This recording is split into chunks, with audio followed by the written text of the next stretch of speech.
Sanga, bandari ya Kabwe, bandari ya Kipili, bandari ya Kigoma pamoja na Kalema. Lakini hatuna usafiri wa uhakika wa ziwa Tanganyika wa kubeba mizigo pamoja na mazao ambayo yanazalishwa kwenye hii mikoa mitatu. Nataka kujua, kwa sababu huu muda ni mrefu wa kutengeneza hizo meli, mna mpango wote wa dharura wa kutuletea usafiri ili kuepusha maisha ya Watanzania ambao wanapoteza kila siku kwa kutumia maboti? Mheshimiwa Naibu Waziri wa Ujenzi na Uchukuzi, majibu. Asante Mheshimiwa Spika.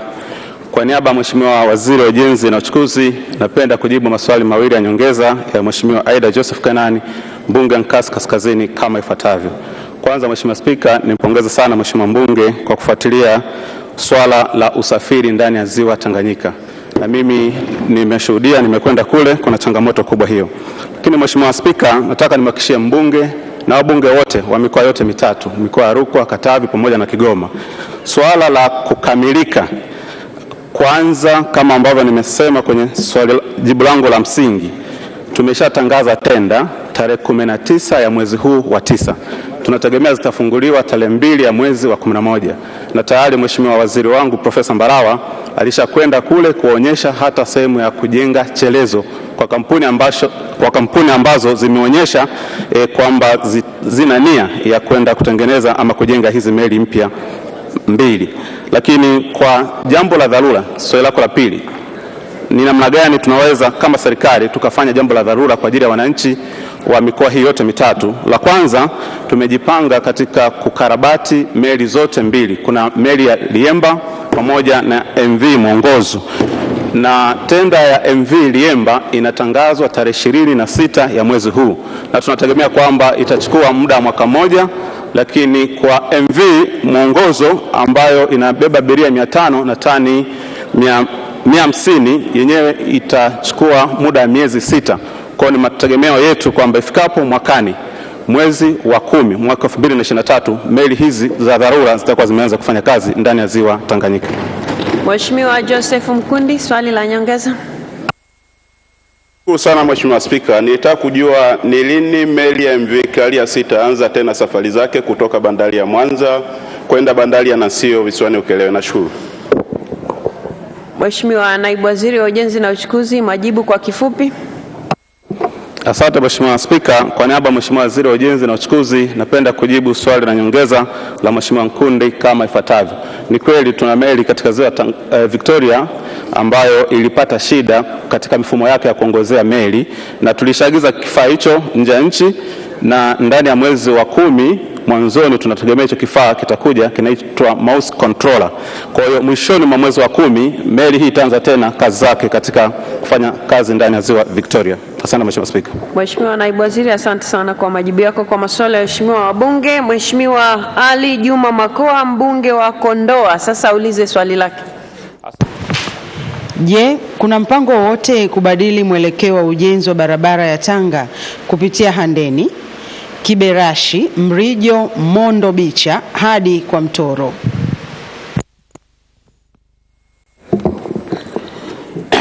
Mheshimiwa Spika, kwa niaba ya Waziri wa Ujenzi na Uchukuzi, napenda kujibu swali la Mheshimiwa Ali Juma Makoa, mbunge wa Kondoa kama ifuatavyo.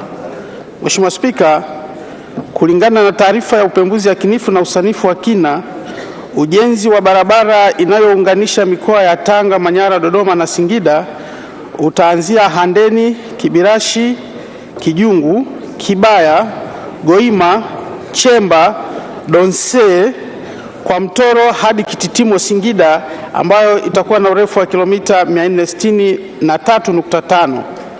Mheshimiwa Spika, ujenzi wa barabara hii umeanza kutekelezwa katika mwaka wa fedha wa 2022/23 kwa kujenga kilomita 20 kwa sehemu ya Handeni Mafleta. Asante Mheshimiwa Spika. Mheshimiwa Ali Juma Makoa, swali la nyongeza. Asante Mheshimiwa Spika. Sasa kwa kuwa wananchi wa Kondoa Mondo walikuwa wanasubiria ujenzi wa barabara huu, sasa hivi inaonekana kwamba imekwepeshwa. Sasa serikali ina mpango gani juu ya kuijenga barabara hiyo hiyo ambayo imeandikwa kwenye ilani kutokea Mondo kwenda Kondoa Bicha, Seria kwenda kwa Mtoro? Swali la pili, wananchi walikuwa na matumaini kwamba kilomita hizi 400 zingepita kwenye daraja la Mtobubu. Je, serikali sasa ina mpango gani wa kuharakisha ujenzi wa lile daraja ambalo litaunganisha barabara hii iliyokuwa inategemewa ili kuondoa kero na kuokoa maisha ya wananchi na mali zao zinazopotea kila mwaka? Mheshimiwa Naibu Waziri wa Ujenzi na Uchukuzi, majibu. Asante Mheshimiwa Spika, kwa niaba ya Waziri wa Ujenzi na Uchukuzi napenda kujibu maswali mawili ya nyongeza ya Mheshimiwa Ali Juma Makoa, mbunge wa Kondoa mjini kama ifuatavyo. Mheshimiwa Spika, ni kweli barabara ya kuanzia Goima Mondo Kondoa Bicha iko kwenye ilani, na nataka nimhakikishie Mheshimiwa mbunge kwamba kadiri ya upatikanaji wa fedha barabara hii pia itajengwa kwa kiwango cha lami. Lakini kuhusu ujenzi wa daraja katika mto Bubu, daraja la Mungurwi, nataka nikuhakikishie Mheshimiwa mbunge pamoja na wananchi wa Kondoa kwamba tunajua changamoto ambayo ipo. Daraja hili limeshakamilika upembuzi yakinifu na sasa hivi tunakamilisha usanifu wa kina, na meneja wa mkoa ameshapewa kibali aandae pia na document za kutangaza daraja hiyo kuanza kujengwa. Kwa hiyo litaanza kujengwa tu mara baada ya kukamilisha usanifu wa kina. Asante Mheshimiwa Spika. Mheshimiwa Mwita Boniface Getere, swali la nyongeza. Nakushukuru Mheshimiwa Spika, nimepata nafasi ya kuuliza swali la nyongeza. Mheshimiwa Spika, ningependa kujua barabara ya Barili Mgeta ambayo ahadi yake ilitolewa na Mheshimiwa Rais mwezi wa pili mwaka huu, ni lini itamalizwa kujengwa kwa kiwango cha lami? Mheshimiwa Naibu Waziri wa Ujenzi na Uchukuzi, majibu. Asante Mheshimiwa Spika, kwa niaba ya Waziri wa Ujenzi na Uchukuzi napenda kujibu swali la nyongeza la Mheshimiwa Getere, mbunge wa Bunge Vijijini kama ifuatavyo. Mheshimiwa Spika, barabara ya Bunda Mungeta kama alivyoisema iliahidiwa na viongozi, na sisi kama wizara pamoja na serikali tunaendelea kutafuta fedha ili kutimiza hiyo ahadi, kuijenga kwa kiwango cha lami. Asante Mheshimiwa Spika. Mheshimiwa Sashisha Elinikio Mafue, mbunge wa Hai, sasa ulize swali lake. Je, serikali haioni ipo haja ya kufanya uwanja wa KIA kutumika kuinua kilimo na kuruhusu ndege za mizigo kutua bila kulipa landing fees? Niaba ya Waziri wa Ujenzi na Uchukuzi naomba kujibu swali la Mheshimiwa Sashisha Elinikio Mafue, mbunge wa Hai kama ifuatavyo. Mheshimiwa Spika, kwa sasa hakuna ndege mahususi za mizigo zenye ratiba maalum zinazotua KIA. Mizigo yote inayopitia KIA hubebwa na ndege za abiria kwenye sehemu ya mizigo. Aidha, kwa sasa idadi ya ndege kubwa za abiria imeongezeka na hivyo kuongeza uwezo wa kubeba mizigo. Mheshimiwa Spika, serikali inafanya juhudi mbalimbali kuimarisha biashara ya usafirishaji wa mizigo kwa njia ya anga, ikiwemo kununua ndege maalum ya mizigo aina Boeing 767-300F ambayo inatarajiwa kuingia nchini kufikia Juni 2023 kwa lengo la kuhakikisha kwamba biashara hiyo inaimarika. Aidha, ili kuvutia biashara ya mizigo, serikali ipo tayari kufanya mapitio ya landing fee kwa ndege za mizigo kama ilivyopendekezwa na Mheshimiwa mbunge. Asante Mheshimiwa Spika. Mheshimiwa Sashisha Mafue, swali la nyongeza. Asante Mheshimiwa Spika. Kwanza naipongeza sana serikali kwa kupokea ushauri na kuanza kufanyia kazi, lakini naipongeza kwa kununua ndege za mizigo. Kwa kuwa sasa serikali imekubali kupokea ushauri, je, serikali iko tayari kutangaza uwanja wa kimataifa wa KIA kuwa uwanja wa kimkakati wa kusafirisha mazao ya kilimo na mifugo? Na swali la pili, kwa kuwa tayari serikali imeshatenga fedha na utaratibu wa kuanza kujenga common use facility ndani ya jimbo la Hai, je, serikali haioni iko haja sasa ya kujenga kiwanda cha kutengeneza maboksi kwa ajili ya kusafirishia bidhaa zinazotokana na mifugo na kilimo, lakini pia kutanua? Umeshauliza mawili Mheshimiwa. Umeshauliza maswali mawili. Asante sana. Mheshimiwa Naibu Waziri wa Ujenzi na Uchukuzi, majibu. Asante Mheshimiwa Spika, kwa niaba ya Mheshimiwa Waziri wa Ujenzi na Uchukuzi napenda kujibu maswali mawili ya nyongeza Mheshimiwa Sashisha Elinikio Mafue, mbunge wa Hai kama ifuatavyo. Kwanza nimpongeza pia Mheshimiwa mbunge kwa kufuatilia swala hili la ndege za mizigo. lakini maswali yake mawili ya kwanza anasema, je, serikali tupo tayari kutangaza uwanja huu wa kimkakati? Na sisi serikali kwa niaba ya Mheshimiwa Waziri tunatangaza rasmi uwanja wa KIA kuwa ni uwanja wa kimkakati kwa mazao, hususan maua, matunda, mboga mboga pamoja na nyama, pamoja na viwanja vingine kama cha Songwe International Airport iliyoko mkoani Mbeya pamoja na Dar es Salaam. Swali la pili anataka kufahamu ni kwa namna gani tunaweza tukashirikiana pia na wenzetu Wizara ya Uwekezaji, Viwanda na Biashara katika kukuza eneo hili na kujenga viwanda vidogo. Mheshimiwa Spika, uwanja wa KIA tayari tumeshatenga hekari ama hekta 711 kwa ajili ya ujenzi wa viwanda vidogo vidogo, lakini pia kwa kushirikiana na wawekezaji, na tayari tumeshaanza kufanya hiyo hatua. Asante Mheshimiwa Spika. Asante sana kwa majibu yako Mheshimiwa Waziri. Wizara ya Nishati, Mheshimiwa Ruben Hamanilo Kwagilo, mbunge wa Handeni mjini, swali lake litaulizwa kwa niaba yake na Mheshimiwa Mhandisi Mwanaisha Ulenge. Nashukuru sana. Je, serikali ina mpango gani wa kupeleka umeme mita 28 katika jimbo la Handeni mjini ambalo bado halijapatiwa umeme? Mheshimiwa Steven Lujauka, majibu. Mheshimiwa Spika, kwa niaba ya Mheshimiwa Waziri wa Nishati napenda kujibu swali la Mheshimiwa Ruben Hamanilo Kwagilo, mbunge wa Handeni mjini kama ifuatavyo. Mheshimiwa Spika, jimbo la Handeni mjini lina jumla ya mitaa 60. Kati ya mitaa hiyo, mitaa 32 na umeme sawa na 53.3 na mitaa 28 haina umeme sawa na 46.7. Mheshimiwa Spika, mitaa yote 28 ya Handeni mjini ipo katika mpango wa kupatiwa umeme kupitia mradi wa umeme vijijini awamu ya 3 mzunguko wa pili unaotekelezwa na mkandarasi wa kampuni ya Dem Electric Tanzania ambaye yupo eneo la kazi na anaendelea na ujenzi wa miundombinu ya umeme katika maeneo mbalimbali ya wilaya ya Handeni. Mheshimiwa Spika, utekelezaji wa mradi huu utakamilika mwezi Disemba mwaka 2022. Asante Spika. Mheshimiwa Mwanaisha Ulenge, swali la nyongeza. Asante sana Mheshimiwa Spika. Pamoja na majibu mazuri ya serikali, naomba kuuliza maswali mawili ya nyongeza kama ifuatavyo. Je, ni lini serikali itajenga kituo cha kupozea umeme pale kwa Mbwembwele ili kuondosha tatizo la kukatika katika mji wa Handeni? Pili, mkandarasi anayesambaza umeme wa REA katika wilaya ya Korogwe anafanya kazi kwa kusuasua. Tangu mkataba ulipoanza mwezi Mei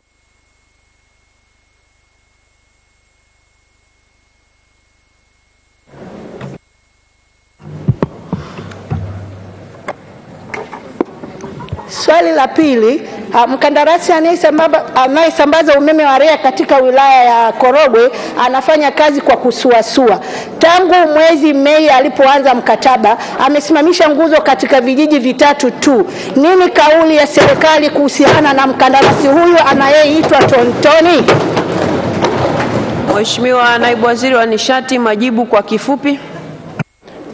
Mheshimiwa Spika, kwa niaba ya Mheshimiwa Waziri wa Nishati naomba kujibu maswali mawili ya nyongeza yaliyoulizwa na Mheshimiwa Ulenge kama ifuatavyo. Mheshimiwa Spika, kwenye swali la kwanza, serikali tayari imetoa pesa shilingi bilioni 500 kwa ajili ya kuimarisha mfumo wa grid ya taifa, na wilaya ya Handeni ni mojawapo ya eneo ambapo kitajengwa kituo cha kupoza umeme katika eneo la Mkata kwa kuanzia, na kinajengwa katika mwaka huu wa fedha wa 22-23. Lakini Mheshimiwa Spika, kwenye swali la pili, mkandarasi anayepeleka umeme vijijini katika eneo la Korogwe, tutahakikisha kwamba kufikia Disemba mwaka huu anakamilisha kazi kwa sababu ndio mujibu wa mkataba. Na tunaendelea kufuatilia kwa karibu kuondoa zile changamoto ndogo ndogo ambazo zilikuwa zimejitokeza za upungufu na ukosefu wa vifaa, lakini kazi itakamilika kwa wakati.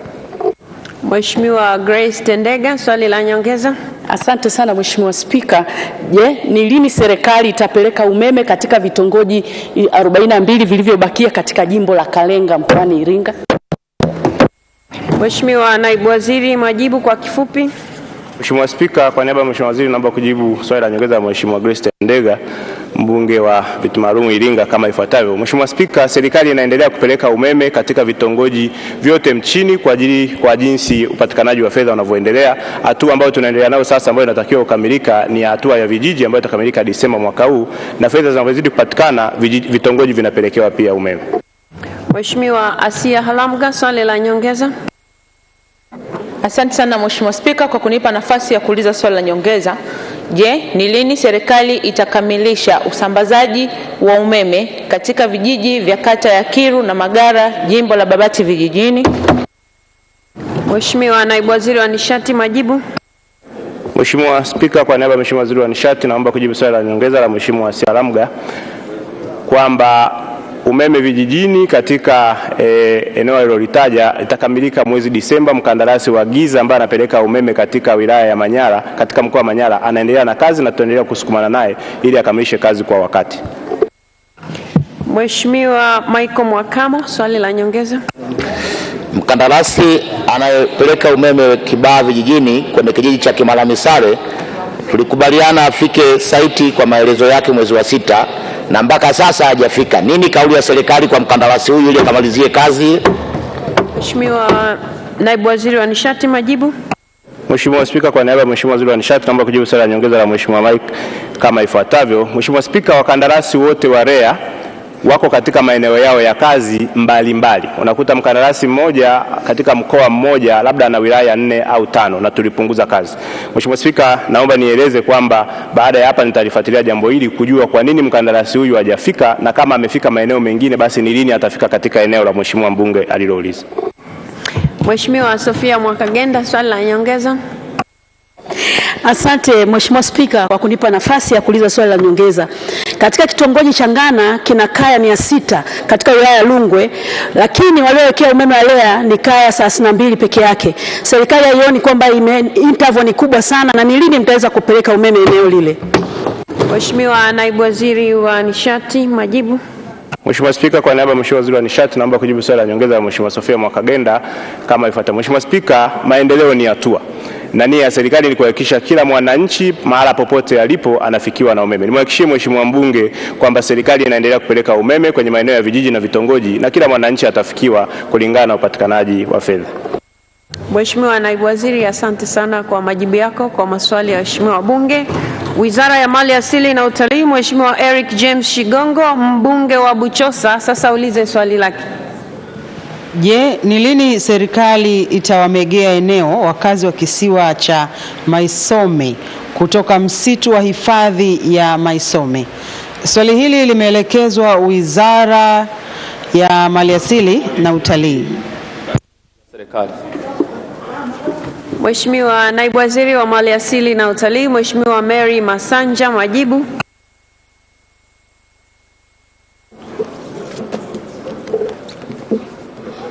Asante Mheshimiwa Spika, kwa niaba ya Mheshimiwa Waziri wa Maliasili na Utalii naomba kujibu swali la Mheshimiwa Nicodemus Henry Maganga, mbunge wa Mbogwe kama ifuatavyo.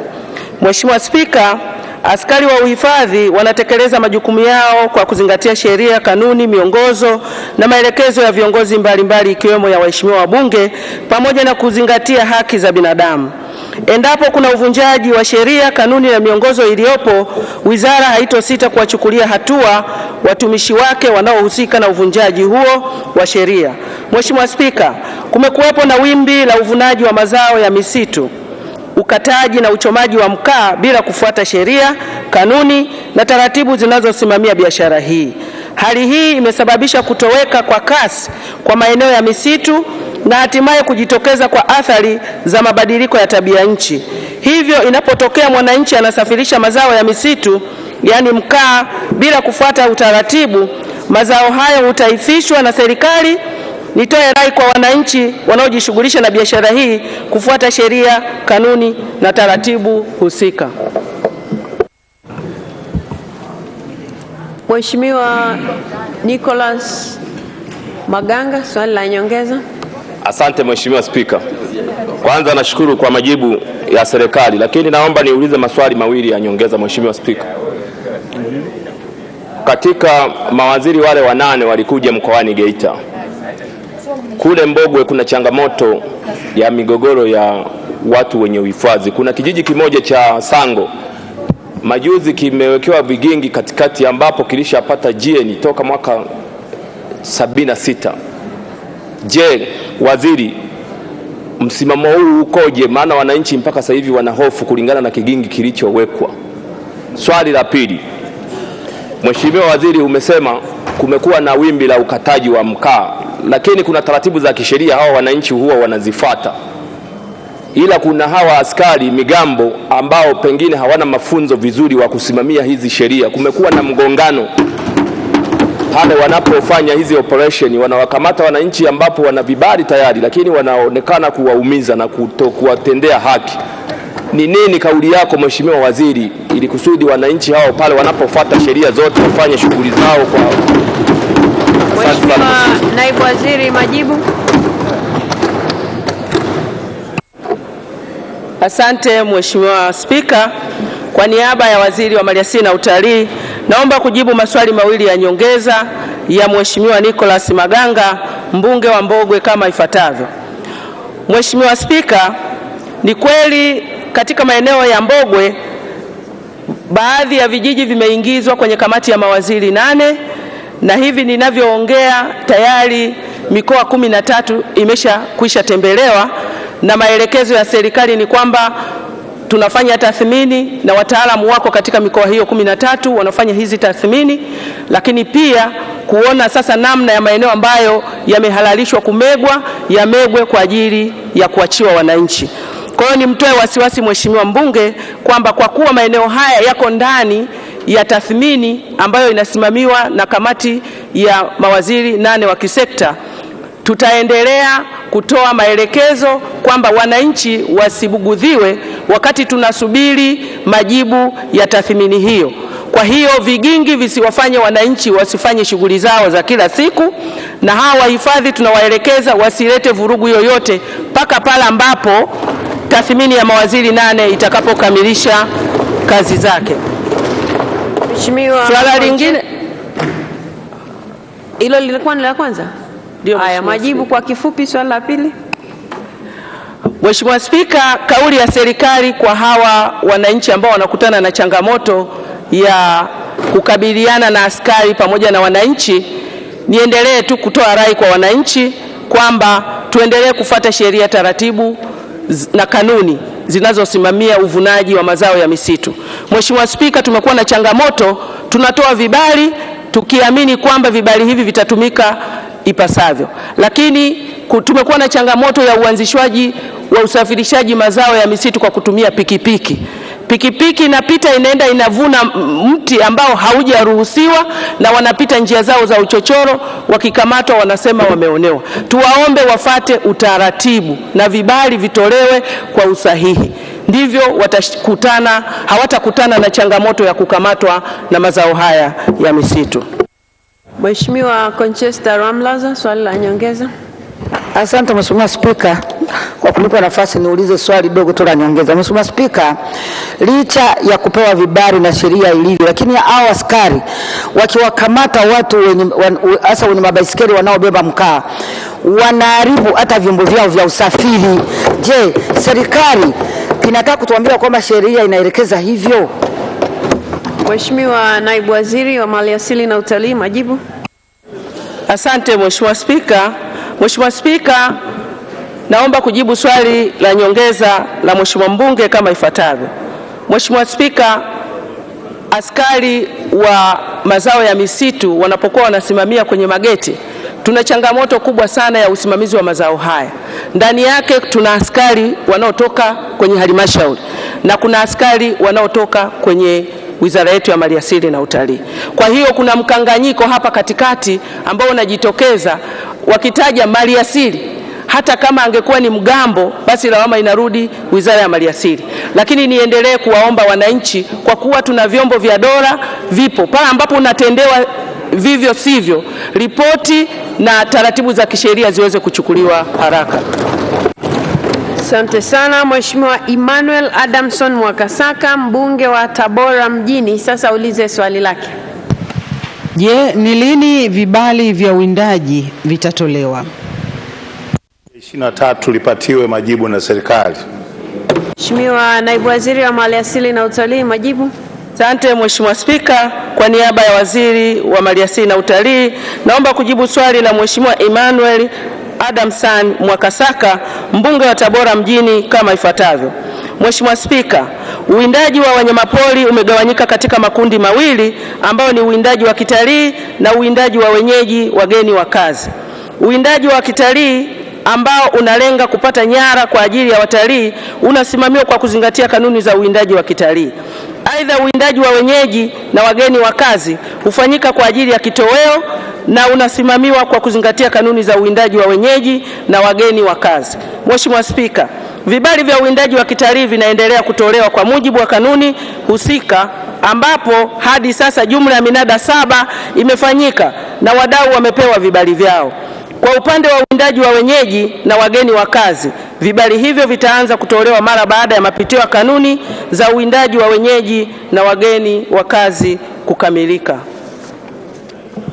Mheshimiwa Emmanuel Adamson Mwakasaka, swali la nyongeza. Asante Mheshimiwa Spika kwa kunipa nafasi ya kuuliza maswali mawili ya nyongeza. Pamoja na majibu mazuri ya serikali, na maswali mawili ya nyongeza.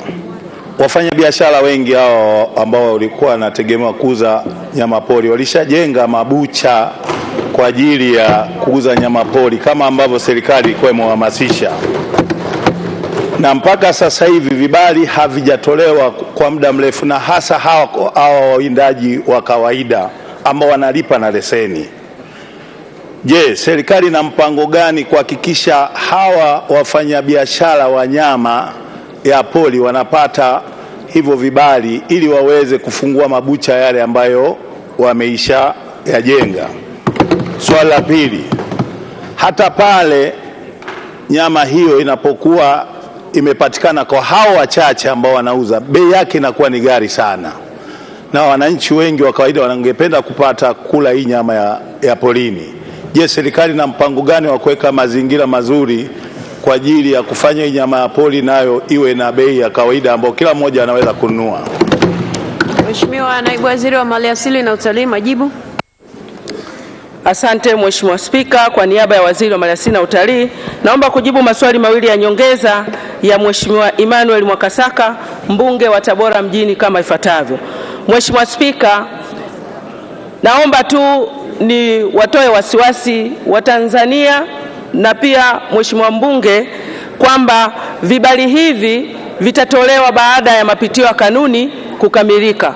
Tulikuwa na changamoto Mheshimiwa Spika ya namna ya ugawaji wa vibali hivi, kwa kuwa tuliweza kuanzisha makampuni ambayo haya makampuni tuliyakaribisha ili yaweze kuomba vibali vya uwindaji wa kienyeji, lakini tumegundua changamoto inayojitokeza ni namna ambavyo tunaweza kuwanyima haki ya kikatiba wananchi kuweza kupata kitoweo ambayo iko ndani ya katiba ya Jamhuri ya Muungano wa Tanzania. Kwa hiyo tumeamua kurudisha tumepata maoni kutoka kwa wadau, na sasa tumepitia kanuni hizi, tunatarajia sasa kuzirejesha, kwa maana tutoe ile haki ya wananchi nao wawe na haki ya kuweza kupata kitoweo hiki.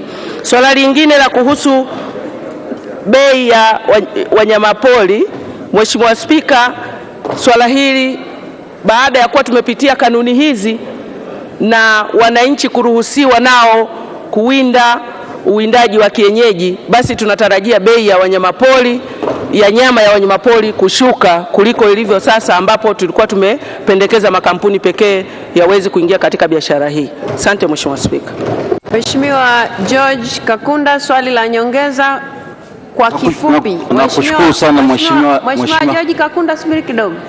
Waheshimiwa wabunge, maswali ni marefu mno na hakuna niliyemkatisha, na wakumbusha maswali ya nyongeza yawe mafupi. Maswali ya nyongeza yawe mafupi na majibu pia ya maswali ya nyongeza yawe mafupi. Mheshimiwa George Kakunda, swali la nyongeza. Asante sana Mheshimiwa Spika. Kwa kuwa kuna malalamiko mengi sana ya wananchi kwa ajili ya kuruhusiwa uwindaji wa kienyeji, kwa nini serikali sasa isiharakishe huo mchakato wa mapitio ya kanuni usiku na mchana ili wiki ijayo waweze kutoa hiyo kibali? Mheshimiwa Naibu Waziri wa Mali Asili na Utalii, majibu. Asante Mheshimiwa Spika, naomba kujibu swali la nyongeza la Mheshimiwa Kakunda kama ifuatavyo. Mheshimiwa Spika, nimtoe wasiwasi Mheshimiwa mbunge kwamba mchakato umeshakamilika na hivi sasa uko kwenye levo ya ngazi ya waziri. Wakati wowote tutaweza kutoa mapendekezo au maelekezo ya utekelezaji wake. Mheshimiwa Naibu Waziri, tunakushukuru sana kwa majibu yako kwa maswali ya waheshimiwa wabunge. Wizara ya Maji, Mheshimiwa Neema William Mgaya, mbunge wa viti maalum, sasa ulize swali lake. Je, ni lini mradi wa maji wa halmashauri 28 ambapo Njombe ni mojawapo utaanza kutekelezwa? Mheshimiwa Naibu Waziri wa Maji, Mhandisi Mary Priska Mahundi, majibu. Asante Mheshimiwa Spika, kwa niaba ya Waziri wa Maji naomba kujibu swali la Mheshimiwa Neema William Mgaya, mbunge wa viti maalum kama ifuatavyo. Mheshimiwa Spika, katika mwaka wa fedha 2022/23 serikali imeanza kutekeleza mradi wa maji wa miji 28 ambapo wakandarasi wote walisharipoti site mwezi Julai 2022. Kwa sasa wakandarasi wanaendelea na usanifu wa kina na ujenzi wa miradi kwa miji 28 ikiwemo Njombe utaanza mwezi Novemba 2022. Mheshimiwa Neema Mgaya, swali la nyongeza. Asante Mheshimiwa Spika kwa kunipa nafasi ya kuweza kuuliza maswali mawili ya nyongeza. Ili mradi, kwanza tunaishukuru serikali kwa hatua hizo za awali. Ili mradi uweze kwenda na wakati, ni lazima yale maeneo ambayo mabomba yanapita yawe wazi. Na yale maeneo ambayo mabomba yanapita ili yawe wazi lazima wananchi walipwe fidia. Je, lini serikali italipa fidia wananchi hao? Swali langu la pili, lini mradi wa Igongwi wa kata 4 za jimbo la Njombe mjini utapatiwa pesa ili mkandarasi aendelee na kazi yake? Asante. Mheshimiwa Naibu Waziri wa Maji, majibu.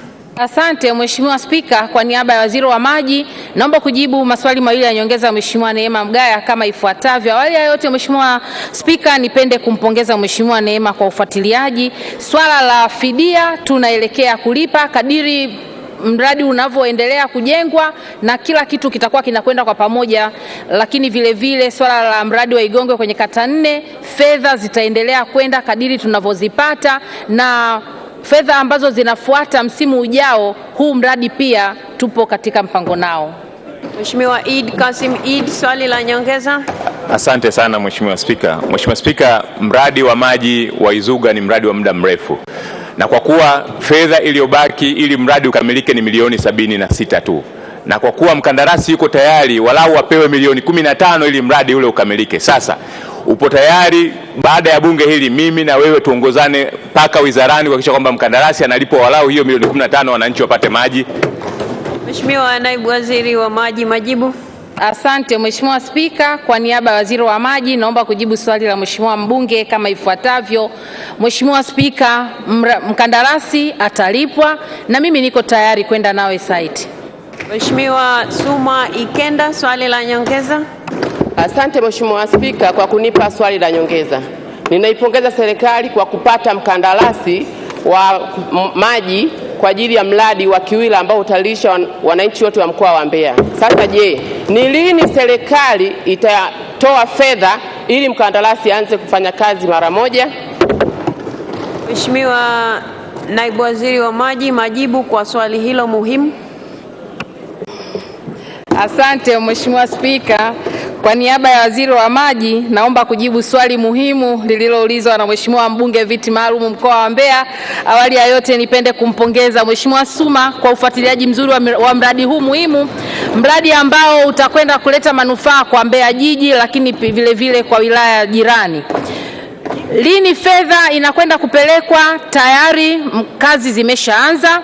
Na sasa hivi mhandisi mshauri kazi anayoendelea nayo ni kuhakikisha kuona anafanya tayari wizara tunafanya ununuzi wa kupata wakandarasi kwa sababu mhandisi mshauri ameshakamilisha kazi yake, na kwa kufikia Disemba mwaka huu mradi utaendelea na utekelezaji. Kwa hiyo kwa kila hatua fedha inatolewa. Fedha ilishaanza kutolewa toka Februari na sasa hivi fedha ipo katika maandalizi ya kumpata mkandarasi.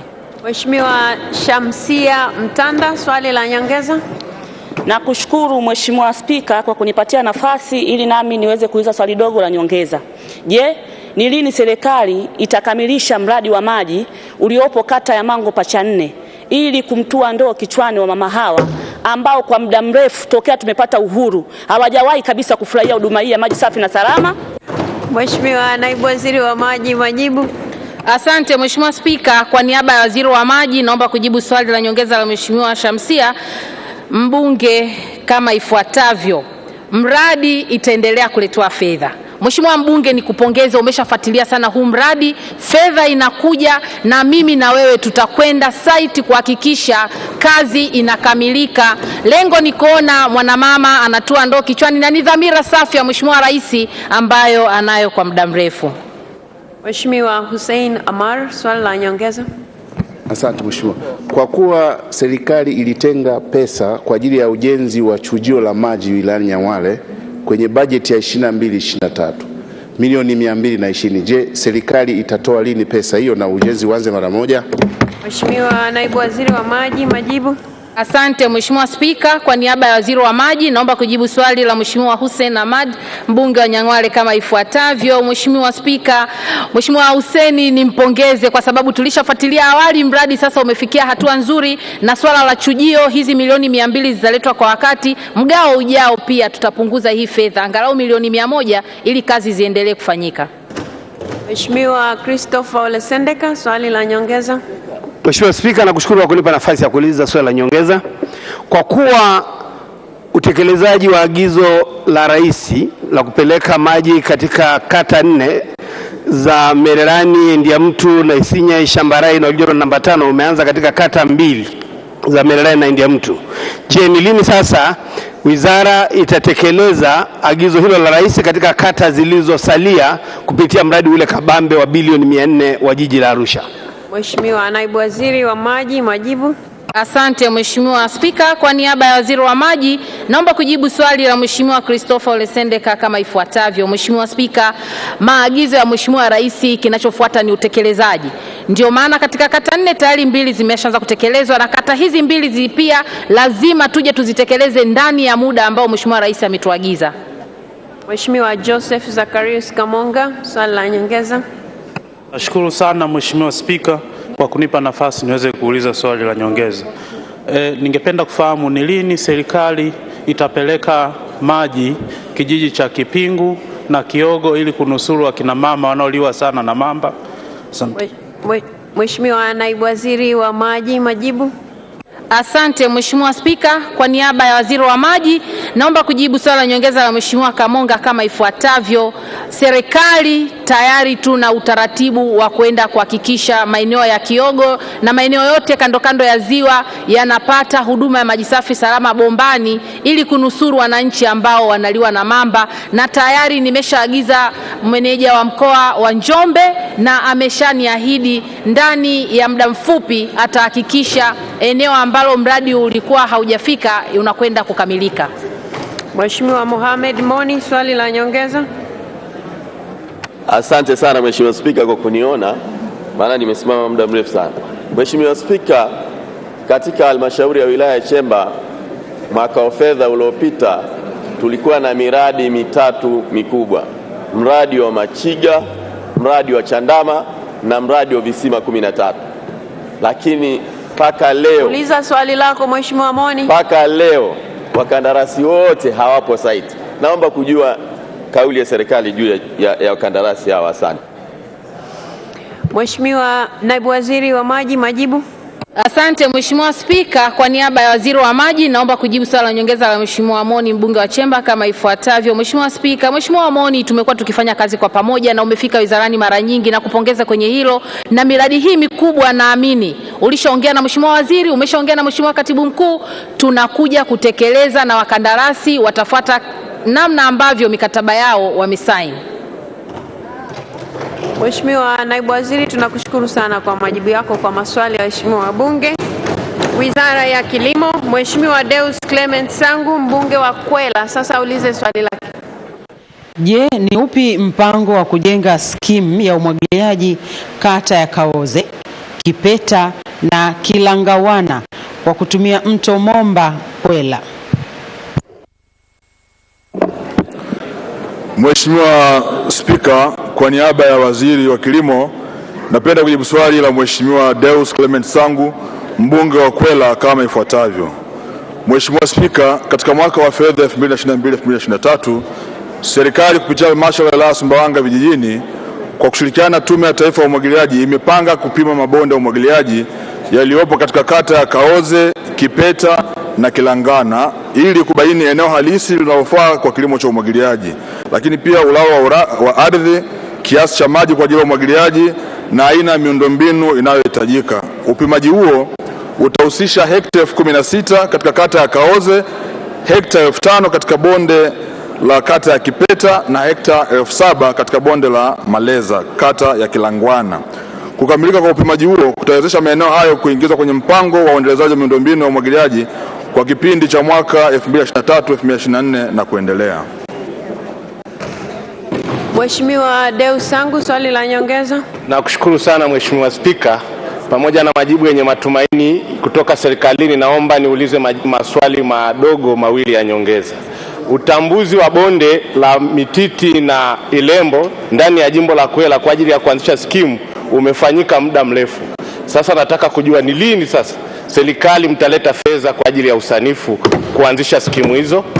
Swali la pili, skimu ya umwagiliaji iliyopo kata ya Ilemba kwa maana ya kijiji cha Sakalilo imetumia muda mrefu sasa, imetumia zaidi ya bilioni 1 na bado fedha karibia takriban milioni 800 kukamilisha skimu hiyo. Nataka kujua ni lini mtaleta fedha hiyo ili iweze kukamilisha skimu hii ya Sakalilo. Mheshimiwa Naibu Waziri wa Kilimo, majibu kwa kifupi.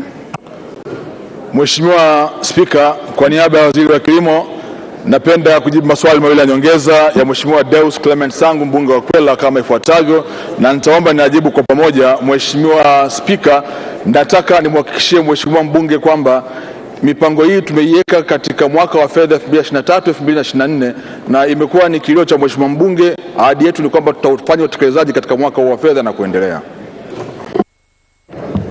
Mheshimiwa Ali Mlagila Jumbe, swali la nyongeza. Asante sana Mheshimiwa Spika. Naomba kuuliza swali la nyongeza. Mheshimiwa Waziri, ni lini mkandarasi wa kujenga skimu ya umwagiliaji ya Makwale wilayani Kyela kutumia mto Rufilio ataanza kazi? Mheshimiwa Naibu Waziri wa Kilimo, majibu. Mheshimiwa Spika, kwa niaba ya Waziri wa Kilimo napenda kujibu swali la Mheshimiwa Ali Jumbe, mbunge wa Kyela kama ifuatavyo. Mheshimiwa Spika, maelekezo ambayo tuliyatoa kwa wakandarasi wote wale ambao walisaini mikataba wakati wa sherehe ya Nane pale Mbeya ni kwamba wanapaswa kuwa site kuanzia tarehe 15, lakini tumhakikishie Mheshimiwa mbunge kwa hoja yake mahususi, basi tuhakikisha kwamba tunamharakisha mkandarasi huyu ili aende kuanza kazi mapema hii kama ambavyo maelekezo yalitoka wizarani. Mheshimiwa Dennis Londo, swali la nyongeza. Nashukuru Mheshimiwa Spika kwa kunipa nafasi ya kuuliza swali la nyongeza. Kwa kuwa Mheshimiwa Spika, ardhi ambayo inafaa kwa umwagiliaji ambayo inatumika sasa hivi kwa miradi ya umwagiliaji ni pungufu ya 5%. Je, nini mkakati wa serikali kushirikisha sekta binafsi katika kuhakikisha maeneo yote ambayo yanafaa kwa umwagiliaji yajengewa skimu? Nashukuru. Mheshimiwa Naibu Waziri wa Kilimo, majibu. Mheshimiwa Spika, kwa niaba ya Waziri wa Kilimo napenda kujibu swali la Mheshimiwa Dennis Londo, mbunge kama ifuatavyo. Mheshimiwa Spika, katika jedwali namba 6 ya kitabu cha bajeti cha Wizara ya Kilimo imeelezwa mahususi kabisa ya kwamba serikali imejipanga kuyafanyia upembuzi yakinifu na usanifu mabonde yote makubwa 22 ndani ya nchi yetu ya Tanzania kuhakikisha yote yanafanya kilimo cha umwagiliaji, yakiwemo mabonde ya mto Songwe, Ifakara, Idete, Pangani, Rufiji, Chamanzi na Malagarasi pamoja na Ziwa Victoria. Mheshimiwa George Malima, swali la nyongeza. Nakushukuru Mheshimiwa Spika kwa nafasi. Naishukuru serikali kwa kutoa fedha kuchimba bwawa la umwagiliaji katika kata ya Chunyu na Ngambi. Je, ni lini kazi hii itaanza? Mheshimiwa Naibu Waziri wa Kilimo, majibu.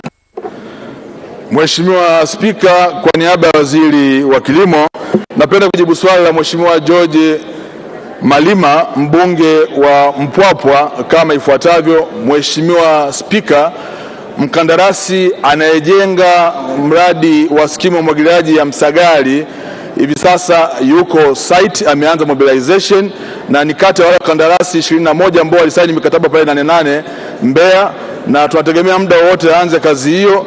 Na Mheshimiwa Spika, bwawa lile ambalo linajengwa pale likikamilika litakuwa na uwezo wa kutoa mita za ujazo milioni 92. Kwa ni habari njema kwa wanampwapwa, na bahati nzuri mkandarasi yuko site tayari. Mheshimiwa Ali Mohamed Kasinge, mbunge wa Kilwa Kusini, sasa ulize swali lake. Je, ni lini ripoti ya ukaguzi ya chama cha msingi Nanjirinji itatolewa ili hatua zichukuliwe kwa wahujumu wa fedha katika msimu wa mwaka 2021-2022? Mheshimiwa Spika, kwa niaba ya Waziri wa Kilimo, napenda kujibu swali la Mheshimiwa Ali Mohamed Kasinge, mbunge wa Kilwa Kusini, kama ifuatavyo. Mheshimiwa Spika, ripoti ya ukaguzi wa chama cha msingi cha ushirika cha Nanjirinji ilikamilika Disemba 2021 na kuwasilishwa kwenye mkutano wa wanachama tarehe 23 Mei mwaka 2022. Aidha, ukaguzi ulibaini kuwepo kwa udanganyifu katika nyaraka za mauzo ya ufuta na hivyo kusababisha malipo ya shilingi milioni 93,476,190 kutolipwa kwa wakulima 89 waliouza kilo 39,319 za ufuta. Mheshimiwa Spika, kutokana na hali hiyo, serikali imechukua hatua ya kuvunja bodi ya chama hicho, na taarifa ya uchunguzi imewasilisha taasisi ya kuzuia na kupambana na rushwa TAKUKURU mkoa wa Lindi kwa ajili ya uchunguzi zaidi na hatua za kisheria kwa waliohusika na ubadhirifu huo. Mheshimiwa Ali Kasinge, swali la nyongeza. Asante Mheshimiwa Spika, nishukuru kwa majibu ya serikali. Nina maswali mawili ya nyongeza. Swali la kwanza, shilingi milioni 93,76,190 ni fedha za wakulima wangu wa ufuta 89.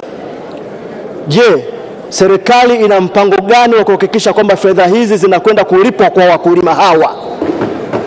Swali la pili, kutokana na changamoto zilizopo katika uendeshaji wa bodi zetu pamoja na vyama vyetu vya msingi, lakini na changamoto ambazo wanazipata wakulima kwa uongozi usiokuwa madhubuti, waziri atakuwa tayari kuambatana nami baada ya bunge hili kwenda Nanjirinji kuzungumza na wakulima? Mheshimiwa Naibu Waziri wa Kilimo, majibu. Mheshimiwa Spika, kwa niaba ya Waziri wa Kilimo, napenda kujibu maswali mawili ya nyongeza ya Mheshimiwa Ali Mohamed Kasinge, mbunge wa Kilwa Kusini, kama ifuatavyo.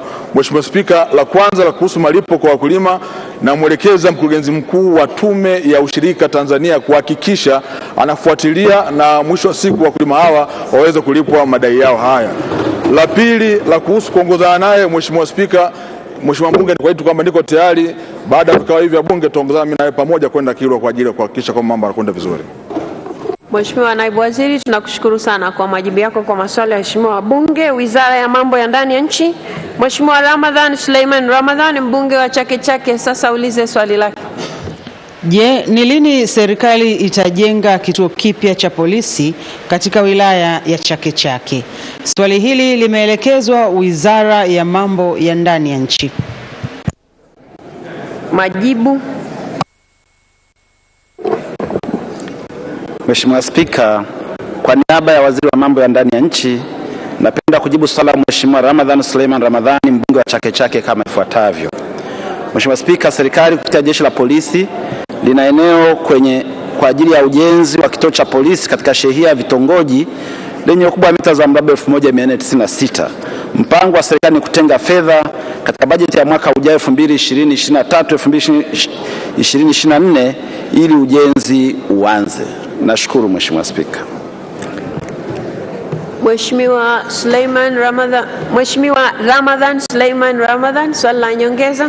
Asante sana Mheshimiwa Spika. Ingawa Mheshimiwa Naibu Waziri amejibu vizuri kwenye swali lake la msingi, naomba nimuulize maswala mawili ya nyongeza.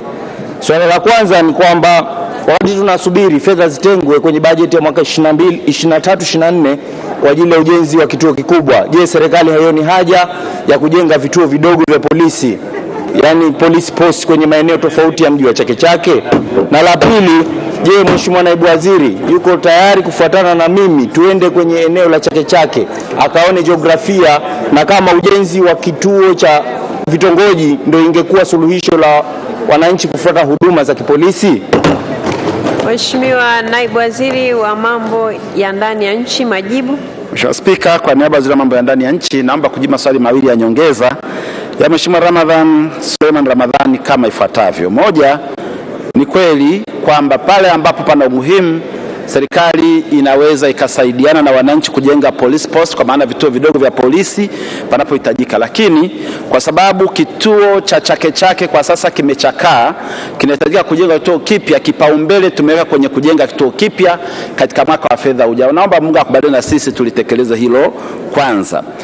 Jambo la pili, juu ya umuhimu wa kuongozana naye kwenda vitongojini, niko tayari Mheshimiwa Spika, hakuna kikwazo chochote. Wakati utakapofika tukaambizana basi tutaongozana. Nashukuru Mheshimiwa Spika. Mheshimiwa Usipondeza, swali la nyongeza. Asante sana Mheshimiwa Spika, nakushukuru kwa kunipa nafasi hii na mimi kuuliza swali dogo la nyongeza. Kama ilivyo jimbo la Chake Chake kuhusu kujengewa kituo, na mimi nimekuwa nikiuliza sana katika jimbo langu la Chumbuni, na nimekuwa nikipewa ahadi zaidi ya mara 6-7 na vituo vyangu viwili vya Marubi na Chumbuni kuwa nitapata msaada kutoka jeshi la polisi na kujengewa. Je, na tuliwahi kuuliza ikiwa serikali iko tayari kuvirasimisha kwetu kwa wananchi wa jimbo la Chumbuni, basi wafanye hivyo alafu watupe kibali na sisi tunaweza kuendelea wenyewe. Asante Mheshimiwa Spika. Mheshimiwa Naibu Waziri wa Mambo ya Ndani ya Nchi, majibu. Mheshimiwa Spika, naomba kujibu swali la nyongeza la Mheshimiwa Pondeza kama ifuatavyo. Ni kweli amekuwa akiuliza maswali ya Chumbuni na nilimwahidi katika bajeti iliyopita la kipindi cha April June niliweza kwenda Zanzibar na nitembelea kituo chake. Mheshimiwa Spika, kinachogomba ni upatikanaji wa fedha, ndio maana tunaweka vipaumbele. Mheshimiwa Spika, mbunge avumilie na kubaliane nami kwamba pale utakapopata fedha Chumbuni itapewa kipaumbele kama tulivyofanya kwenye maeneo mengine ya Chake Chake na kwingineko. Nashukuru Mheshimiwa Spika. Mheshimiwa Kuchauka, swali la nyongeza.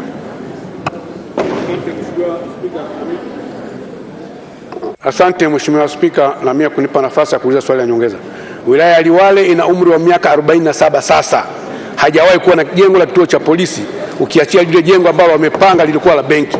Nini kauli ya serikali kuipatia wilaya ya Liwale jengo la polisi? Mheshimiwa Naibu Waziri wa Mambo ya Ndani ya Nchi, majibu.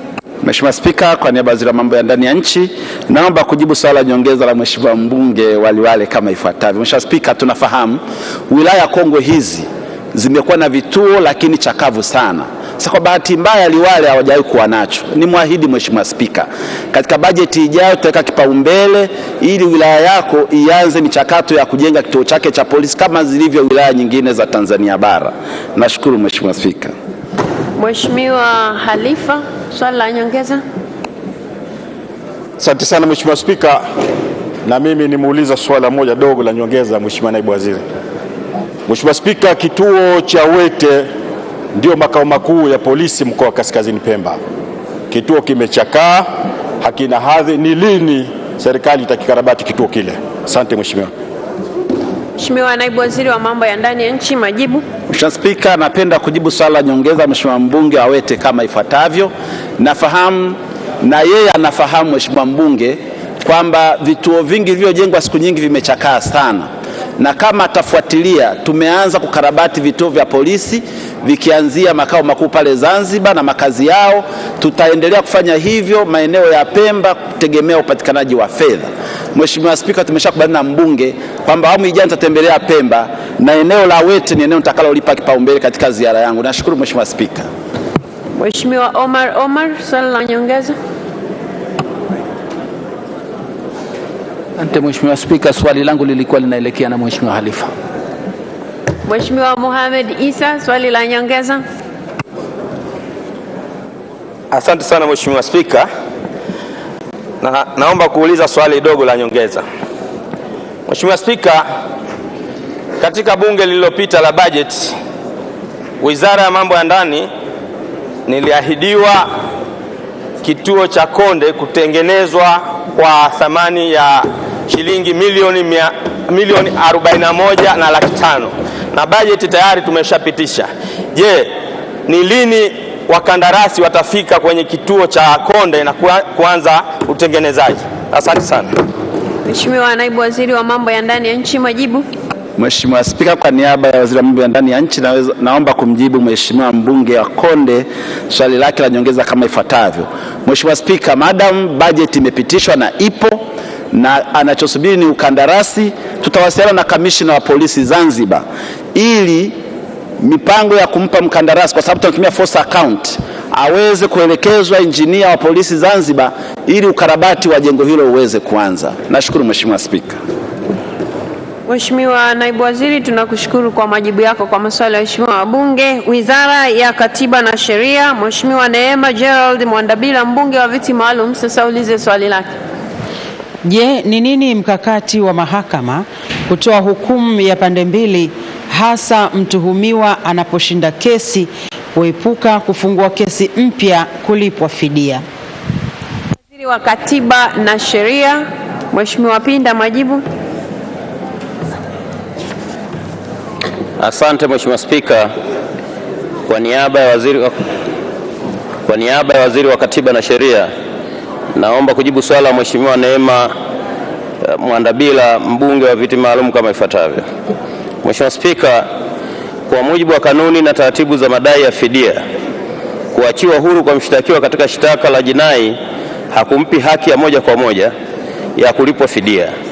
Ili mshtakiwa aweze kulipwa fidia kutokana na kushinda shauri la jinai, ni lazima athibitishe mahakamani kwamba mashtaka dhidi yake yalikuwa ya hila na kwamba hakukuwa na sababu za msingi za kumshtaki.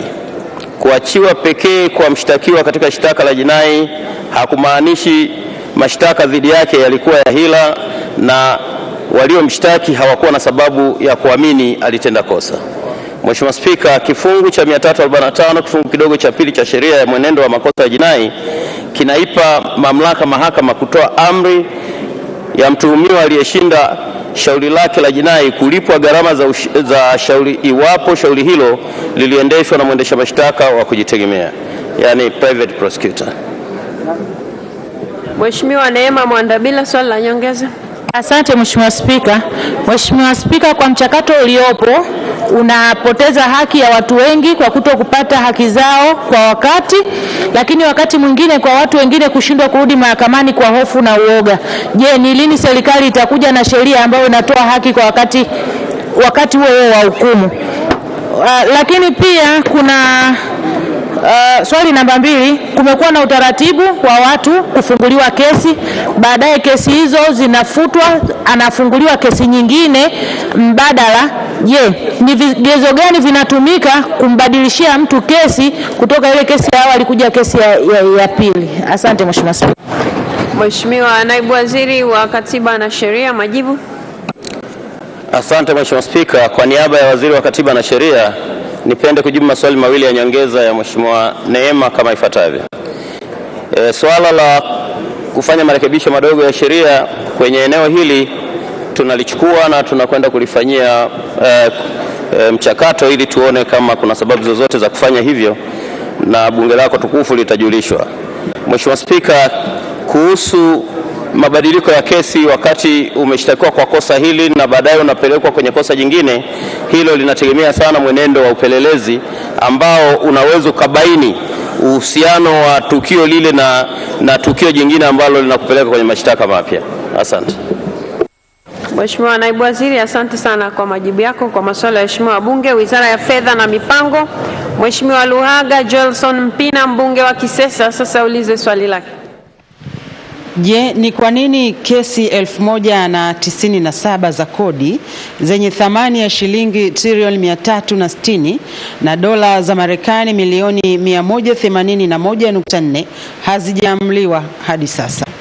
Mheshimiwa Spika, kwa niaba ya Waziri wa Fedha na Mipango naomba kujibu swali la Mheshimiwa Luhaga Joelson Mpina, mbunge wa Kisesa kama ifuatavyo. Mheshimiwa Spika, hadi Agosti 2022 kulikuwa na idadi ya mashauri 854 kwenye hatua mbalimbali za usikilizaji. yenye kodi inayobishaniwa ya jumla ya shilingi trilioni 4.21 na dola za Marekani milioni 3.48 katika taasisi za rufani za kodi ambazo ni TRAP na TRAT. Hivyo, kwa sasa TRAP na TRAT zinaendelea kusikiliza mashauri hayo pamoja na mashauri mapya yanayoendelea kusajiliwa. Aidha, kwa nyakati tofauti, idadi ya mashauri ya kodi hupungua au kuongezeka kulingana na kasi ya usikilizaji na usajili. Asante Mheshimiwa Spika. Mheshimiwa Luhaga Mpina, swali la nyongeza. Kwanza Mheshimiwa Spika, nisikitike kwamba swali limeuliza trilioni 360 lakini imejibiwa trilioni 4.21. Hata hivyo, ninayo maswali mawili ya nyongeza. La kwanza, kwa nini serikali iliamua kukubali kupokea shilingi bilioni 700 kutoka katika kesi za malimbikizo ya makampuni ya madini maarufu makinikia badala ya trilioni 360 ambayo ni madai halali katika nchi yetu? Lakini swali la pili, nini kilichowafanya TRA washindwe kukusanya malimbikizo ya kodi yasiyo na kesi ya shilingi trilioni 7.54 na kusababisha ongezeko hili la malimbikizo ya kodi kufikia 94.6, lakini wakati huo huo uwezo wa TRA wa kukusanya malimbikizo hayo umekuwa ukishuka kila wakati na kufikia 10% tu, na wakati huo TRA ikijivuna kwamba inaongeza makusanyo ya kodi. Mheshimiwa Spika,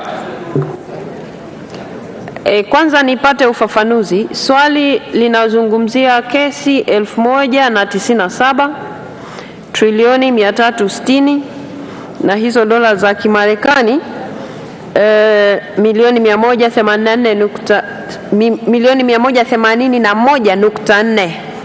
Mheshimiwa Naibu Waziri, jibu linazungumzia mashauri kuwa 854 ambayo thamani yake ni trilioni 4.21 na dola za Kimarekani milioni 3.48.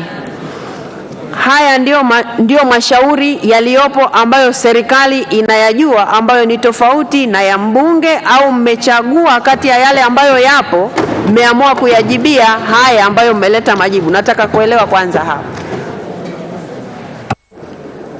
Asante Mheshimiwa Spika. Hayo ni mashauri ambayo yapo tunayatambua serikali.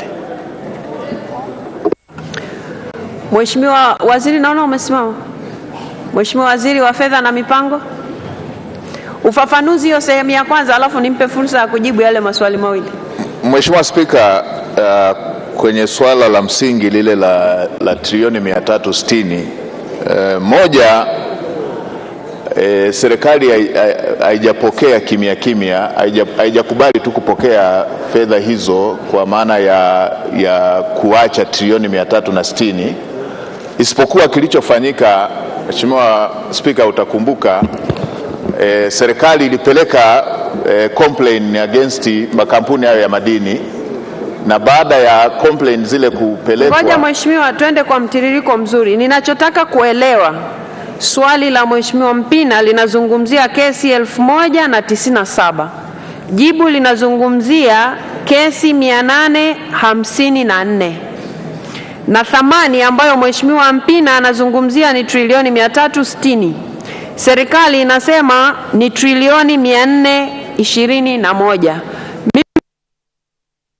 Vizuri wa majibu hapa, namna serikali ijibu. Haya majibu ambayo serikali mmetoa ni kwamba ndio kesi zilizopo, ama idadi ni hii aliyotaja Mheshimiwa Mpina na kiasi cha pesa ni hiki alichotaja Mheshimiwa Mpina? Mheshimiwa Spika, pana tofauti. Ile kesi kubwa aliyoiongelea trilioni 360 ni ya upande wa makinikia.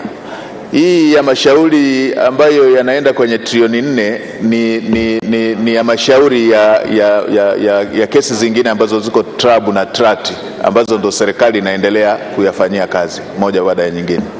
Kwa hiyo pana mambo ya aina mbili, na lingine limeongezeka lile yale yasiyo ya kesi, na lile linakuwa la tatu. Sawa, yameunganishwa pamoja. Sawa, sasa ili tuende vizuri, kwa sababu swali la Mheshimiwa Mpina lilikuwa mahususi. linauliza hivi: je, ni kwa nini kesi 1097 za kodi zenye thamani ya shilingi trilioni 360 na dola za Marekani milioni 181.4 hazijaamuliwa mpaka sasa? Ndio swali lake. Jibu la serikali linazungumzia mashauri 854 na thamani trilioni 4.21, na pia dola za Kimarekani zinazotajwa hapa ni tofauti na alizoziuliza Mheshimiwa Mpina. Kwa hivyo ni dhahiri, ngoja nitoe fursa. Mimi natoa fursa hili swali likajibiwe yeye Mpina anavyotaka majibu. Yaani mjibuni kwa hizo bilioni na matrilioni aliyoyasema. Kama yeye hayuko sahihi, ndio swali langu lilikuwa hapo, ili mimi nielekeze vizuri hapa mbele. Lakini kama unasema alichokiuliza kipo, basi mjibuni majibu yake anayoyataka, kwa sababu haya majibu sio ya swali lake. Mheshimiwa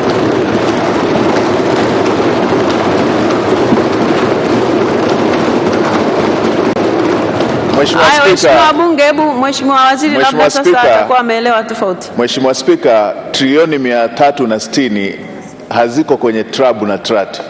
Ni kitu tofauti kabisa. Hazipo kwenye nini? Kwenye trabu na trat. Ndio nini? Hazipo kwenye nini? Mimi sielewi. Maana yake nini? Trilioni 360 hazipo kwenye mashauri haya ya kikodi ya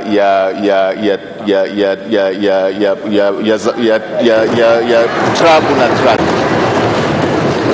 Sawa Mheshimiwa Waziri, mimi kwa hiyo hayapo kwenye rufaa za kikodi wala hazipo kwenye tribunal ya kikodi. Hii ni jambo mahususi ambalo lilikuwepo kwenye mzozo wa serikali pamoja na Bariki. Kwa hiyo ni kitu tofauti. Lakini kwenye nyongeza ndio ameuliza kuhusu masuala ya kesi sasa hizo ambazo ziko kwenye rufaa pamoja na tribunal ya kesi. Sawa Mheshimiwa Waziri, mimi nimekuelewa, kwa sababu yeye aliuliza swali tofauti ambalo ndo unalitolea majibu hapo. Sasa hayo majibu yaje yajibiwe kwenye swali lake, kwa sababu ndicho alichouliza. Kama hakipo ajibiwe hakipo, na kama kipo usimletee kingine, kwa sababu sicho alichouliza. Ndio hoja iliyopo. Kwa hiyo Mheshimiwa Naibu Waziri, mimi nakuruhusu kakae, ili swali kama lilivyoulizwa na mheshimiwa kwenye swali lake la msingi liletwe majibu. Kama ndivyo lilivyo, halipo jibu halipo. Si mnajibu kifupi siku hizi, ndio raha yake. Kama halipo halipo, kama lipo mjibuni yeye alichouliza, kwa sababu nyinyi mmemjibu kitu tofauti, na ndio maana hata takwimu zinatofautiana. Asante sana. Jibu hili Mheshimiwa, taarifa Mheshimiwa. Kwa hiyo nyinyi mleteeni majibu kwa kadri alivyouliza swali lake. Kama halipo jibuni halipo, alafu yeye atapewa nafasi ya kuuliza. Taarifa Mheshimiwa Spika. Mheshimiwa Mpina, kwa sababu hapa nazungumza mimi na huwezi wewe ukawa unanipa mimi taarifa kikanuni. Kwa sababu nazungumza mimi, kwa hiyo ukiwa unanipa taarifa maana yake unaniongezea mimi, jambo ambalo haliruhusiwi kikanuni. Mheshimiwa Naibu Waziri, jibu hili itabidi lijibiwe upya pamoja na ufafanuzi ambao ameutoa Mheshimiwa Waziri hapa, ambao ndio unatakiwa uje kama majibu ya msingi. Mheshimiwa Rashid Abdalla Shangazi, mbunge wa Mlalo, sasa ulize swali lake. Je, ni lini sheria ya manunuzi na ukandarasi kupitia Public Private Partnership itaanza kutumika? Swali hili limeelekezwa Wizara ya Fedha na Mipango. Wa Fedha na Mipango, majibu. Asante Mheshimiwa Spika. Mheshimiwa Spika, kwa niaba ya Waziri wa Fedha na Mipango, naomba kujibu swali la Mheshimiwa Rashid Abdalla Shangazi, mbunge wa Mlalo kama ifuatavyo. Mheshimiwa Spika, sheria ya ununuzi wa umma sura 410 ipo na inatumika sambamba na sheria ya PPP sura 210, ambapo mchakato wa zabuni za miradi ya PPP unazingatia sheria zote mbili.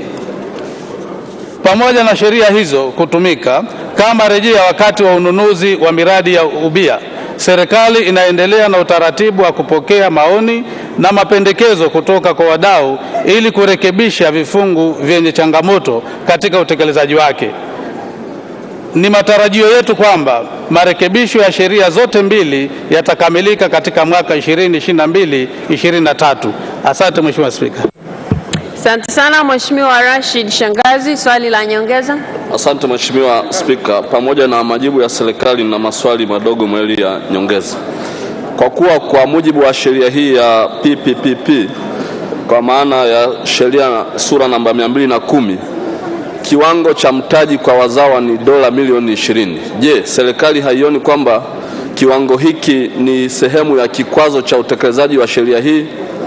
Lakini swali la pili, serikali ina mpango gani wa kupunguza masharti ya kimkataba katika miradi hii inayoibuliwa na sekta binafsi ili iweze kutekelezwa kwa ufanisi kupitia PPP? Asante Mheshimiwa Spika. Asante sana Mheshimiwa Naibu Waziri wa Fedha na Mipango, majibu. Asante Mheshimiwa Spika, kwa niaba ya Waziri wa Fedha na Mipango naomba kujibu maswali mawili ya nyongeza ya Mheshimiwa Rashid Abdalla Shangazi kama ifuatavyo. Mheshimiwa Spika, sheria ya PPP ipo katika mchakato wa kukusanya maoni, wa kufanya marekebisho, na sasa ipo ngazi ya kukusanya maoni kutoka kwa wadau. Kwa hiyo nimuombe Mheshimiwa mbunge awe na subra mpaka mchakato huo utakapokamilika. Bila shaka hiki hakitokuwa kikwazo kwa utekelezaji wa sheria hiyo. Lakini swala la pili, masharti hayo ambayo yapo pia ni kwa mujibu wa sheria na taratibu. Kwa hiyo pia nimhakikishie Mheshimiwa mbunge masharti hayo huenda yakapungua baada ya kupata mapendekezo kutoka kwa wataalamu wetu ambao wanakusanya maoni hayo. Asante Mheshimiwa Spika. Asante sana Mheshimiwa Naibu Waziri kwa majibu yako kwa maswali ya Mheshimiwa wabunge. Wizara ya Elimu, Sayansi na Teknolojia, Mheshimiwa Husna Juma Sekiboko, mbunge wa viti maalum, sasa ulize swali lake. Je, ni lini serikali itaifanya elimu ya sekondari kuwa elimu ya lazima? Elimu, Sayansi na Teknolojia, Mheshimiwa Juma Kipanga, majibu. Asante Mheshimiwa Spika, kwa niaba ya Waziri wa Elimu, Sayansi na Teknolojia napenda sasa kujibu swali la Mheshimiwa Husna Juma Sekiboko, mbunge wa viti maalum kama ifuatavyo. Mheshimiwa Spika, serikali inafanya mapitio ya sera ya elimu na mafunzo ya mwaka 2014 kwa lengo la kuiboresha elimu yetu ili iweze kukidhi mahitaji ya sasa na baadaye. Mheshimiwa Spika, kwa sasa serikali ipo katika hatua ya kupokea na kuchambua maoni ya wadau kuhusu sera ya elimu. Hivyo swala la elimu ya sekondari kuwa la lazima itategemea na maoni ya wadau na mahitaji ya wakati. Rasimu ya kwanza ya sera ya elimu inatarajiwa kukamilika mwezi Disemba 2022. Mheshimiwa Spika, nakushukuru. Mheshimiwa Husna Sekiboko, swali la nyongeza. Nashukuru sana Mheshimiwa Spika. Kwa kuwa Mheshimiwa Samia Suluhu Hassan, Rais wa Jamhuri ya Muungano wa Tanzania, ameonyesha nia na dhamira ya dhati ya kumlinda mtoto wa kike kwa kuweka elimu bila malipo kuanzia darasa la kwanza mpaka kidato cha 6. Kwa nini sasa wizara isitoe waraka wa kulinda watoto wa dhidi ya mimba za utotoni na ndoa za utotoni ili kuwahimiza kuwa shuleni wakati tunasubiri mabadiliko makubwa ya sera? Mheshimiwa Spika, pamekuwa na wimbi kubwa la watoto mtaani. Hilo ni la pili Mheshimiwa. La kwanza umeshatoa maelezo tayari. Uliza swali lako la pili. Mheshimiwa Spika, ni kwa nini serikali isitoe kauli dhidi ya watoto walioko mtaani wanaokosa kuenda shuleni ambao wamejiingiza kwenye makundi ya vilevi na uhalifu kama Panya Road? Mheshimiwa Naibu Waziri wa Elimu, Sayansi na Teknolojia, majibu. Asante Mheshimiwa Spika, kwa niaba ya Waziri wa Elimu, Sayansi na Teknolojia naomba kujibu maswali mawili ya nyongeza ya Mheshimiwa Husna Sekiboko, mbunge wa viti maalum kama ifuatavyo. Mheshimiwa Spika, kama nilivyoeleza kwenye majibu yangu ya msingi kwamba sasa serikali tunafanya mapitio ya sera pamoja na sheria yetu ya elimu. Na nimeeleza hapa kwamba sheria hiyo au rasimu hiyo itakuwa tayari mwezi Disemba mwaka huu 2022. Lakini uandaaji wa miongozo anayozungumza Mheshimiwa mbunge pamoja na nyaraka mbalimbali zinategemea vile vile mwongozo kutoka kwenye sera hii. Kwa hiyo naomba tu Mheshimiwa mbunge awe na subira Kwa vile mwezi Disemba sio mbali, tutakamilisha rasimu hii na huenda hayo yote yanayoyazungumza yakawemo kwenye sera pamoja na sheria yetu. Mheshimiwa Spika, katika eneo la pili, mwaka jana 2021 serikali ilishatoa waraka namba 2 wa elimu kwa mwaka 2021 ambao unahusu namna gani wanafunzi walioacha shule kwa sababu mbalimbali ikiwemo na hii ya ujauzito wanaweza kurudi shuleni. Kwa hiyo tutoe wito tu na rai kwa wadau pamoja na mamlaka mbalimbali zinazosimamia elimu kuhakikisha kwamba tunakwenda kutekeleza maagizo haya ya serikali. Nakushukuru sana Mheshimiwa Spika. Mheshimiwa Esther Nicholas Matiko, mbunge wa viti maalum, sasa ulize swali lake. Je, kwa takwimu ni wahitimu wangapi wa kada ya ualimu wa masomo ya sayansi na hesabu hawajaajiriwa tangu mwaka 2015? Elimu, sayansi na teknolojia. Naomba sasa kujibu swali la Mheshimiwa Esther Nicholas Matiko, mbunge wa viti maalum kama ifuatavyo. Mheshimiwa Spika, tangu mwaka 2015 mpaka 2022 jumla ya wahitimu 33,492 wa kada ya ualimu wa masomo ya sayansi na hisabati wamehitimu mafunzo katika vyuo mbalimbali vya ualimu na vyuo vikuu. Kati yao wahitimu 13,383 wameajiriwa katika shule mbalimbali nchini tangu mwaka 2015. Aidha, wahitimu 20,109 hawajaajiriwa katika shule za serikali. Mheshimiwa Spika, serikali inaendelea kuajiri ili kukidhi mahitaji ya walimu katika shule za umma. Nakushukuru sana Mheshimiwa Spika. Mheshimiwa Esther Nicholas Matiko, swali la nyongeza. Nakushukuru Mheshimiwa Spika. Mheshimiwa Spika, dunia ya sasa ni ya sayansi na teknolojia. Hivyo kama taifa lazima tuwekeze kuhakikisha kwamba tunakuwa na walimu wa kutosha kwenye masomo haya ya sayansi na hesabu. Na kwa kuwa kuna uhaba mkubwa sana wa walimu, waliopo ni takriban 33% tu. Ni nini mkakati wa serikali madhubuti na wa haraka wa kuhakikisha kwamba inaajiri walimu wa kutosha kukabiliana na changamoto hii? Swali langu la pili, kwa kuwa wahitimu hawa ambao hawajaajiriwa tangu mwaka 2015 ni takriban 60% na wengi wao wamekuwa wakijitolea kufundisha bila ajira rasmi, ni kwa nini serikali isione sasa iwape kipaumbele walimu hao wanaojitolea kwa kuajiri kwenye maeneo ambao wanajitolea kwa sasa? Mheshimiwa Naibu Waziri wa Elimu, Sayansi na Teknolojia, majibu. Asante Mheshimiwa Spika, kwa niaba ya Waziri wa Elimu, Sayansi na Teknolojia naomba kujibu maswali mawili ya nyongeza ya Mheshimiwa Esther Nicholas Matiko, mbunge wa viti maalum kama ifuatavyo. Na nitajibu maswali yote mawili kwa mpigo. Mheshimiwa Spika, kwanza nimpongeze sana Mheshimiwa Matiko kwa ufuatiliaji wa karibu wa walimu wetu wa masomo ya science pamoja na hisabati. Lakini kama nilivyokwisha eleza kwenye majibu yangu ya msingi kwamba serikali imeendelea kutoa fursa za ajira kwa walimu hawa. Tunajua changamoto ipo na uhitaji bado upo ni mkubwa. Lakini kuondoe hofu Mheshimiwa mbunge kwamba ofisi ya Rais TAMISEMI ambayo yenye dhamana ya kuomba vibali tayari katika mwaka huu wa fedha imeshaomba kibali cha kuajiri walimu zaidi ya 42,697 ambayo kipaumbele kikubwa sana tutawapa walimu wa science pamoja na hisabati na wale ambao wanaojitolea katika maeneo mbalimbali nchini. Nakushukuru sana Mheshimiwa Spika. Mheshimiwa Naibu Waziri, asante sana kwa majibu yako kwa maswali ya Mheshimiwa wabunge. Mheshimiwa wabunge, tumalizie Wizara ya Ardhi, Nyumba na Maendeleo ya Makazi. Mheshimiwa Stella Simon Fiao, mbunge wa viti maalum, sasa ulize swali lake. Je, serikali inatoa kauli gani kwa wananchi wa kata ya Majengo Tunduma waliovunjiwa nyumba zao? Swali hili limeelekezwa Wizara ya Ardhi, Nyumba na Maendeleo ya Makazi, na naibu waziri anaelekea kutoa majibu ya swali hili. Mheshimiwa Spika, kwa niaba ya Mheshimiwa Waziri wa Ardhi, Nyumba na Maendeleo ya Makazi, naomba kujibu swali namba 133 lililoulizwa na Mheshimiwa Stella Fiao kama ifuatavyo. Lakini Mheshimiwa Spika, naomba kabla sijajibu swali nitoe maelezo machache ya utangulizi. Mheshimiwa Spika, kikao cha makatibu wakuu wa nchi ya Tanzania na Zambia kilichofanyika mwezi Oktoba 2013 pamoja na mambo mengine kiliazimia kwamba alama za katikati ya mpaka, yani intermediate boundary pillars, kwa sehemu ya mpaka yenye urefu wa kilomita 50 ziongezwe ili kuzuia ongezeko la shughuli za kibinadamu na pia eneo la hifadhi ya mpaka lipunguzwe kutoka mita 100 kwa upande zilizokuwa zinatambuliwa hapo awali hadi mita 50 kila upande. Hata hivyo, pamoja na maazimio hayo kutekelezwa, baadhi ya wananchi waliendelea kuvamia eneo la hifadhi ya mipaka kwa kujenga makazi.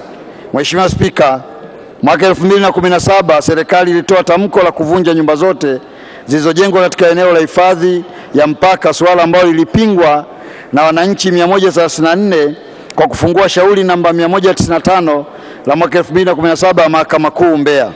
Shauri hilo lilifutwa mwaka 2019 na hatimaye jumla ya nyumba 193 zilizokuwa ndani ya eneo la mita 50 za hifadhi ya mpaka zilibomolewa. Kufuatia hatua hiyo, wananchi 35 walifungua tena shauri namba 12/2019 Mahakama Kuu Mbeya kudai fidia kutokana na kubomolewa kwa nyumba zao.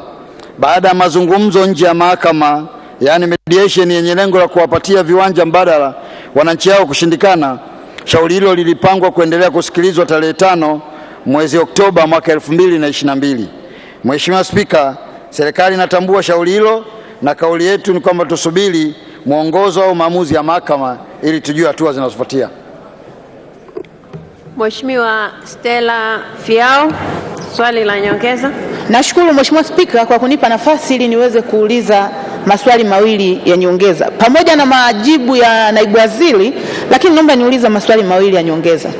Mheshimiwa Spika, baadhi ya wananchi waliovunjiwa nyumba hizi tayari walikuwa na hati ambazo zilikuwa zimetolewa na serikali. Sasa je, serikali ya Yoni imefanya maonezi makubwa kwa kuwavunjia wananchi ambao tayari walikuwa na hati zilizotolewa na serikali yenyewe? Swali langu la pili, Mheshimiwa Spika, nataka kujua sasa ni lini serikali itatoa viwanja mbadala kwa wananchi hao ili kutokuwaumiza kama walivyofanya sasa. Nashukuru sana.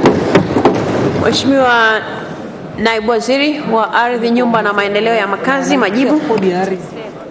Mheshimiwa Spika, kwa niaba ya Mheshimiwa Waziri wa Ardhi, Nyumba na Maendeleo ya Makazi, naomba kumjibu Mheshimiwa Stella Fiao, mbunge wa viti maalum, maswali yake mawili ya nyongeza kuhusu swala la hati miliki, lakini pia kuhusiana na swala la pili la viwanja mbadala. Kwa kuwa jambo au shauri hili liko mahakamani, Mheshimiwa Spika, ningeomba tuwe na subira na tutakapopata mwongozo wa mahakama tutakuja kueleza hatua zinazofuatia.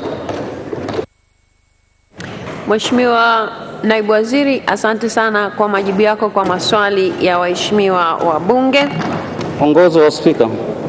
Mwongozo wa Spika. Nani anazungumza? Sijamwona. Mheshimiwa Ali Makoa, sawa. Waheshimiwa wabunge, tumefika mwisho wa kipindi chetu cha maswali kutoka kwenu, lakini majibu kutoka upande wa serikali.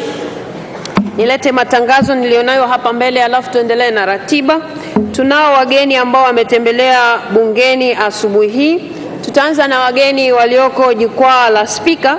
Wapo wageni 4 wa bunge kutoka Kanisa la Kiinjili la Kiluteli Tanzania KKKT wakiongozwa na Askofu Mamio Ole Paulo. Wote wasimame kwa pamoja. Karibuni sana wageni wetu, karibuni sana. Tunao wageni wawili wa bunge kutoka Fresh Spring Fellowship Church wakiongozwa na Musa Richard Mwacha ambaye ni mchungaji kiongozi. Karibuni sana, karibuni sana. Tunao wageni wawili wa bunge kutoka ubalozi wa Marekani nchini ambao ni ndugu Christine Mensa ambaye ni mkuu wa kitengo cha siasa ubalozi wa Marekani nchini. Asimame kwa pamoja na mwenzake. Karibuni sana. Karibuni sana waheshimiwa bunge. Tunaye pia mgeni mwingine wa bunge ambaye ni makamu mwenyekiti wa ACT Wazalendo Bara, ndugu Dorothy Semu. Karibu sana. Tunaye mgeni wa bunge mwingine ambaye ni katibu mkuu wa CUF Taifa, ndugu Hamad Masud Hamad. Karibu sana. Waheshimiwa wabunge, tunao pia wageni mbalimbali wa waheshimiwa wabunge ambao tungependa kuwatambua kwa pamoja. Wageni wetu wote wa waheshimiwa wabunge wote msimame kwa pamoja. Karibuni sana.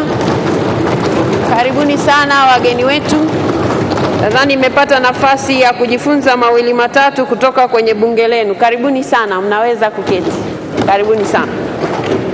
Tunao wageni ambao wametembelea bunge kwa ajili ya mafunzo. Wapo wageni kutoka taasisi ya Tanzania Youth in Protecting Society kutoka jijini Dodoma. Karibuni sana. Tunao wageni 13 wa Women Voice and Connection kutoka mkoani Morogoro. Karibuni sana. Wapo wanafunzi 22 na walimu 3 kutoka chuo cha ufundi Nangwa kilichopo mkoani Manyara. Karibuni sana. Waheshimiwa wabunge, hao ndio wageni tulionao bungeni siku ya leo. Lakini ninayo matangazo mawili. Moja linatoka kwa katibu wa bunge. Waheshimiwa wabunge, mnatangaziwa kwamba Wizara ya Habari, Mawasiliano na Teknolojia ya Habari imeweka dawati katika viwanja vya bunge nyuma ya ukumbi wa Msekwa ili kutoa fursa kwa waheshimiwa wabunge kufanya uhakiki wa taarifa za anwani za makazi zilizotolewa mwezi Februari hadi mwezi Mei 2022. Waheshimiwa wabunge, kuna wabunge naona wanahama viti, kuna wabunge wanasimama, kuna wabunge wanatembea.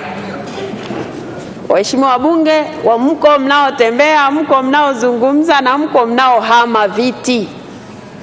Nikiwa nimesimama hapa mbele mnasikiliza kwa sababu huenda ninachokisema ni jambo lako wewe. Ndio lengo hasa. Kwa hiyo waheshimiwa wabunge wote mnakaribishwa kuhakiki taarifa zenu za anwani za makazi. Fursa hii waheshimiwa wabunge tuitumie vizuri. Lipo tangazo kutoka kwa Mheshimiwa Shali Josepha Raymond ambaye ni mwenyekiti wa Umoja wa Bunge Wanawake Tanzania. Mnatangaziwa waheshimiwa wabunge wanawake wote kuwa leo tarehe 22 Septemba 2022 mara baada ya kuahirisha kikao cha bunge mchana kutakuwa na semina kwa wabunge wanawake wote. Semina hiyo imeandaliwa na wakala wa nishati vijijini yani REA na itafanyika katika ukumbi wa Kambarage uliopo jengo la Hazina karibu na ukumbi wa JK Convention Center.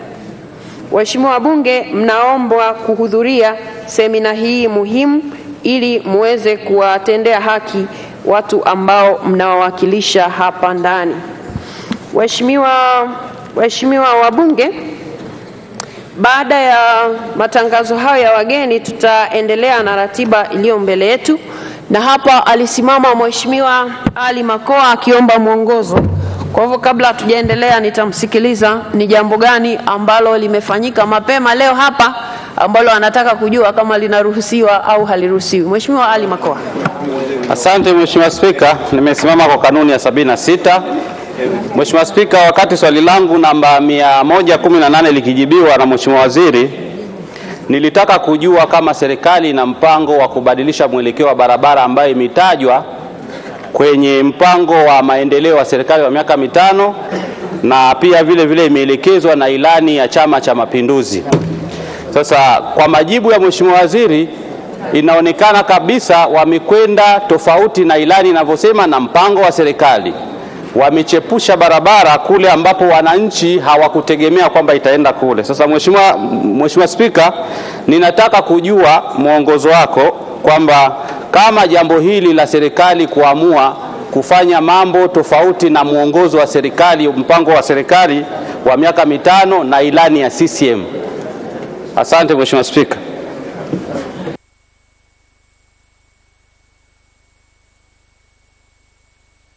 Waheshimiwa wabunge, amesimama Mheshimiwa Ali Makoa akieleza kuhusu majibu ambayo yametolewa na Mheshimiwa Naibu Waziri kwenye swali ambalo yeye alikuwa ameliuliza, swali la msingi 118.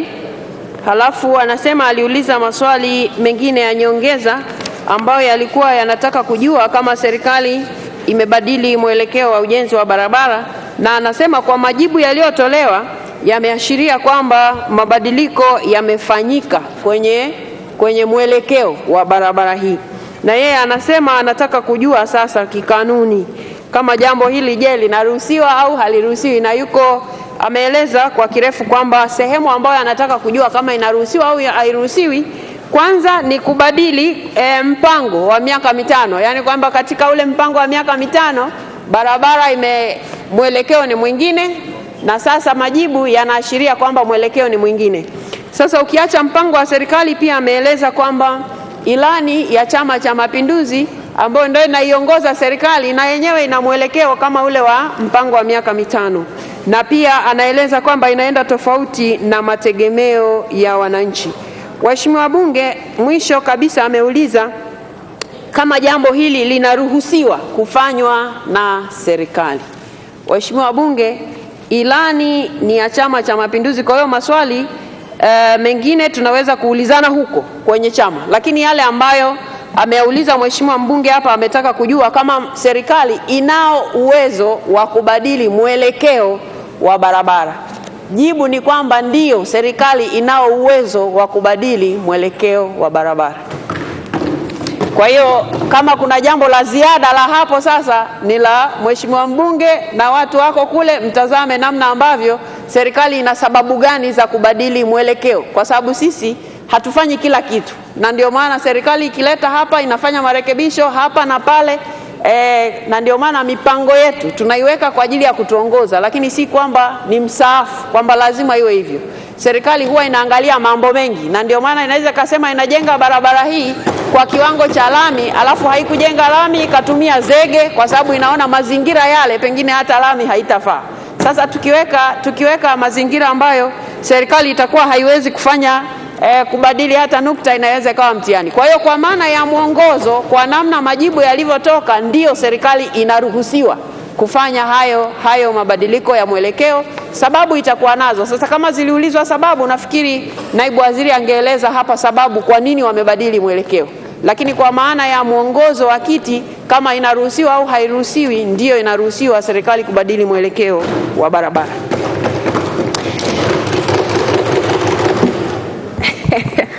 Asante sana. Waheshimiwa Bunge, tunaendelea na ratiba iliyo mbele yetu, na ili tuendelee na ratiba hiyo nitamuita sasa Mheshimiwa Waziri wa Nchi, Ofisi ya Waziri Mkuu, Mheshimiwa George Boniface Simbachawene, ili aweze kutoa hoja ya kutengua kanuni, ili tuweze kutoa fursa kwa ajili ya jambo linalofuata baada ya hapa. Mheshimiwa Waziri. Mheshimiwa Spika, chini ya kanuni ya 174 kanuni ndogo ya kwanza ya kanuni za kudumu za Bunge toleo la Juni mwaka 2022, naomba kutoa maelezo ya hoja ya kutengua kanuni za Bunge. Mheshimiwa Spika, kwa kuwa moja ya shughuli iliyopangwa kufanyika leo tarehe 22 Septemba mwaka 2022 ni uchaguzi wa wajumbe wa Bunge la 5 la Afrika Mashariki, na kwa kuwa kwa mujibu wa kanuni ya 160 kanuni ndogo ya kwanza na kanuni ya 164E wageni hawaruhusiwi kuingia ndani ya ukumbi wa Bunge, bali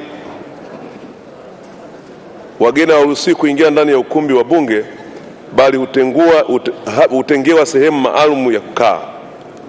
Na kwa kuwa kanuni ya 10 kanuni ndogo ya pili ya nyongeza ya 3 ya kanuni za Bunge inaeleza kuwa wagombea wanaweza kuruhusiwa kuingia ndani ya ukumbi wa Bunge ili kujitambulisha, kujieleza, kuuliza na kujibu maswali pamoja na kuomba kura. Hivyo basi, kwa madhumuni ya utekelezaji bora wa shughuli za Bunge na kuwezesha uchaguzi wa wajumbe wa Bunge la Afrika Mashariki kufanyika kwa ufanisi, naliomba Bunge liazimie kwamba kanuni ya 160 kanuni ndogo ya kwanza na kanuni ya 164 kanuni ndogo ya E ambazo kwa ujumla wake zinazuia wageni kuingia ndani ya ukumbi wa Bunge zitenguliwe, na badala yake wagombea wa uchaguzi huu waruhusiwe kuingia ndani ya ukumbi wa Bunge ili waweze kujitambulisha, kujieleza, kuulizwa na kujibu maswali pamoja na kuomba kura. Mheshimiwa Spika, naomba kutoa hoja. Waheshimiwa wabunge, hoja imeungwa mkono. Na kwa utaratibu wetu nitawahoji waheshimiwa wabunge wanaoafiki hoja ya Mheshimiwa Waziri ya kutengua kanuni waseme ndio. Wasioafiki waseme sio. Mnasema sio na nyinyi mnawagombea leo. Sasa sijui ataingilia wapi hapa. Waheshimiwa wabunge waliosema ndio wameshinda, kwa hivyo hoja imeungwa mkono na imetenguliwa kwa sasa. Katibu. Uchaguzi wa wabunge wa Bunge la Afrika Mashariki EALA. Waheshimiwa wabunge, uchaguzi wa wabunge wa Bunge la Afrika Mashariki. Nitatoa maelezo kwa kifupi.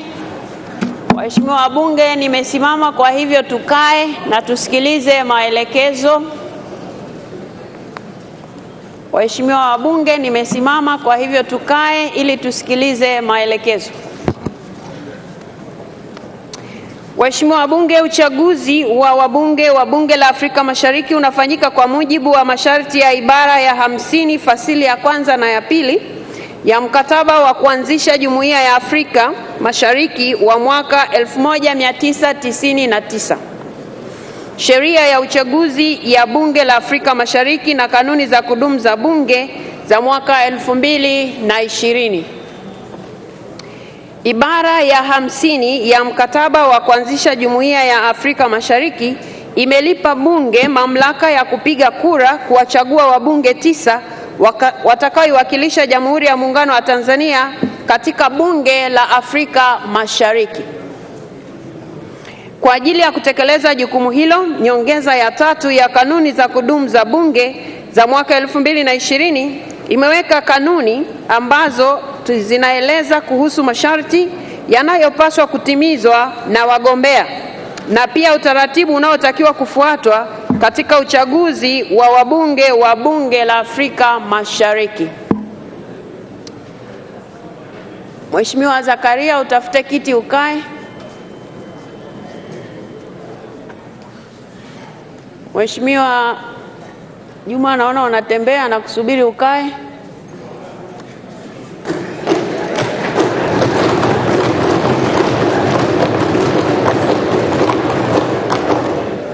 Mheshimiwa Jerisla, nasubiri ukae. Mheshimiwa Mpina, nasubiri mkae ili niendelee. Ili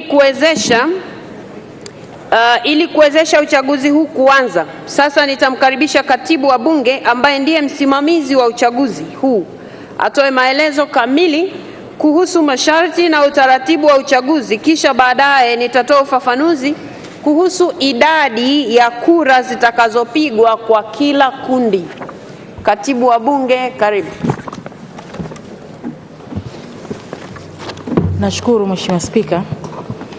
Mheshimiwa Spika, uchaguzi huu unatokana na maisha ya Bunge la 4 la Afrika Mashariki kufikia ukomo wake ifikapo tarehe 17 Disemba mwaka huu 2022, ambapo kwa mujibu wa sheria ya uchaguzi wa wabunge wa Bunge la Afrika Mashariki ya mwaka 2011, nchi wanachama zinatakiwa kuchagua wabunge wa bunge linalofuata ndani ya kipindi cha siku 90 kabla ya tarehe hiyo ya ukomo. Uchaguzi huu umewekewa masharti ya kutangazwa kwenye gazeti ya serikali ili tarehe ya uteuzi na tarehe ya uchaguzi viweze kujulikana kwa umma, kuwezesha vyama vyenye nia ya kudhamini wagombea vifanye hivyo. Masharti hayo yalitekelezwa ambapo tarehe 6 mwezi wa 9 mwaka huu 2022 nilitoa tangazo kwenye gazeti la serikali na vyombo mbalimbali vya habari. Mheshimiwa Spika, nafasi zilizopo ni 9 ambazo kwa mujibu wa masharti ya mkataba wa uanzishwaji wa Jumuiya ya Afrika Mashariki, kwa mujibu wa kanuni za kudumu za bunge na mazingira ya nchi yetu, nafasi hizo hupatikana kwa kuzingatia uwiano wa idadi ya wabunge wa vyama vinavyowasilishwa bungeni, uwakilishi wa jinsia na pande mbili za muungano, na hivyo hugawanywa kwenye makundi 4 kama ifuatavyo. Kundi A ni wagombea wanawake, kundi B ni wagombea kutoka Zanzibar, kundi C ni wagombea wa vyama vya walio wachache, na kundi D ni wagombea wa Tanzania bara. Mheshimiwa Spika, kwa sasa mchanganuo wa idadi ya wabunge wa bunge hili la Jamhuri ya Muungano wa Tanzania kivyama na asilimia stahiki ya viti 9 vinavyohitajika ni kama ifuatavyo. Wabunge wa Chama cha Mapinduzi wapo 365, ambayo ni sawa na 93% ya wabunge wote, na hivyo wanastahili kupata viti 8.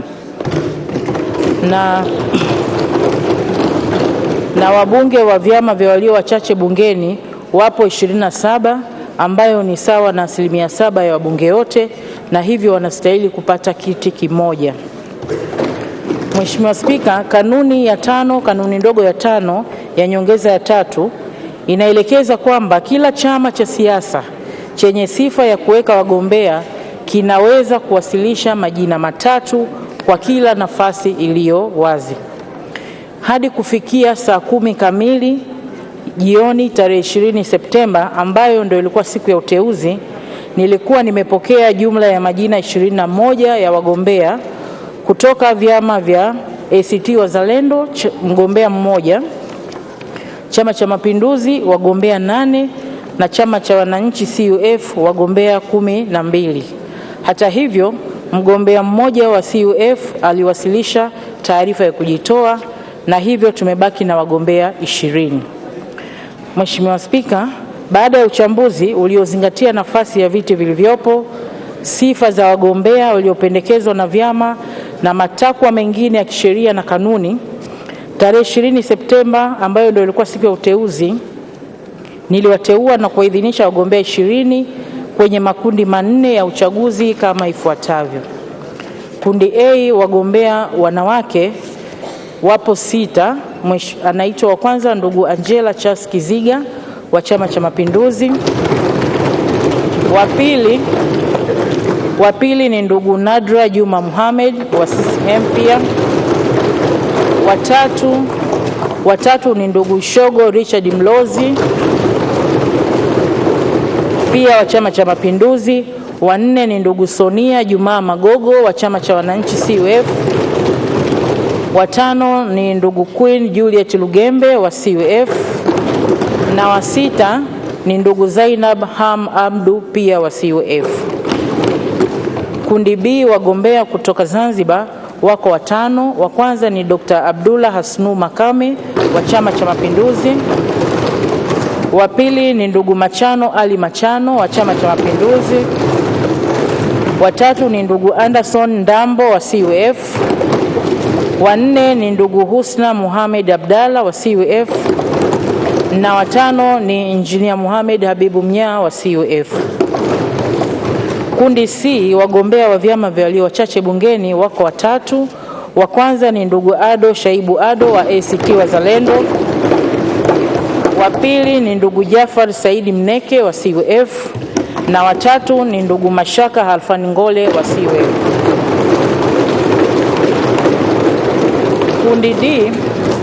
Kundi D, wagombea wa Tanzania bara wako 6.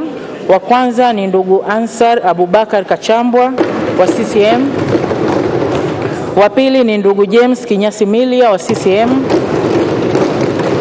Wa 3 ni Dr. Ngwaru Jumanne Magembe wa CCM. Wa 4 ni ndugu Adui Saif Kondo wa CUF. Wa 5 ni ndugu Muhammad Msham Gulangwa wa CUF, na wa 6 ni ndugu Thomas Malima pia wa CUF. Mheshimiwa Spika, kwa mujibu wa kanuni ya 10 kanuni ndogo ya 2 ya nyongeza 3, kila mgombea ataruhusiwa kuingia ndani ya ukumbi wa Bunge ili kujieleza mbele ya wapiga kura ambao ni waheshimiwa wabunge kwa kutumia lugha ya Kiingereza na kujibu maswali yatakayoulizwa na wabunge kwa kadri ya idadi itakayoelekezwa na Mheshimiwa Spika. Kwa mujibu wa kanuni ya 11 kanuni ndogo ya 2 na 3 ya nyongeza 3, baada ya wagombea kujieleza, kila mpiga kura atapewa karatasi ya kura na atapiga kura yake. Kanuni ya 11 kanuni ndogo ya 4 ya nyongeza 3 inatoa mamlaka kwa Spika kuelekeza kura ngapi zipigwe katika kila kundi. Hivyo, endapo mpiga kura atapiga kura pungufu au zaidi tofauti na maelekezo ya Spika na kama ilivyofafanuliwa katika karatasi ya kupiga kura, kura hiyo itahesabiwa kuwa imeharibika. Baada ya zoezi la kupiga kura kukamilika, kwa mamlaka aliyopewa na kanuni ya 12 kanuni ndogo ya 1 ya nyongeza 3, Mheshimiwa Spika atateua wabunge 2 ambapo mmoja ni wa kutoka chama tawala na mmoja kutoka chama cha kambi ya walio wachache ili wawe mawakala wa wagombea wote kwenye zoezi la kuhesabu kura. Mheshimiwa Spika, sasa naomba tuanze zoezi letu kwa kwanza kupokea maelekezo yako kuhusu utaratibu wa kupiga kura kwa kila kundi, kisha wagombea waitwe mmoja mmoja ili kujieleza, kuulizwa maswali na taratibu nyingine zitaendelea. Mheshimiwa Spika, naomba kuwasilisha. Asante sana katibu wetu wa Bunge kwa maelezo ya ufasaha kabisa kwa namna zoezi letu litakavyoendeshwa na namna lilivyoendeshwa mpaka tumefikia siku ya leo hapa. Waheshimiwa wabunge, idadi ya kura zitakazopigwa kwa kila kundi. Waheshimiwa wabunge, baada ya kupata maelezo ya msimamizi wa uchaguzi, sasa ninatoa ufafanuzi kuhusu utaratibu wa kupiga kura kwa mujibu wa kanuni ya 11 fasili ya 4 ya nyongeza ya 3 ya kanuni za Bunge za mwaka toleo la Juni 2020 na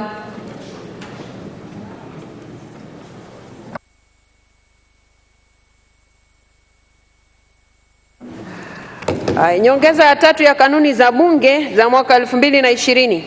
Kanuni hii inaelekeza kwamba Spika pamoja na mambo mengine atatoa maelezo kuhusu idadi ya kura zitakazopigwa kwa makundi yote ya uchaguzi kama yalivyotajwa na msimamizi wa uchaguzi. Kwa kuzingatia majina ya wagombea yaliyowasilishwa na kila chama kwenye makundi husika na ili kupata uwakilishi uliowekwa, kila mpiga kura atatakiwa kupiga kura ya siri kwa kuchagua majina 9 tu ya wagombea anaopenda kuwachagua kwa utaratibu ufuatao. Kundi A, wagombea wanawake wapo 6. Kila mbunge atawapigia watatu. Katika wagombea 6 unapiga kura 3. Kundi la pili B, wagombea wa Zanzibar wapo 5. Kila mbunge atawapigia 2. Kura 2 kati ya hizo 5.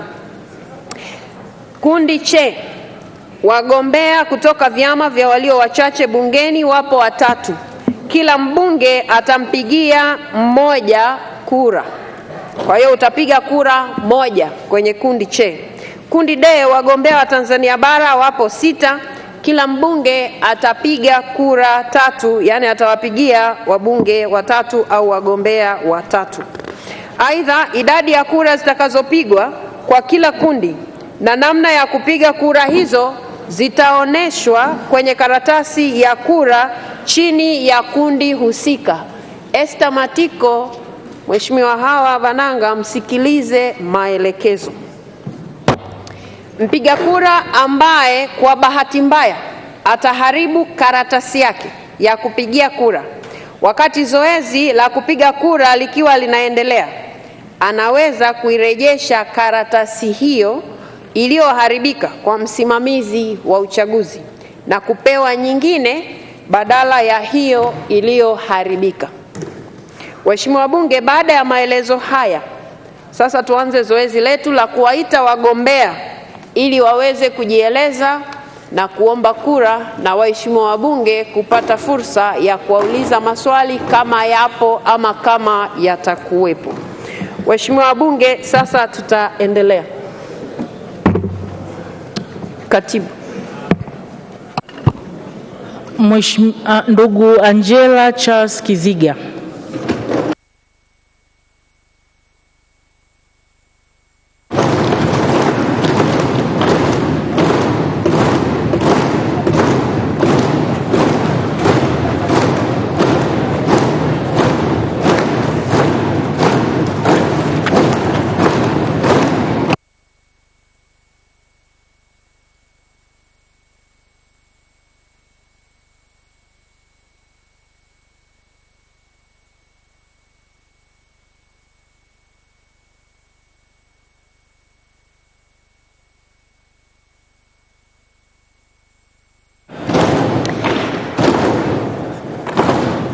Karibu sana ndugu mgombea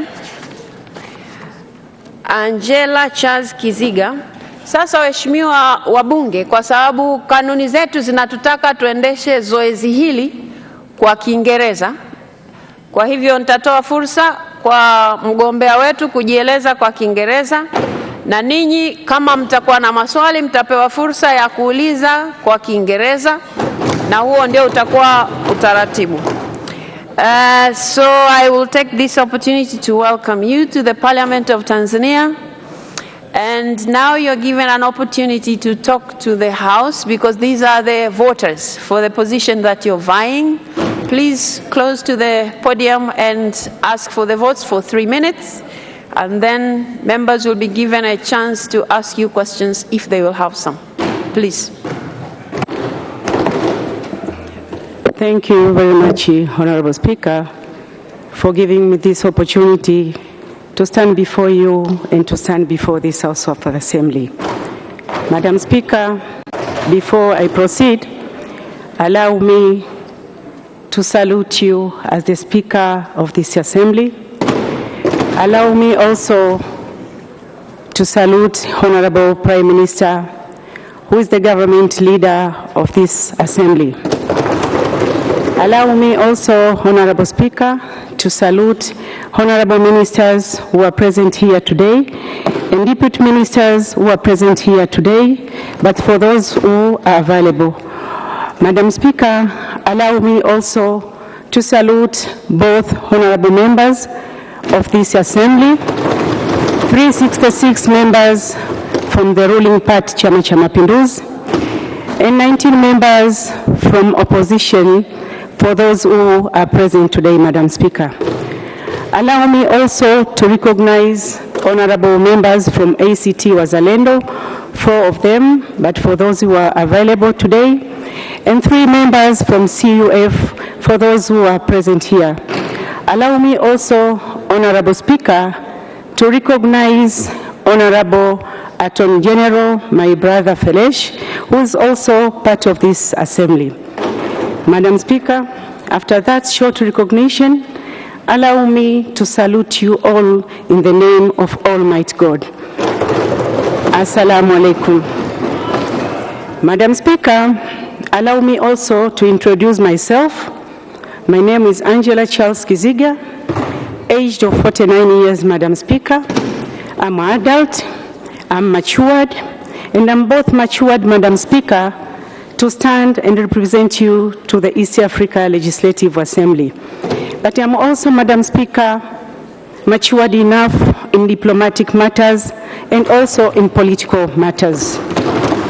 Madam Speaker, I just want to assure you that I'm capable enough to stand and defend national interest to the East African Legislative Assembly. I want to assure you also, Madam Speaker, in this House today, that I'm multifunctional, I'm visioned, I'm committed, I'm well committed to my country, and I'll be able to stand, to defend, to protect my national interests as priority number 1 to the East African Legislative Assembly. Not only that, Madam Speaker, I'm also very loyal to my country. I want to assure you, Madam Speaker, that I'm well determined, and I want to assure you also this House. 2012, when I stood up here, same house, same place, I asked for your votes, Madam Speaker, in this House, and you voted for me, and I became a member of the East African Legislative Assembly. During my tenure, I was privileged to be a chairperson of a committee called Communication, Trade and Investment. I'm proud to stand before you, Honorable Speaker, in this House to inform you that the OSBP, One-Stop Border Post, that was my bill which started during my tenure, and I made sure, because it had an interest part of my country, I was managed to make sure that bill was assented by 3 members of that country during that time, Tanzania, Kenya, Uganda, and Rwanda, and it became a law, and that's why we can see today our roads are well secured, our roads are well protected. Thank you so much. Thank you so much. Having said that, Madam Speaker. Thank you so much. Thank you so much for your explanation, and I think the members of parliament have already heard you and they have understood you. Now I will ask them if they have any questions for you. I will be recognizing the members who will be standing if there are any questions. I don't see any question. Okay. So, Angela Charles Kiziga, thank you so much for coming. The members have heard you. Madam Speaker. Go the last word, 30 seconds. Madam Speaker, I thank you once again, and I humbly ask for your votes. I humbly ask for both members from opposition side and from the ruling part, and honorable ministers, and my brother, Honorable Felesh, to vote for me so that I can represent you to the East African Legislative Thank you so much. I beg to Thank you. You can now go. Thank you so much.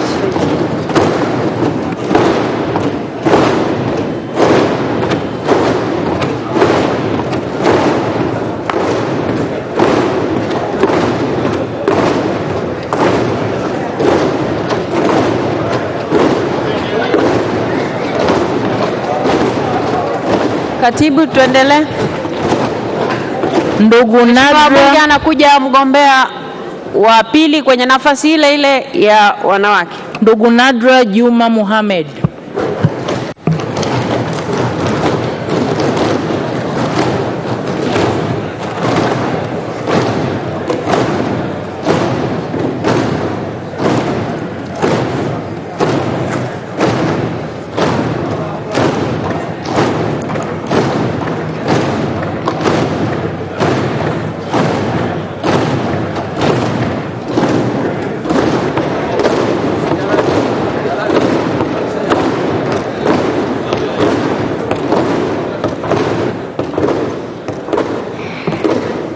Nadra Juma Mohammed, you're welcome to the House.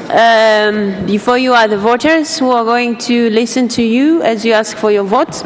And they will also be given a chance if they have any questions to ask you. But right now, you're welcome. You can use your 3 minutes to talk to the members of parliament and tell them what you want to tell them. Please. Thank you.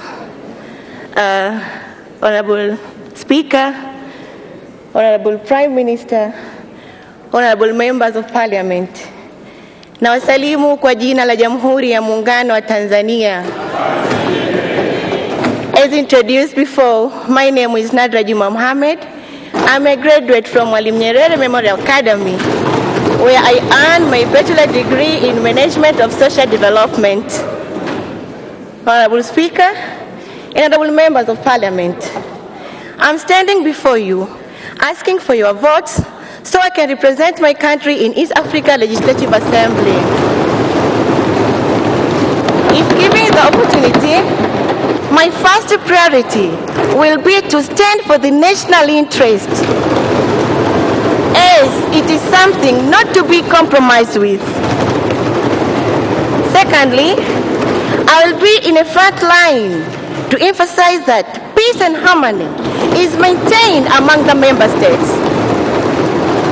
Honorable Speaker, honorable members of Parliament, I humbly ask for your votes. Thank you.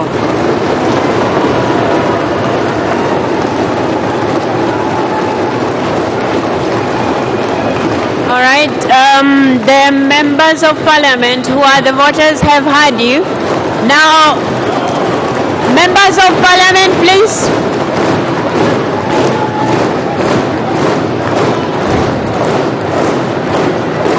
Thank you so much. Thank you so much. Thank you. So I'll give the members an opportunity if they have any questions. Thank you very much. There is none? Okay. Thank you so much. You can use 30 seconds to wind up. Okay.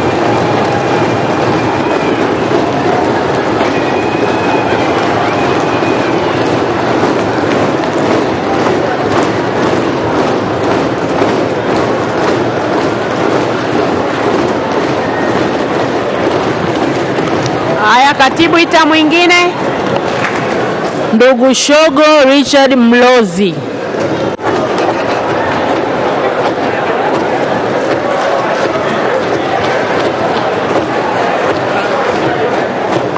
Naomba aingize ndani ndugu Shogo Richard Mlozi.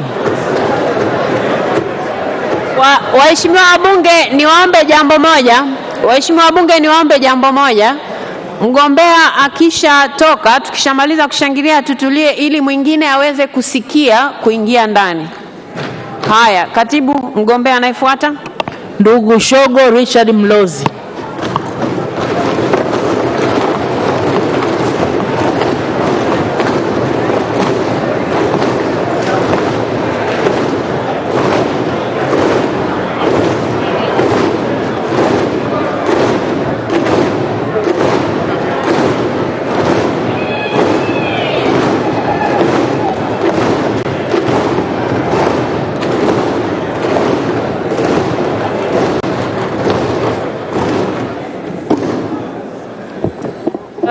Shogo Richard Mlozi, you're welcome to the House. These are the voters who, if they are convinced with what you're going to say, they'll vote for you. So you're given 3 minutes to ask for votes from the members, and members will be given an opportunity to ask you questions, if any. Please. Right Honorable Speaker, Honorable Prime Minister, Honorable Members of Parliament, good morning. I'm very humbled to stand before you this morning. My name is Shogo Richard Mlozi. I am a candidate for the position of Member of Parliament in the East African Regressive Assembly. I'm a seasoned expert in the tourism industry. I'm a senior lecturer, and I've had the opportunity to serve in various boards. Right Honorable Speaker and members, given opportunity to serve in this position, I'll do my best to put the interest of our nation before everything.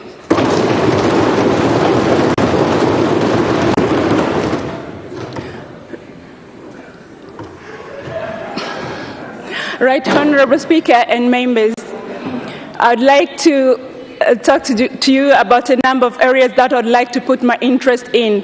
The first area is business opportunities and investment.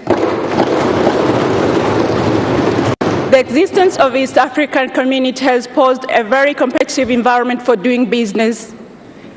East Africa has a lot of potential from agriculture, mining, energy, infrastructure, and tourism investment opportunities. The focus here is on the areas where other partner states have direct stake. From a business perspective, all businesses are linked to tourism industry, foreign direct investment, and shared trading and services. Right Honorable Speaker and members, I am very inspired and moved by Her Excellency Samia Suluhu Hassan, our President's noble work in reviving our economy and opening up our economy to foreign and local direct investment through the Royal Tour program. These initiatives have had a very huge impact to our economy and has positioned Tanzania as a very competitive destination. The question is, how do we make that competitiveness sustainable? Also, the question is, how do people of Tanzania take advantage of those opportunities within the East African region? Honorable Speaker, given an opportunity to serve in this position, I will make sure we work on complementarity, cooperation, and protection of our national interest. Another area that I would like to champion is the area of women empowerment. Honorable Speaker and members. Dr. Shogo, your time is up, and I think the members have already heard you. Are there any questions to the contestant? Okay, there is a hand from Honorable Kingu. Thank you so much, Madam Speaker, to give me this opportunity to ask just one question to my sister Shogo. Honorable Speaker, I'm a little bit curious that Madam Candidate is one of the CEO of one of the most competent institutions in our country. I'm just asking, what value will she add when we endorse her today to become the representative of Tanzania to the East African Legislative Assembly? Thank you so much. You got 1 minute to respond to the question. Right, Honorable Speaker, I'd like to thank you, Honorable Kingu, for a very good question. First of all, I'm very grateful to have served as the CEO for 5 years. 5 years is a good number. This is the time for me to grow, and this is the direction I've chosen to grow. But as a CEO also, I have been exposed to a number of opportunities that have given me different leadership skills. The first one, as a CEO, you have a vision that you need to share with your colleagues. In sharing your vision, you need to have different techniques on how they're going to understand and also support you in the implementation of that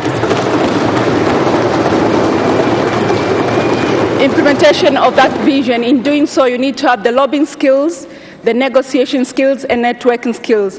That's not only the case. As the CEO, you always have to make decisions which are tough. In order to make this decision, you need to be a critical thinker and to make a detailed analysis before you make any decision. Thank you so much. As a CEO, I've had an opportunity to be in different platforms with different executives and diplomats. That has given me a sense of deep self-awareness to know what to say, when to say, and how to say it. Dr. Shogo, that's enough. Thank you so much. Members, I don't see any other hands, so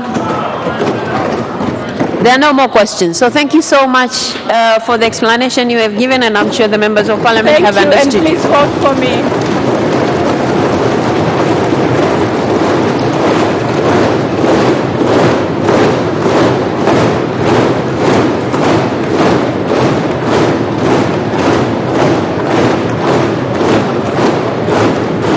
Asanteni sana waheshimiwa. Katibu mwingine. Ndugu Sonia Juma Magogo.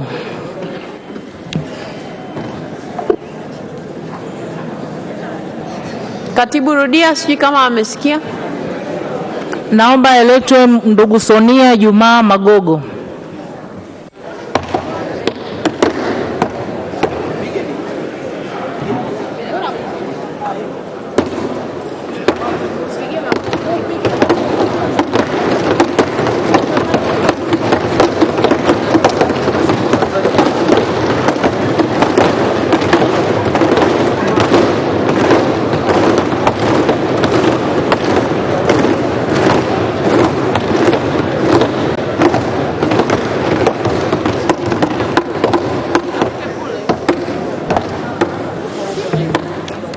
Sonia Juma Magogo, you're welcome to the Parliament of Tanzania, who the voters in this case that you're a candidate for the IALA membership.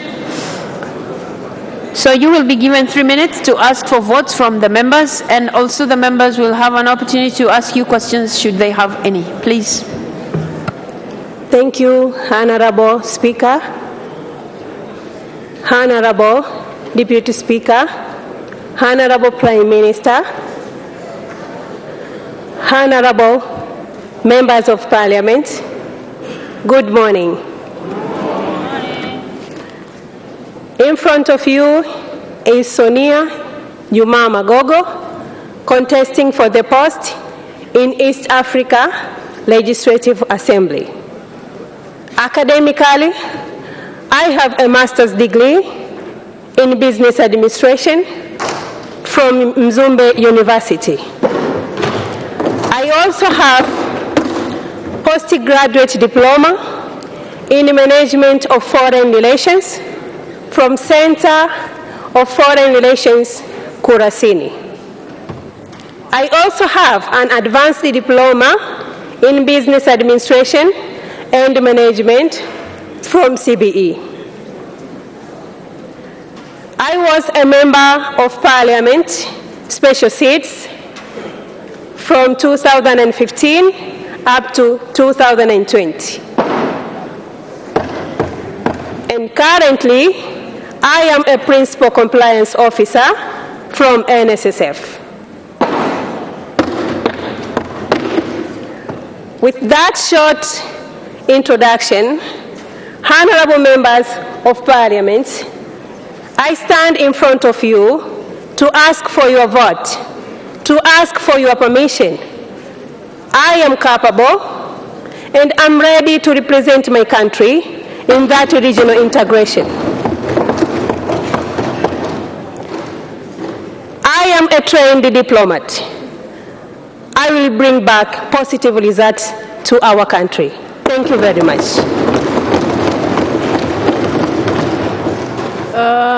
Thank you so much. I think the members of Parliament have heard you. I don't see any members standing or raising their hands. So thank you so much, Sonia Magugu. Thank you. Thank you, Honorable Speaker. You're free to leave now. Thank you. Thank you.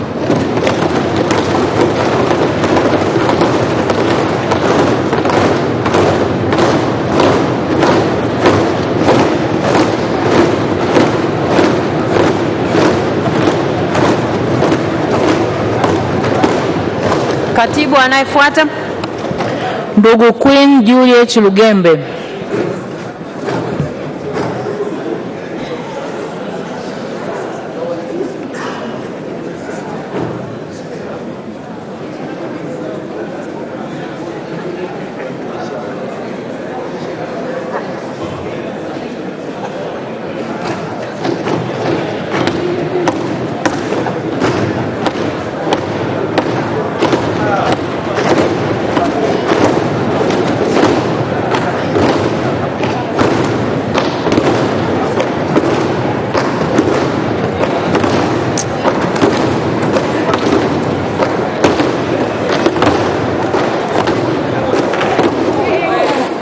Queen, this side.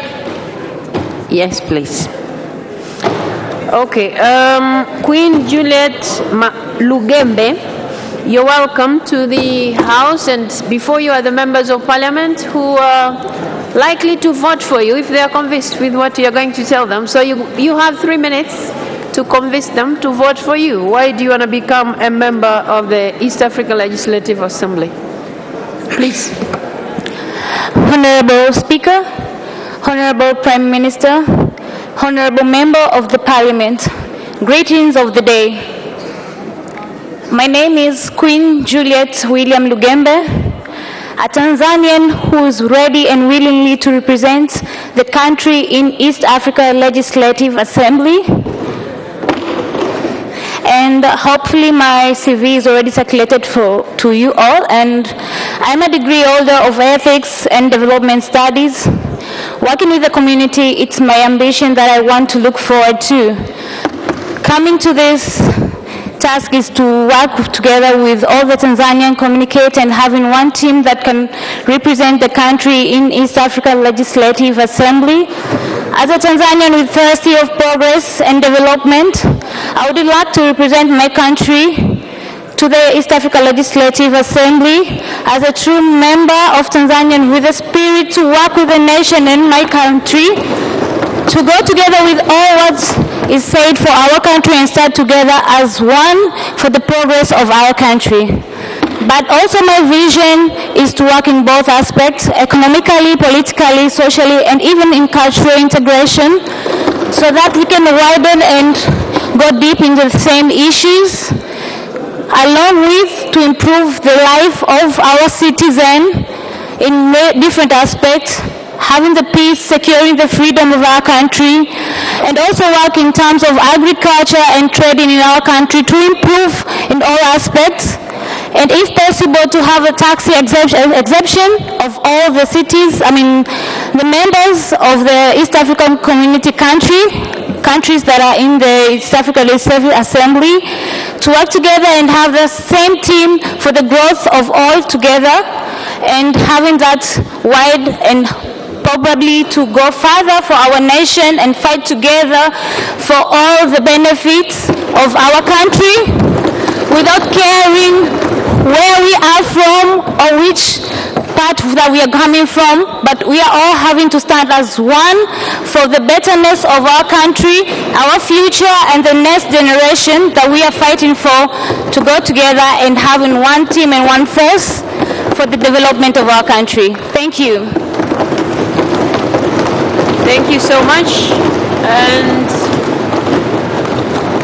I believe the members have had you. I don't see any member raising to ask you questions, so I think they are all comfortable and they have heard you. So thank you so much.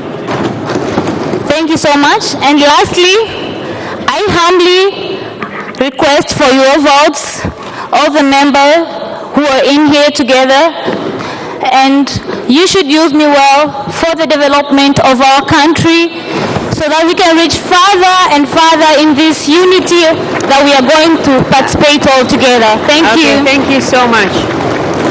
You may now go on. Thank you.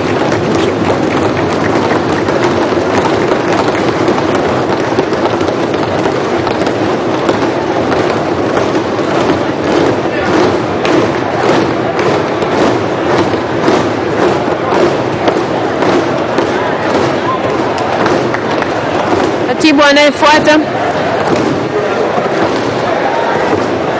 Ndugu Zainab Ham Abdu. Waheshimiwa wabunge, ngoja aitwe anayefuata. Waheshimiwa wabunge. Ndugu Zainab Ham Abdu. Kwa nini anasindikiza?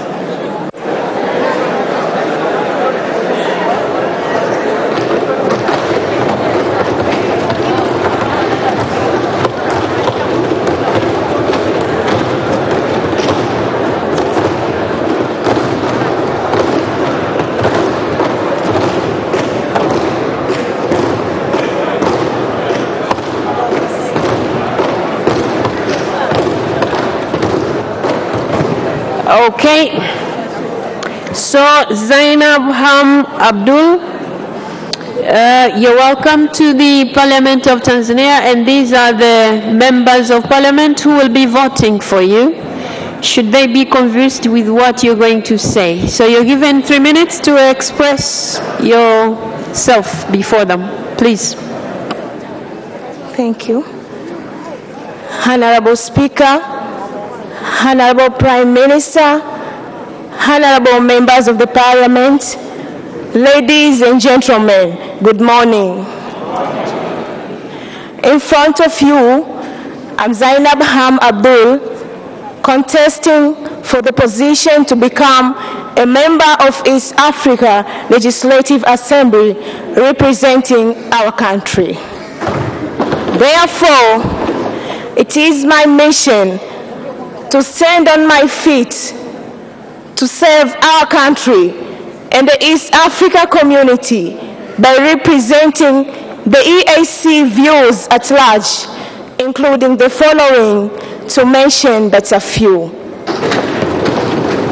Firstly, strengthening common markets and political stability among the East African countries.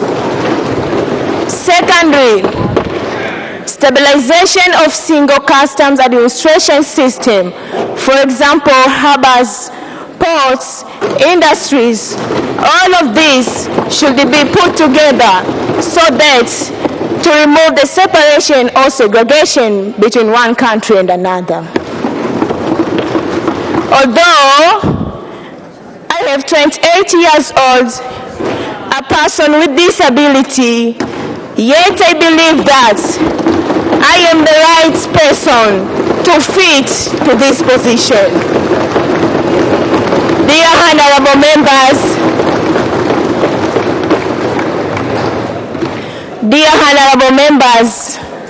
I kindly request for your votes so that I become a country representative in East Africa Legislative Assembly. Thank you so much. May God be with us always.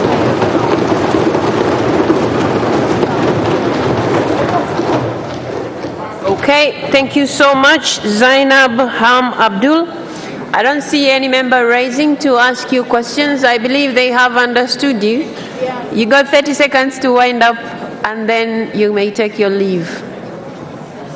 30 seconds. If you have anything to say, then you can go. Members of Parliament don't have any questions.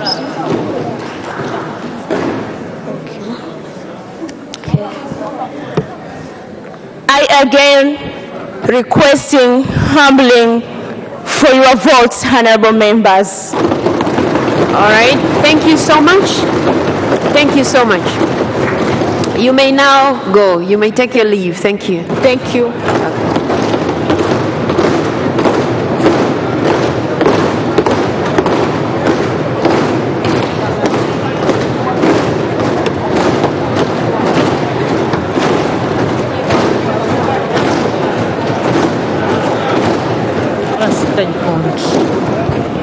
Waheshimiwa wabunge, tunaelekea kwenye kundi lingine.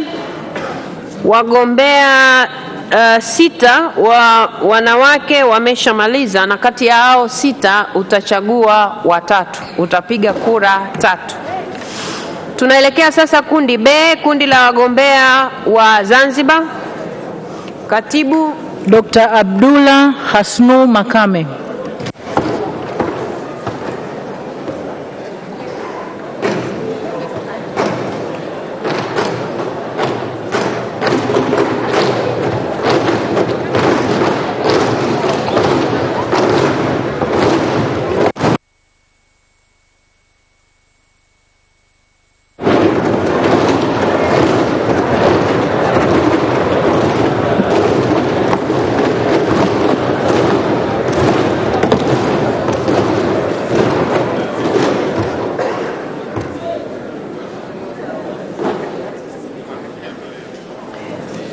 Dr. Makame, you're welcome to the Parliament of Tanzania.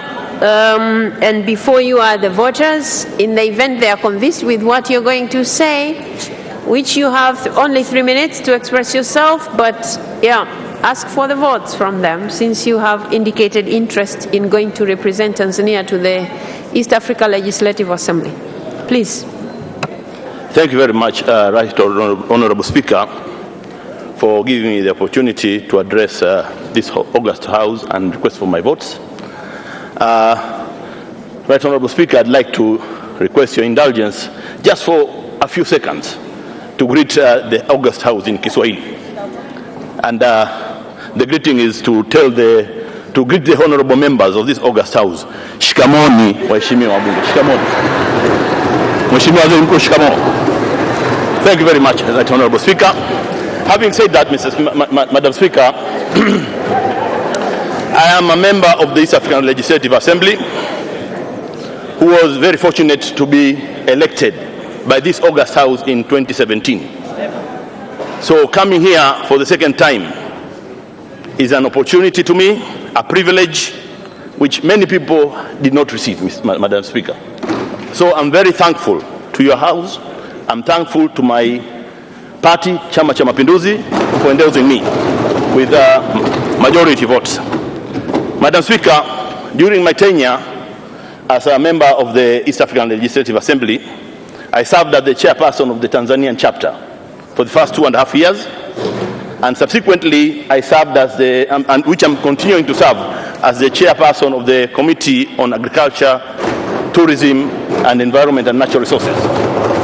These tasks are additional assignments that were given to me by my colleagues because they thought I could deliver some more work, additional work on behalf of them. So I did that work, and I'm quite sure, Madam Speaker, you never received any complaints.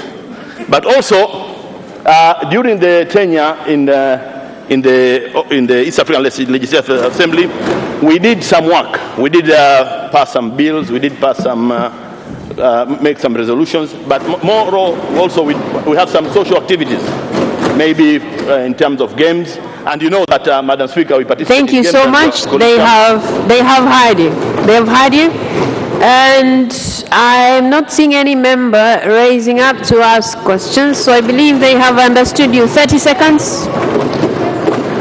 Where? I don't see any hand. Okay, Honorable Abdallah Mwinyi. Thank you very much, Honorable Speaker. As Dr. Makame is a second termer, I didn't want to leave him. Let him leave before he can answer a few questions. Dr. Makame, could you please explain to this August Assembly, what would you say are the fundamental challenges that you have faced during your first term of office, and what needs to be done to ensure that those challenges are alleviated? I thank you. Thank you very much, Honorable. Wait a second. You have to be called before you start speaking. Dr. Makame, please respond to the question. Thank you very much, Madam Speaker. This is a question asked to me by a member emeritus of the East African Legislative Assembly. He served for 10 years there. And it's a very good question, I would say, because in life you don't live without challenges. So we have some challenges, and specifically we had some challenges with regards to the integration of EAC, and we are looking at creating an environment that would enable the participation and the functioning of the private sector. That is a general issue, because we are seeing the challenges in business, much as the business people are doing business, but there are issues of non-tariff barriers. That's a general issue in the EAC. But in terms of us also, Madam Speaker, with our the chapter, we need to have closer links with the National Assembly. I'm not saying that we don't have, but we'd like to improve the links with the National Assembly so that we have greater cooperation and report more frequently. That's, I think, the short response. Thank you so much. And the members, I think they have understood you. 30 seconds to wind up. Thank you much, Madam Speaker. Now, having said what I have said, the only thing which is remaining is to request your August House through you, Madam Speaker, but the members as well, and your own vote, Madam Speaker, the vote of the Right Honourable Prime Minister and my former Minister of Foreign, Honourable Dr. Ndubaru, and all members, because he groomed us while we were in the EAC. Thank you, Madam Speaker. Thank you. Thank you so much. You may now take your leave. Thank you so much.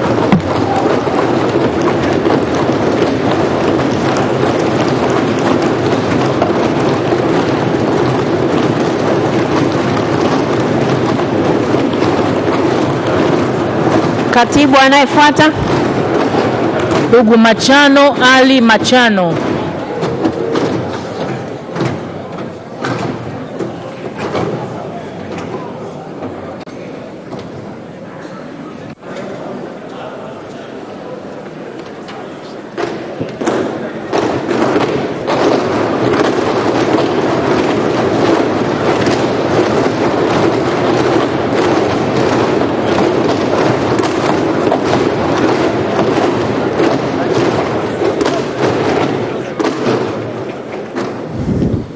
Machano Ali Machano, before you are the voters, and in the event they are convinced with what you're going to say, they'll vote for you. So you're given 3 minutes to prove yourself to the members why they should vote for you. Please.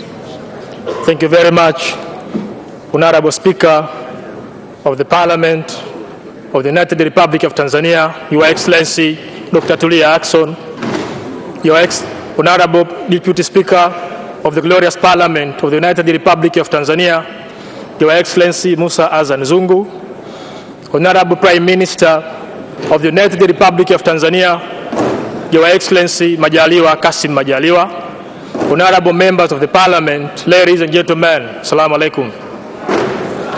Honorable Speaker, member of the Parliament, in front of you is Mr. Machano Ali Machano. I'm 34 years old.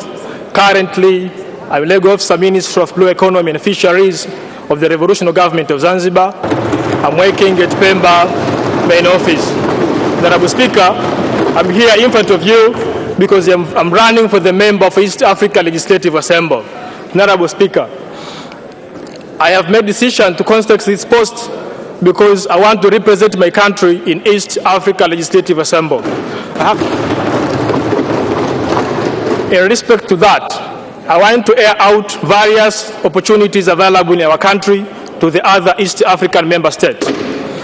In addition to that, I want to strengthen the historical relationship between Tanzania and other East African member states. Honorable Speaker and members of the Parliament, I know the respect and position of our country in East Africa, Africa, and the world at large. I also know the respect and seriousness of the post I'm contesting for. And finally, I know the respect of this organ, the glorious Parliament of the United Republic of Tanzania. I humbly and respectively promise you that I will never let you down. Please vote for me. Please invest, Honorable Speaker and dear members of the Parliament, I kindly request you, invest your trust to me. I will never let you down. I will never, ever, forever spoil the image of our country. Honorable Speaker, please, I ask you for your vote. Honorable Prime Minister, I honestly asking for your vote. Honorable members from various constituencies, from Zanzibar mainland, Tanzania mainland, and Zanzibar, I'm asking for your vote. Honorable members of this Parliament, from special seats, CCM and others, I kindly request for your vote. Thank you so much, Mr. Machano. Thank you so much. Thank you so much. Thank you. The members have already heard you, and I am not seeing any member raising up to ask you questions. And since you have already requested for the votes, you can use 30 seconds to wind up, and then you can leave. 30 seconds to wind up. Honorable Speaker, thank you very much. Being back to the respective country, I request for your vote. I confidently promise you that you will never, I confidently promise you that you will never regret your decision you are going to make. Thank you very much. Thank you. Thank you.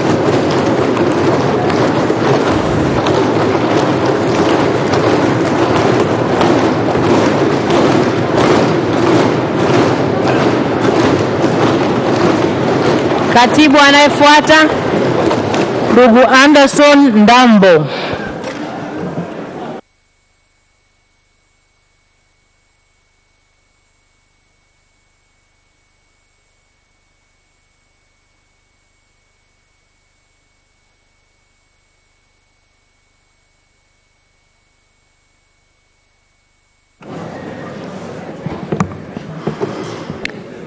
Mr. Anderson Emmanuel Ndambo, you're welcome to the Parliament of Tanzania. And before you are the members of Parliament who are going to vote for you when they are convinced that you can represent the country well at the East Africa Legislative Assembly.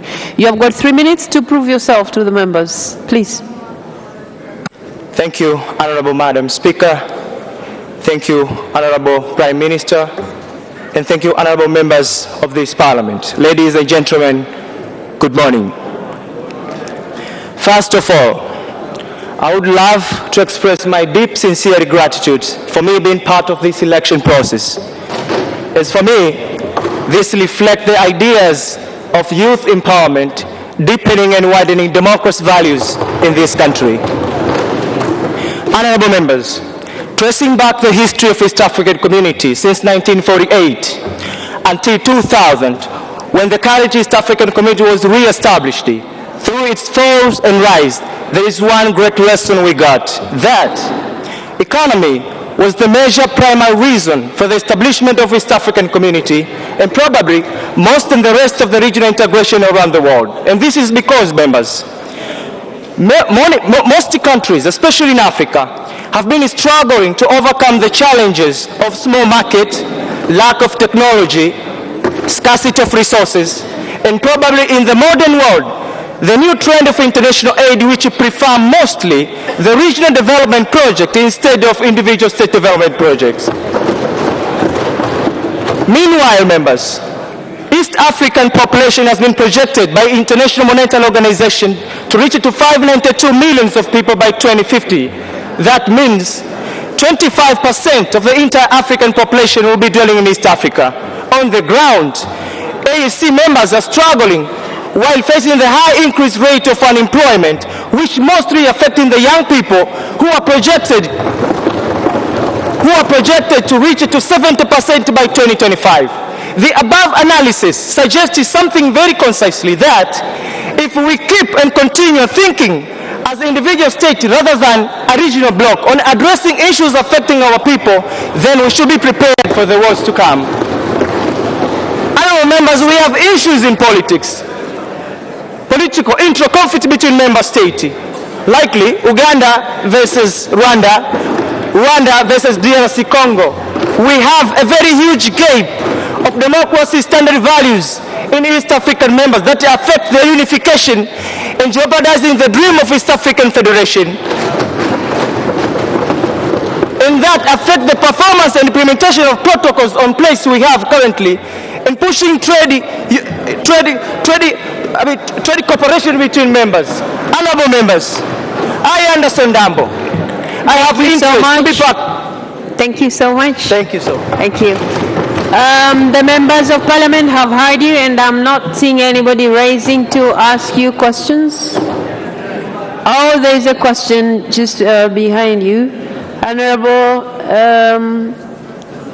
Nusrat Hanje. Thank you, Madam Speaker. Mr. Henderson, I remember back in high school when you were the Speaker of the student government in Benjamin Mkapa, and I was the Vice President of Benjamin Mkapa student government. What are you telling your fellow youth when you become a member of East African Legislative Assembly? How are they going to benefit from you as a young person being a member of East African Legislative Assembly? Thank you. Okay, you got 1 minute to respond to the question. Thank you, Madam Nusrat Hanje, for the very great question. I understand the statistic shows the population of East Africa, the more we go, youth are constituting to 70% of the entire population. It means, it also, I believe, this is a very huge platform that will give me a chance to explore and push the agenda that affect the development of youth agendas that will affect it in a different aspect, economically and socially and politically angles. Thank you. Thank you so much. There are no more questions, so 30 seconds to wind up, and then you may go. Again, honorable members, Anderson Dambo, my name, I believe I can be the right person. I've got capabilities to protect and promote the interest of our country for the development of East African. Please, I'm asking you again to vote and elect me to be a country representative to the East African Legislative Assembly. Thank you very much. Thank you so much. You may take your leave now. You may go. Thank you so much.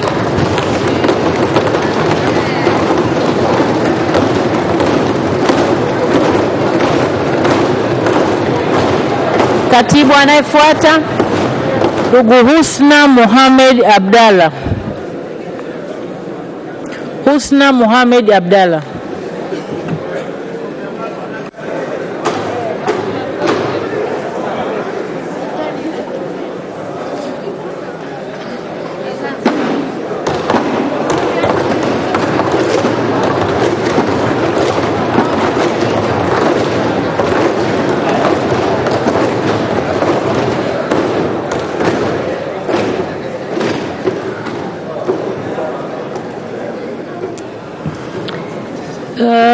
Ms. Husna Mohamed Abdalla, you're welcome to the House, whose members are going to vote for you when they're convinced with what you're going to say. So you're given 3 minutes to convince the members why they should vote for you to be a country's representative to the East Africa Legislative Assembly. Please.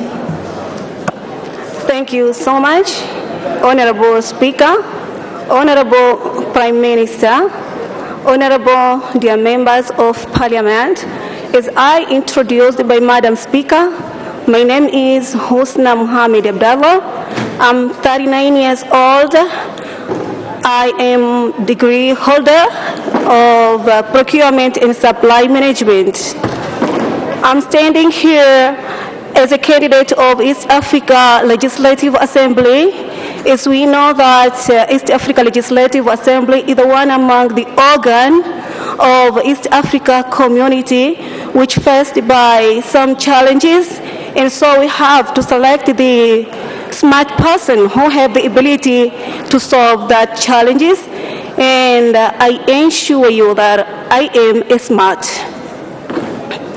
Honorable Speaker, Honorable Speaker, because of the time, I want to explain more about these challenges because I have the great idea that I'm going to establish when you give me the chance to be a member of East Africa Legislative Assembly member. It's about free market.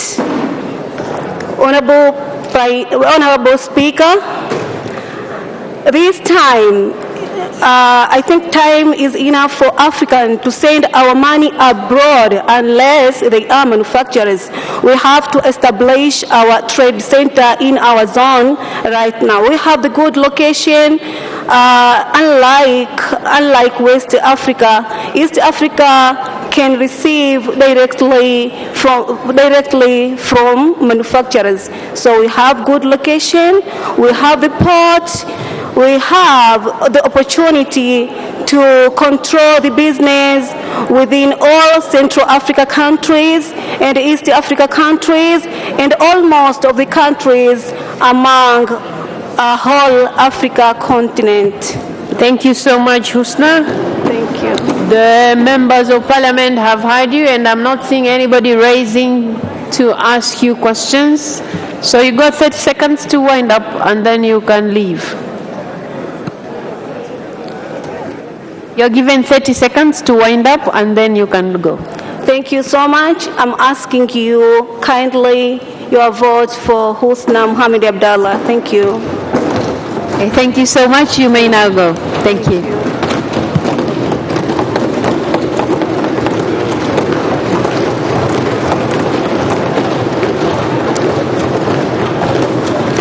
Katibu anayefuata, Engineer Mohamed Habib Mnya.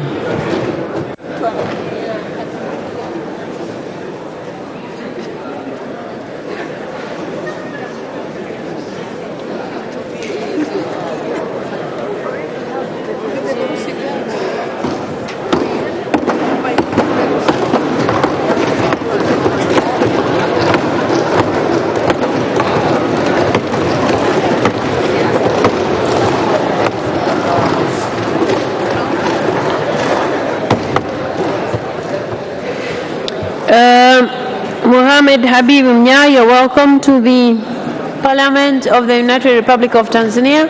And before you are the voters, so if they're convinced, they'll vote for you. So you're given 3 minutes to convince them why they should vote for you. Please.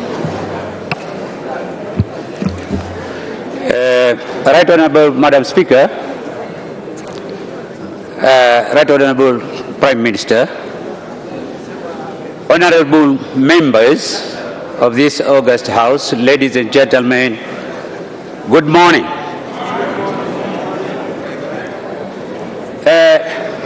My name is Engineer Mnya. At the moment, I'm a member of IALA 4, who is completing my tenure by 17th December this year. I stand before here humbly to ask for your vote. I'm contesting for the second time for the two main reasons. One, that if you elect me to be there for the second time, I'll be increasing the institutional memory from the members of United Republic. But secondly, in this integration, the two remaining pillars are very tough ones, which are the monetary union and the political federation. From my experience, we really need political tolerance and experience for these two remaining pillars. I therefore requesting your vote in order that I can be the one of the members from United Republic. Honorable Madam Speaker, the system which has been introduced this time of being allocated with the group of ruling party somehow is a new one. I would like to declare openly that if the voting arrangement is interfering with my colleague of Zanzibar vote of CCM, don't vote for me. But if the voting arrangement is enabling us or enabling you that the one slot giving to the opposition, then please vote for me. Honorable Madam Speaker, I wish to join IALA 5 in order that I'll be among the one who will be helping the United Republic, because really, in order to save the treaty. Thank you so much. The members of Parliament have heard you. Thank you so much.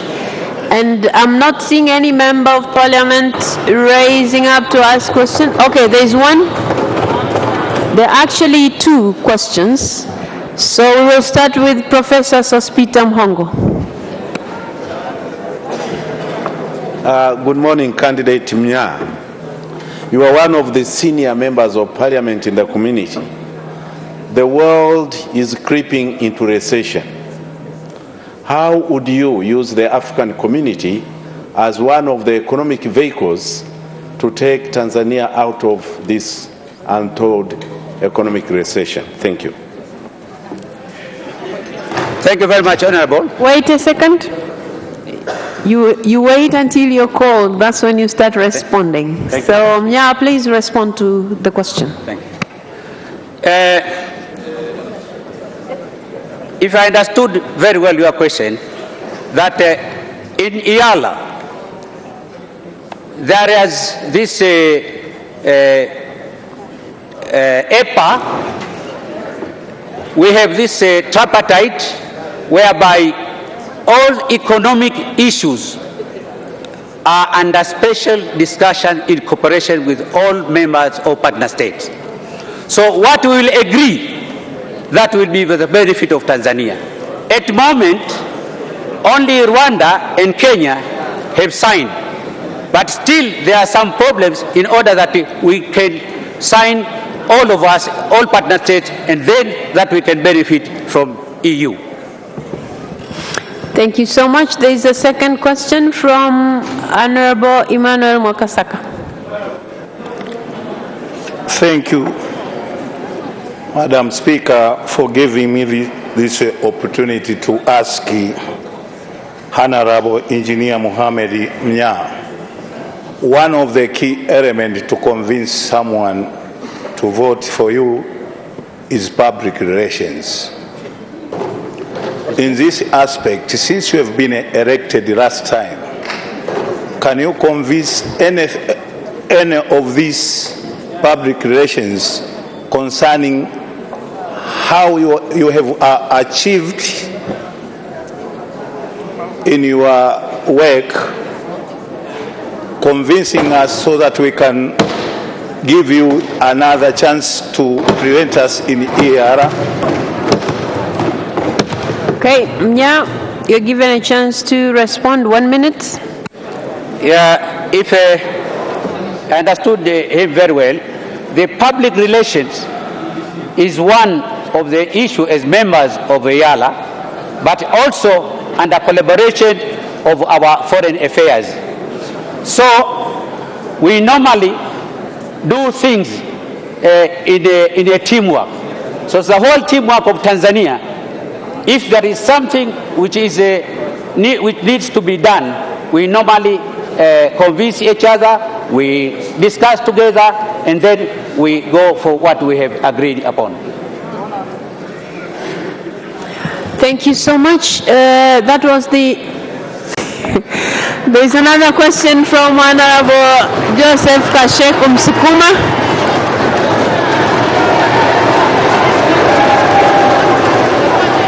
Thank you. Thank you, Madam Speaker, for giving me this chance.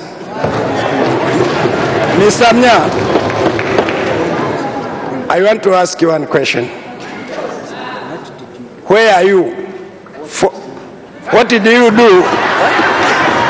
What did you do for last 5 years?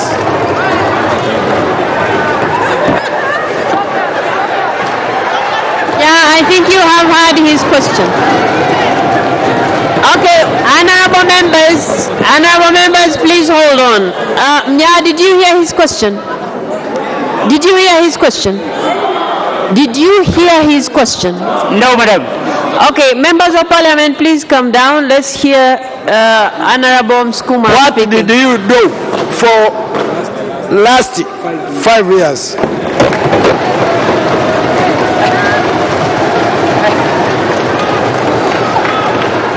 Okay, so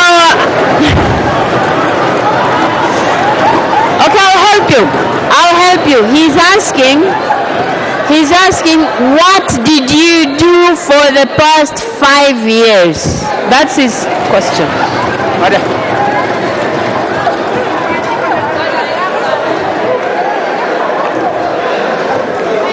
Okay, you're still showing signs that you haven't heard. Did you hear me? Can you help? Okay, members of parliament, let's give him a chance to respond. Members of parliament, let's give him a chance to respond. Okay, let me repeat his question. Please listen to me. He's asking, what did you do for the past 5 years? That is his question. Thank you very much. Well, for the past 5 years, the main work of the Legislative Assembly, their works in committees, their work in the Assembly. We have passed a lot of bills. We have done a lot of oversight. There are a lot of things. Even I have passed some motions. So there are a lot which I have done for the last 5 years. And all other things, it depends on the group of other colleagues. There was one very crucial bill from one member of the Kenya, private bill, whereby we managed to stop, because it was very bad bill from our country. Economically, it would destroy our customs. So one of the things which we denied together, those are the things which we did. Okay, thank you so much. There are no more questions. Now you're given 30 seconds to wind up. Then you may leave. Thank you, Madam Speaker. I'm standing before here humbly to ask for a vote. But I'm repeating again, if those votes are interfering with my colleague vote of CCM Zanzibar, don't vote for me. But if those votes are enabling you to vote for the one slot of opposition, please vote for me. I thank you very much. Thank you so much. You may take your leave now. Katibu, waheshimiwa bunge, tunaelekea kundi la 3. Kundi la wagombea wa vyama vya walio wachache bungeni. Na hapa tunao watatu. Katibu. Ndugu Ado Shaibu Ado.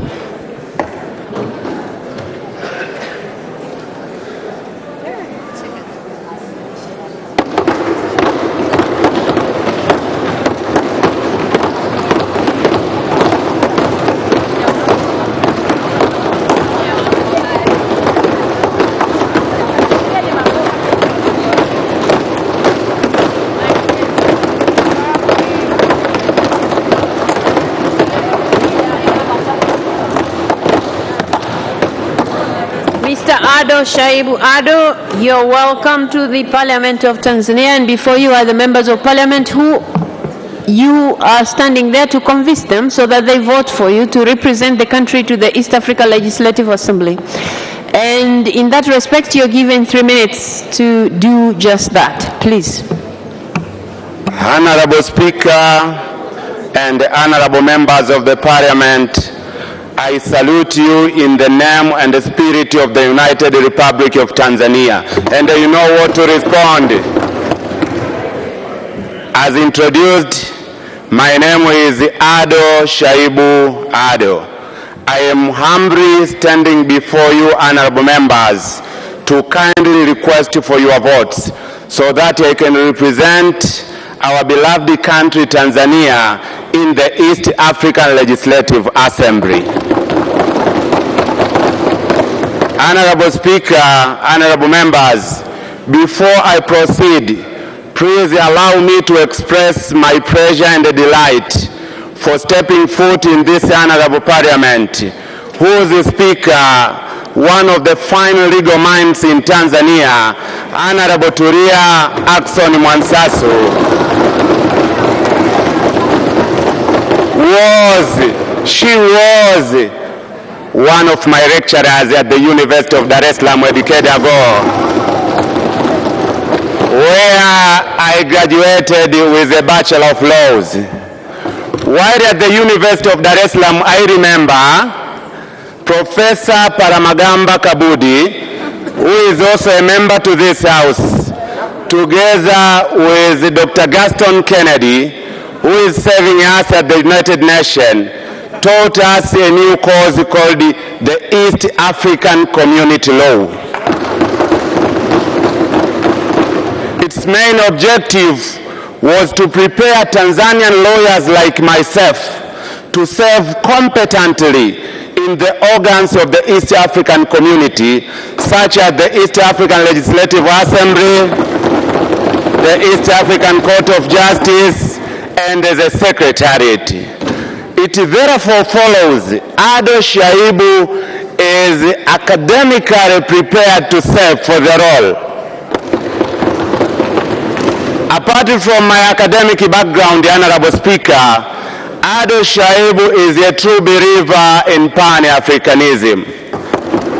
And I'm very happy that Dr. Bashiru Ali Kakulwa is also a member to this house.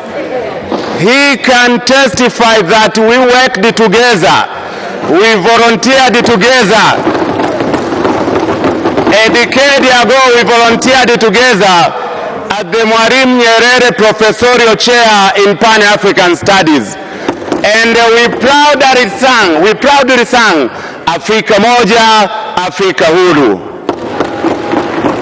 I volunteered, served and dedicated my time in various Pan-African movements and platforms in East Africa and elsewhere in Africa. Thank you so much, Ado. My promise, if elected, is twofold. One, I promise that I will protect and defend the interests of Tanzania. Ado Shaibu, the Speaker is calling you. Wait a second. Thank you. The members have heard you. Now they'll have a chance to ask you questions if they have any. And I'm seeing 3 members who have just rose up. So I'll start with Constantine John Kanyasu. I thank you, Madam Speaker. Tanzania is the second largest country in East Africa, with the new coming in of DRC Congo. It is strategically located with potential competitive advantages. I want to know what are your agenda to push in East Africa to make Tanzania great? Thank you. Mr. Ado Shaibu Ado, you're given 1 minute to respond to a member's question. Thank you very much, Honorable Speaker. The main sector of economy in Tanzania is agriculture. And therefore, my push will be to provide and to look for market for agriculture products from Tanzania. We have a lot of markets in East Africa. So my priority will be market for agricultural products. Thank you. Honorable Mwanaisha Ulenge. Thank you, Honorable Speaker. My question to Ado Shaibu is as follows. The legal and institutional framework of EAC is not in line with our national one. Do you agree with that? And if it is yes, as a member of WEWE, how are you coming to make sure Tanzania will harmonize at the same time we benefit with that? Mr. Ado Shaibu, did you understand his question? I have not heard her well. Please repeat yourself. Okay, I have said the legal and institutional framework of EAC is not in line with our national. Do you agree? And if it is yes, as a member of WEALA, how are you going to make sure Tanzania will harmonize and at the same time we benefit? Thank you. Honorable Speaker. Wait, you have to be called before you speak. Now you have a chance to respond to her question. Honorable Speaker, as said before, I've been taught in East African laws. The East African community operates under international law. It has its legal framework and administrative framework. Legally, we have the treaty and we have protocols. Administratively, we have organs. We have organs in the East African community. So, the way I see it, there is a correlation between the legal and administrative framework of the community and the linkedness with the framework of the nation. For instance, one example. There is a direct link between the East African Legislative Assembly and this House. There is a link. Thank you. Thank you so much. Honorable Jessica Kishoa. Thank you, Honorable Speaker. Mr. Candidate, the EU has criticized the construction of Uganda-Tanzania pipeline project. And we know that in East Africa, this is a big project. What is your position on this?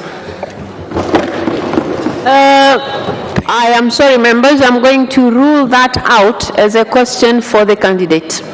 So I will let another member speak because that will be the third question. So, Honorable Juma, I think. I thank you very much, the Right Honorable Speaker, for giving me this opportunity. I would like to pose one question to the Honorable contestant. At times there occur contradiction between the jurisdictions of the member states and the ambience of the law establishing East African Legislative Assembly. When that happens, what would be your useful wisdom?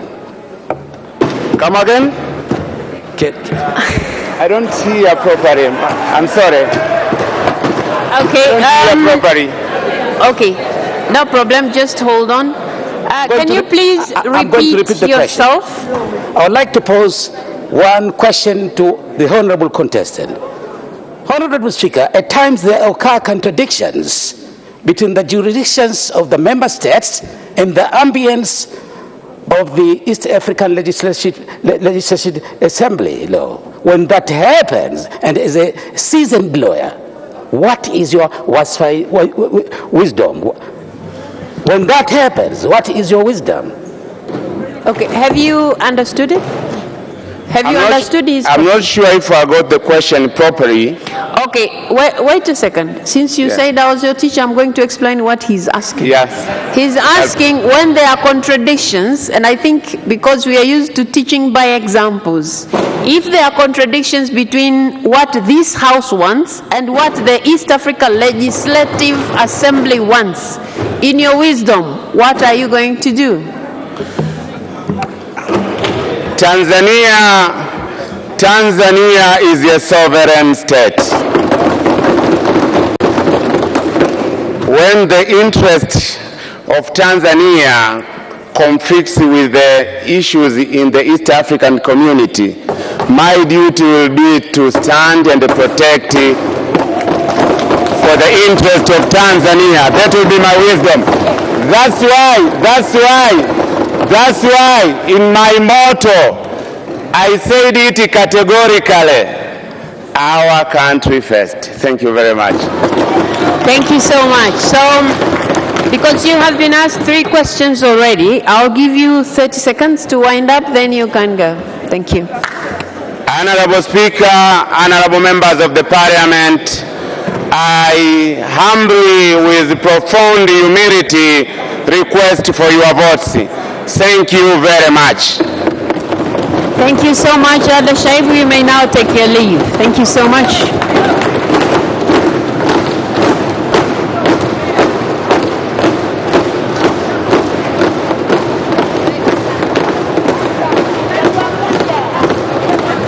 Katibu anayefuata.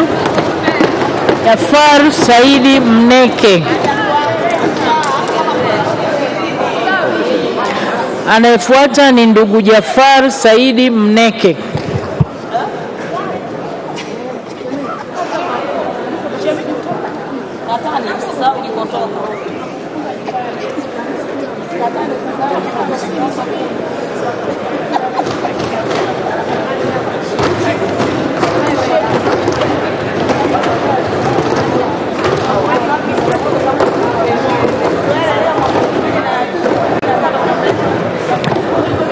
Mr. Jafar Said Mneke, you are welcome to the House, and before you are the members of Parliament who are likely to vote for you if they are convinced with what you're going to do for the position that you're vying. And you're given 3 minutes to convince them, please. Okay. Honorable members, let's listen to the candidate, please. Honorable Speaker, Dr. Tulia Ackson, the Honorable Prime Minister Kassim Majaliwa, the Honorable Members of Parliament,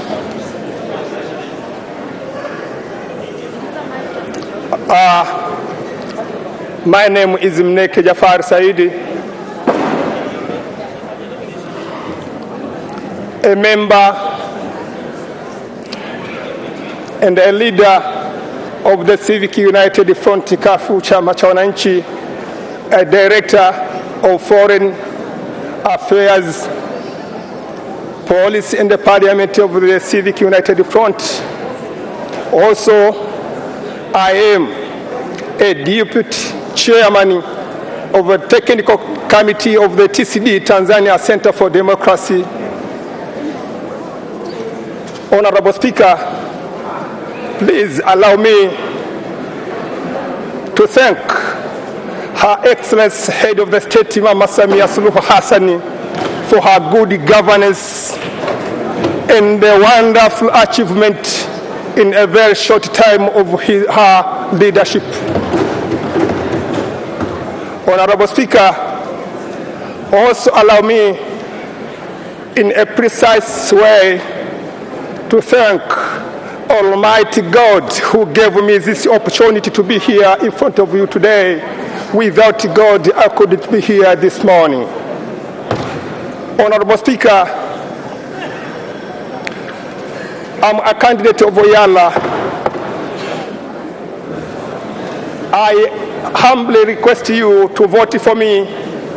If you will vote for me to be a member of Oyala, I'm going to capitalize on 3 issues. The first issue which I'm... Thank you so much. The bell has rung already. I'm going to let members who have questions, and I don't see any raising, so it means they have all understood you. And now you're given 30 seconds to wind up, then you can go. Thank you so much.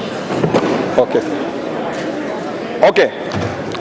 Honorable members of Parliament, the first issue I'm going to deal with is the national agenda. I'm going to send for national agenda.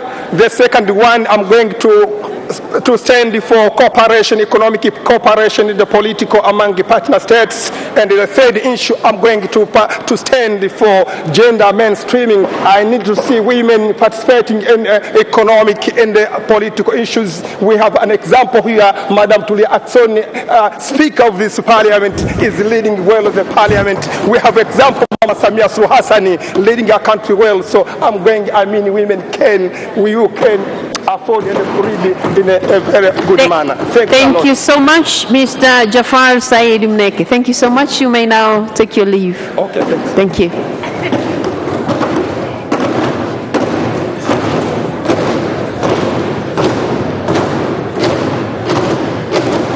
Katibu anayefuata. Anayefuata ni ndugu Mashaka Halfan Ngole.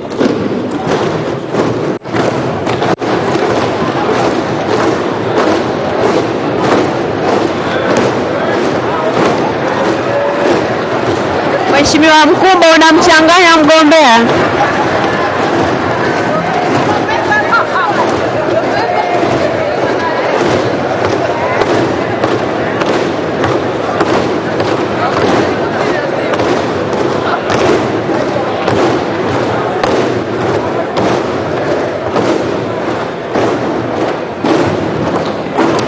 Mr. Mashaka Halfan Ngole, you're welcome to the Parliament, and these are the members who are going to vote for you once they are convinced with what you're going to do as a member of the East African Legislative Assembly, should they vote for you. So you're given 3 minutes to convince the House why they should vote for you. Please. Thank you, Honorable Speaker. Honorable Speaker, Dr. Tulia Ackson, Honorable Kassim Majaliwa, Prime Minister of the United Republic of Tanzania, Honorable Ministers, Deputy Ministers, and the members of the Parliament present in this House.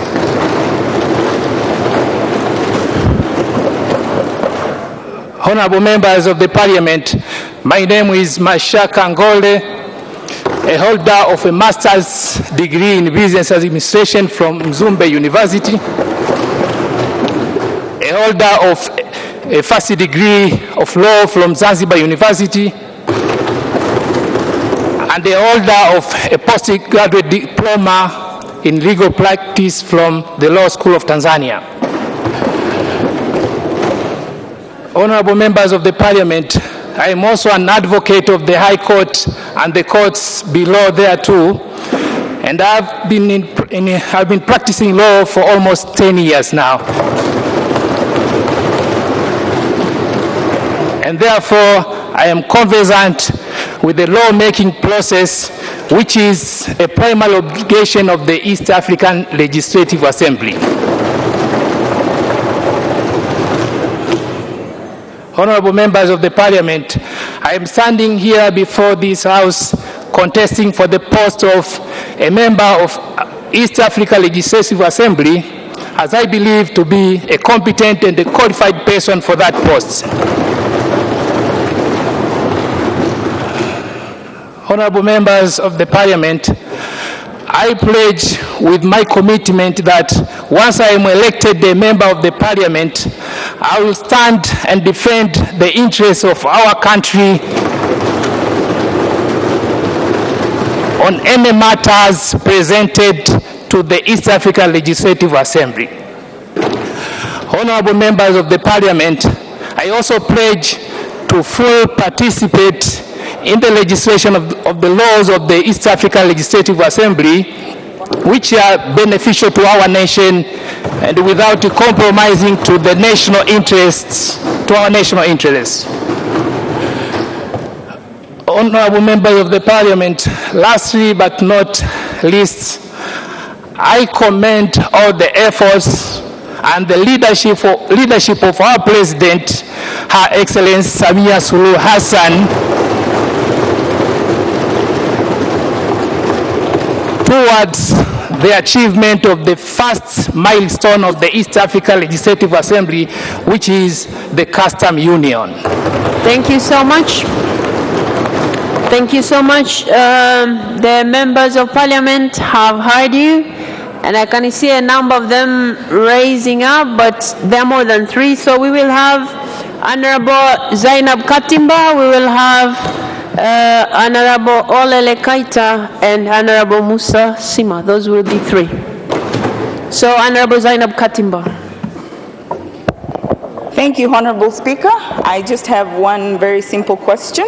Advocate Mashaka, can you tell this august House, can you give us an overview of what the East African Legislative Assembly is, when it was inaugurated, and who was the first speaker of the East African Legislative Assembly? Well, I will let you respond to the first question and overrule the 2 questions. The question asking about the first speaker and when it was inaugurated. So respond to the first one. Thank you, Honorable Speaker. Thank you, member, for the question. Honorable Speaker, the East Africa Legislative Assembly is an arm of the East African community. Its purpose is to legislate laws. It was inaugurated in the November 2001.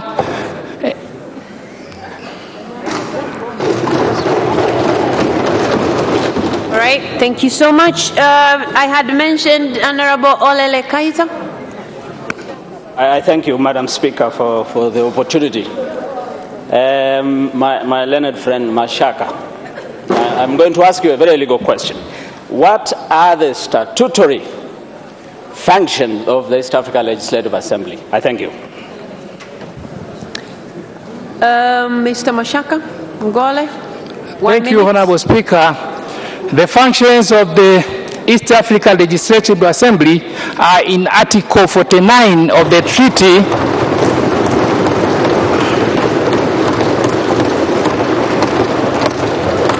treaty which established the East African Community. Honorable members of the Parliament, the primary objectives or functions of the East Africa Legislative Assembly, first is to legislate the laws applicable within the East African Community. Second is to debate and approve budget for the East African Community. The other functions are to approve the audit report and other reports submitted to the East Africa Legislative Assembly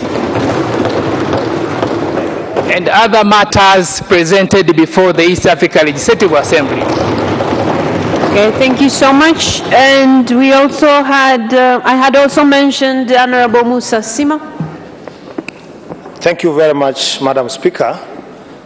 Mr. Mashaka, you told us that you will defend our national interest. Can you tell us how? Mr. Mashaka Ngola, you have 1 minute to respond to the question. Thank you, Honorable Speaker.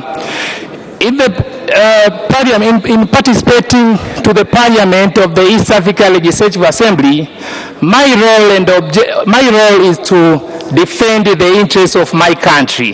Therefore, I will ensure all matters presented before the East Africa Legislative Assembly are well scrutinized so as to make sure that no national interest is compromised.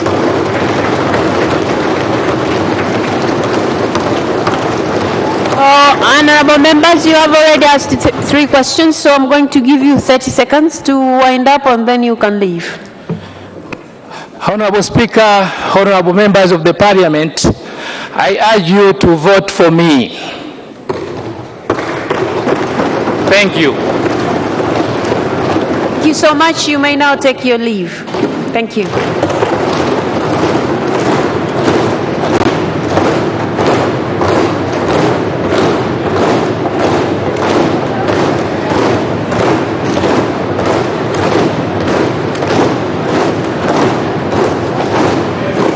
Waheshimiwa wabunge, tunaenda sasa kwenye kundi la mwisho, kundi la 4, kundi la wagombea wa Tanzania bara.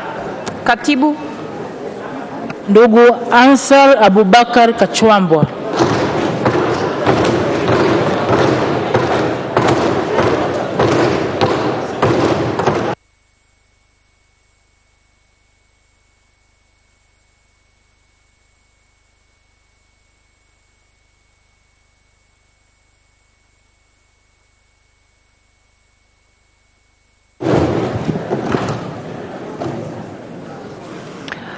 Mr. Ansar Abubakar Kachwamba, you're welcome to the Parliament of the United Republic of Tanzania. And before you are the voters who are likely to vote for you, should they be convinced that, you fit to be a member of the East Africa Legislative Assembly. You're given 3 minutes to convince the House, please. Thank you very much. Honorable Speaker of the National Assembly, Honorable the Prime Minister, Honorable Ministers, and honorable members of the Parliament. My name is Kachwamba Ansar Abubakar. Please take note that I'm a zealot, a patriot, and compromising member of Chama cha Mapinduzi. Why am I contesting for this position? First of all, it is my right. Being a Tanzanian, mature, with enough exposure, educated, it's my right to contest for that position. Secondly, we are all aware that the duties and functions of the Member of Parliament are uniform all over the world. They are universal. They are known. You are the lawmakers. You are engaged in debates about national issues. You approve the budget. You supervise the government. You stand as an arm of the state. These duties are uniform all over the world. But purely, personally, the following will be the principles which will guide me in the execution of my duty and functions as a member of the Parliament. These are the principles which will guide me. Principle number 1, the national interest. Principle number 2, security of our region. Principle number 3, business.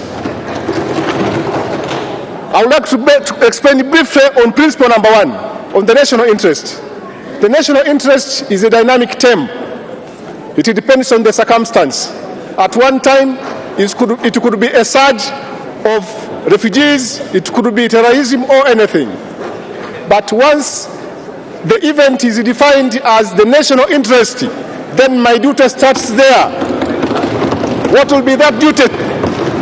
That duty will be with the spirit of the nation, with the patriotism, to make sure that the national interest is protected, safeguarded, entrenched, deep-rooted, and uncompromised.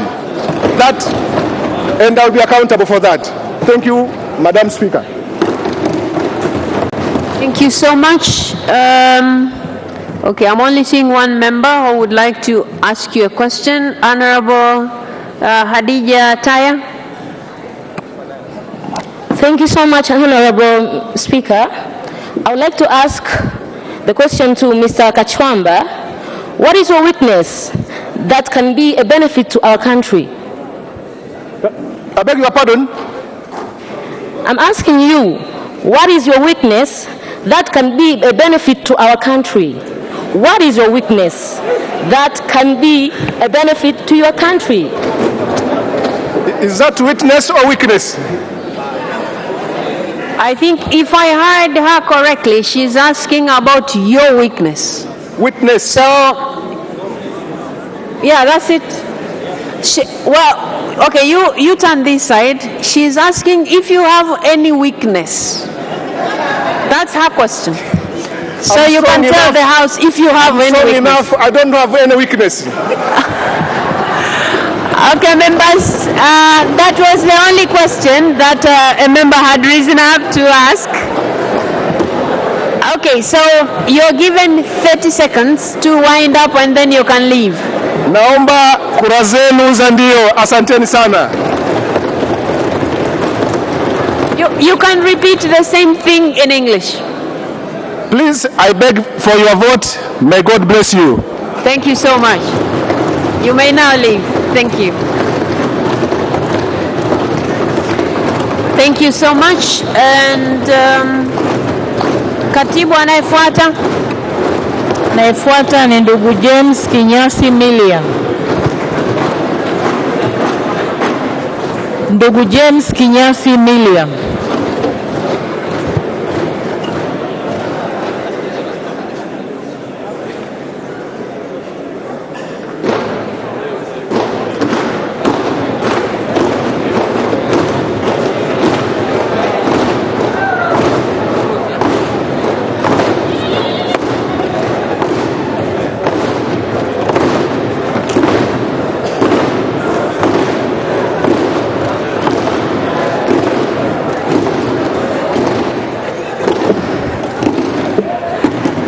Mr. James Kinyasi Millian, you're welcome to the Parliament, and before you are the voters who you have to convince that you're capable and able to go represent the country at the East African Legislative Assembly. So you're given 3 minutes to convince the House. Please, you have the floor. Honorable Speaker, Honorable Prime Minister, distinguished members of Parliament, good afternoon. My name is James Millian. I happen to be a lawyer, an advocate of the High Court of Tanzania. I happen to be a lawyer. Wait a second. when you're speaking, it's usually not easy to be static, but you have to try, pull a little bit the mic, and then address the House. Thank you. May I start? Honorable Speaker, Honorable Prime Minister, distinguished members of Parliament, good afternoon. My name is James Miller. I'm a lawyer by training. I hold a master's degree from the University of Pretoria and the American University in Cairo. Honorable Speaker, may I at this juncture thank God, thank the leadership of CCM, and thank all of you, because it's for you that I'm a candidate today. Honorable Speaker, I'm humbled to stand before you with immense humility that you are here for a task to elect members of Parliament to represent our country in the East African Legislative Assembly. I believe in the EAC Assembly for a few reasons. One, it creates diversity, and diversity to me is strength and not a weakness. Two, it strengthens ties of brotherhood among and between member states. But three, it is legislative and oversight mandate. It does create an opportunity in the framework for economic and policy framework which Tanzania will benefit. Honorable Speaker, I'm privy of the role of a member of Parliament within the East African community, and I want to assure Tanzanians that all legislations passed in the EAC Parliament will and should reflect the interests of Tanzania all time. Honorable Speaker, I want to assure Tanzanians through your Parliament that at all times and always I will stand up for Tanzania even if the sky was to fall. Honorable Speaker, I qualify for this position. One, because I'm a lawyer, I'm patriot, and also I got a training through this Parliament for 5 years to legislate. Thank you so much, Mr. Milia. The members of Parliament have heard you, and okay, there is one member of Parliament who has reason to ask you a question. Honorable Judith Kapinga. Thank you, Honorable Speaker.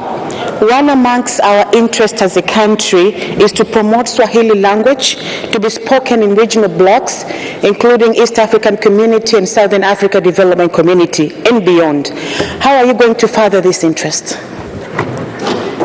Excuse me, Honorable Speaker, I've not heard it well. Can she repeat it again? I'm sorry. No. One amongst Wait a second. Wait a second. Honorable Judith Kapinga, may you repeat yourself, please? Yes, Madam Speaker. One amongst our interests as a country is to promote Swahili language to be used in regional blocks such as East Africa Community and Southern Africa Development Community. So how are you going to further such interests? You have heard, Yana? Honorable Speaker, wait a second. Have you heard the question? Yes. All right, please go ahead. Honorable Speaker, I thank you for the question. It's a great question, but one has to understand that I'm going to the East African Legislative Assembly not really to represent my own personal views. If my country and the Foreign Affairs Ministry agrees that this is what you're gonna present to other nations, if they say it's Swahili today, Swahili tomorrow, I'm good to go, and I'll stand for that. But as a member of Parliament from Tanzania, I will not take my own personal views, but views of my country. That's my question, if I understood her question well. Thank you so much. There is no other person standing to ask you questions, so I give you 30 seconds to wind up, then you may leave. Thank you. Honorable Speaker, distinguished members of Parliament, I'm before you. Please I was among and in this floor, please give me the chance to serve this nation as an AC member of Parliament. Please vote for me. Thank you so much. You may now take your leave. Thank you.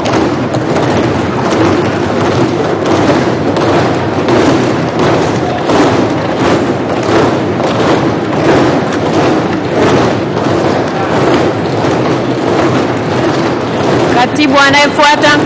Anayefuata ni Dr. Ngwaru Jumanne Magembe.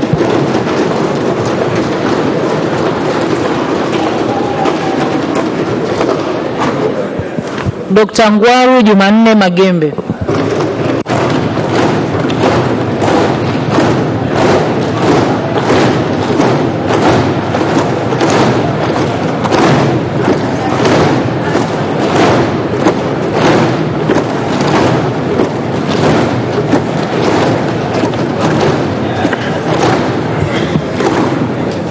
Dr. Ngwaru Jumanne Magembe, you're welcome to this August House, which is going to vote for you. And before you are members who are ready to hear from you, so that you convince them why you are, why they should vote for you. So you're given 3 minutes to convince the House. You have the floor. Thank you, Right Honorable Speaker. Right Honorable Speaker, Honorable Prime Minister, and honorable members, my name is, first of all, good afternoon. My name is Dr. Ngwaru Magembe. I am a member of the East African Legislative Assembly who is completing his first term, which will end in December.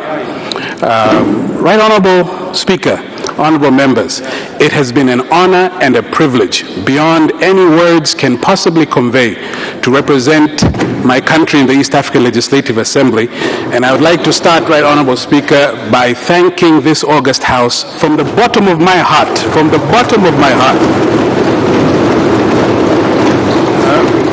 the 5 years that they gave me trust to serve in the East African Legislative Assembly. I have been working tirelessly to repay that trust. I have been the most vocal member who defends our country, who promotes our country, who is tough on oversight to make sure that the taxpayers' money of the United Republic of Tanzania do not go to waste or are used negligently. Therefore, stand before you, Right Honorable Speaker and honorable members, to ask for another 5-year term. If I am given another 5-year term, Right Honorable Speaker, I have a few priorities. The first priority will be to ensure that the private sector of Tanzania benefits from the common market. As you know, Right Honorable Speaker, since 2016, our country has been recording a trade balance surplus, meaning that we are exporting into the region more than we are importing. It will be my duty to make sure that the countries that we are exporting to, I will advocate that we will remove all of the non-tariff barriers, the NTBs,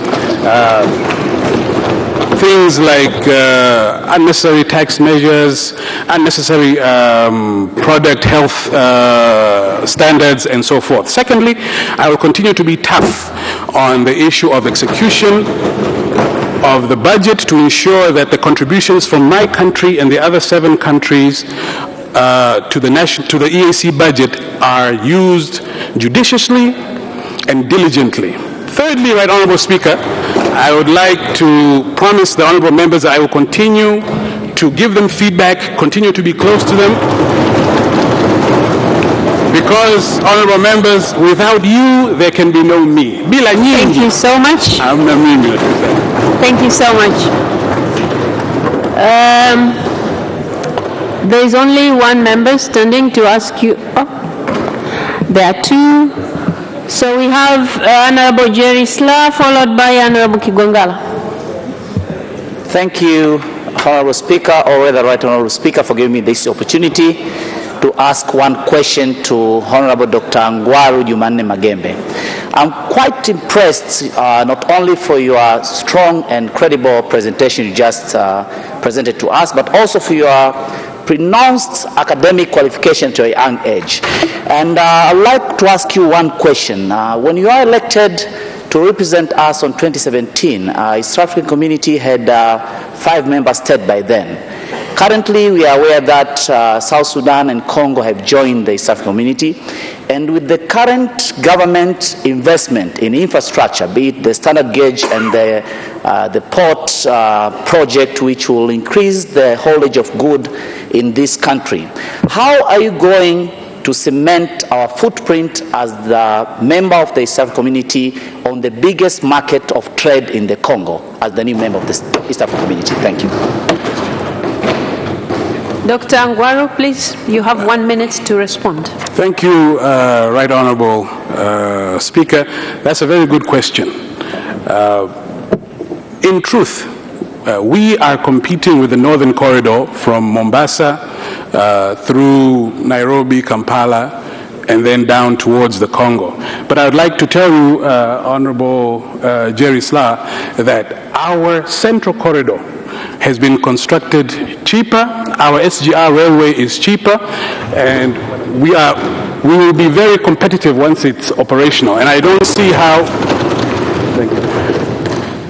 There is no way that the Congolese business people, who we are, of course, wooing to use our Central Corridor. Our Central Corridor is cheaper, it's shorter.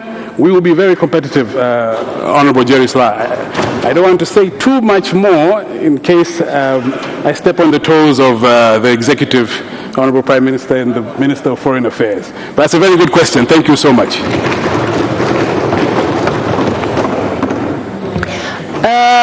Honorable Dr. Kigwangala.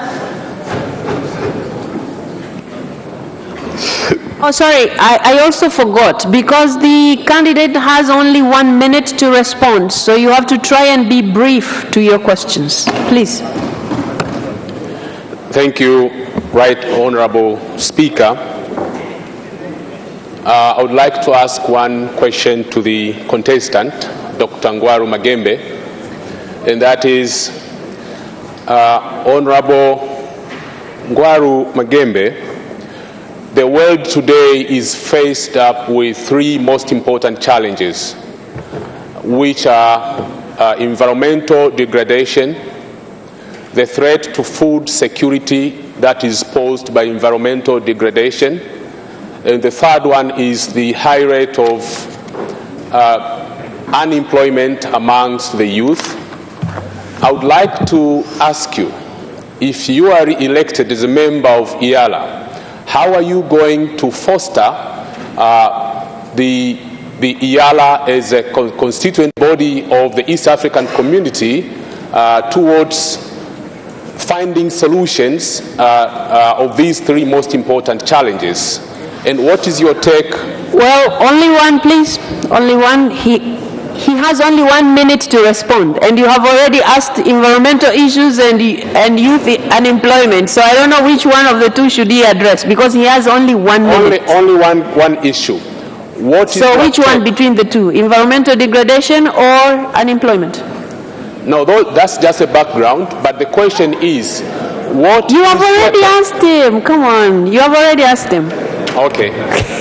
Because you have asked him how he's going to. So when you began with how, that's the question. Okay. So I'm sure he has gotten it. I will rephrase it.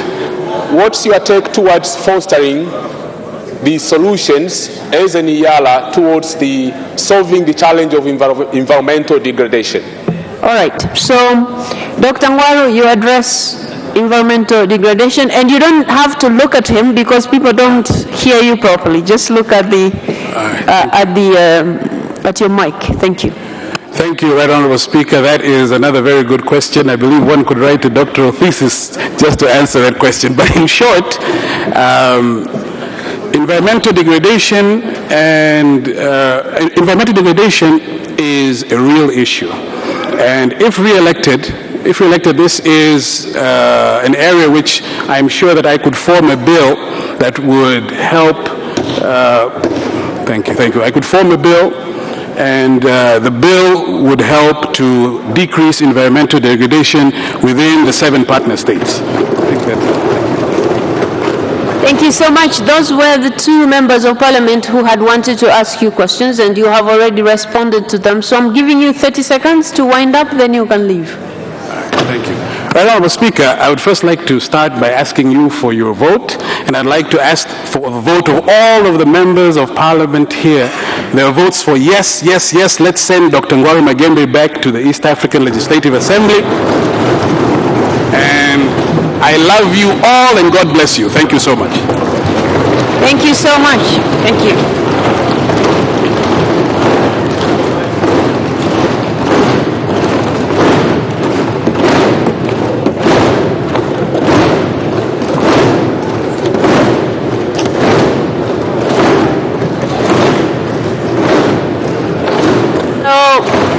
Members, Waheshimiwa wabunge Waheshimiwa wabunge, kwa kutumia kanuni ya 34 na fasili ndogo zinazofuata hapo, tutaendelea na hii shughuli mpaka tumalize. Kwa hivyo katibu, endelea kuita waliosalia. Anayefuata ni ndugu Adui Saif Kondo.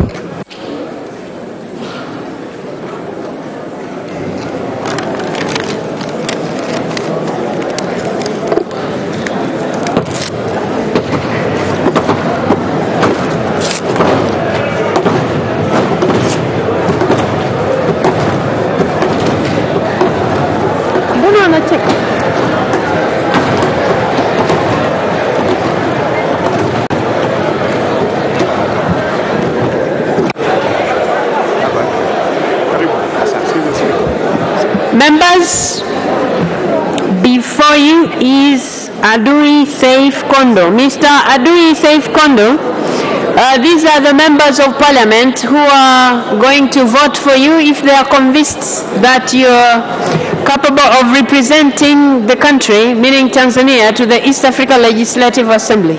So you are given 3 minutes to explain about, yourself, and so convince the members to vote for you. So you have the floor. 3 minutes.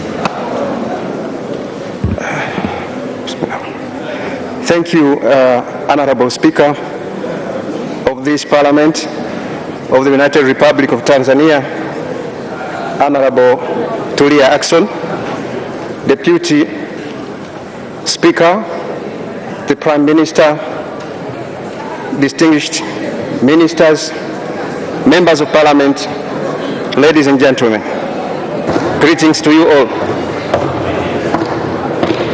My name is Adui Saif Kondo. I was born 60 years ago, and I'm here asking for your votes to enable me become a member of Parliament in the East African Legislative Assembly. Educationally, I have a master's degree in sociology. It was found in the University of Dar es Salaam. I have also the first degree in the same discipline, same university.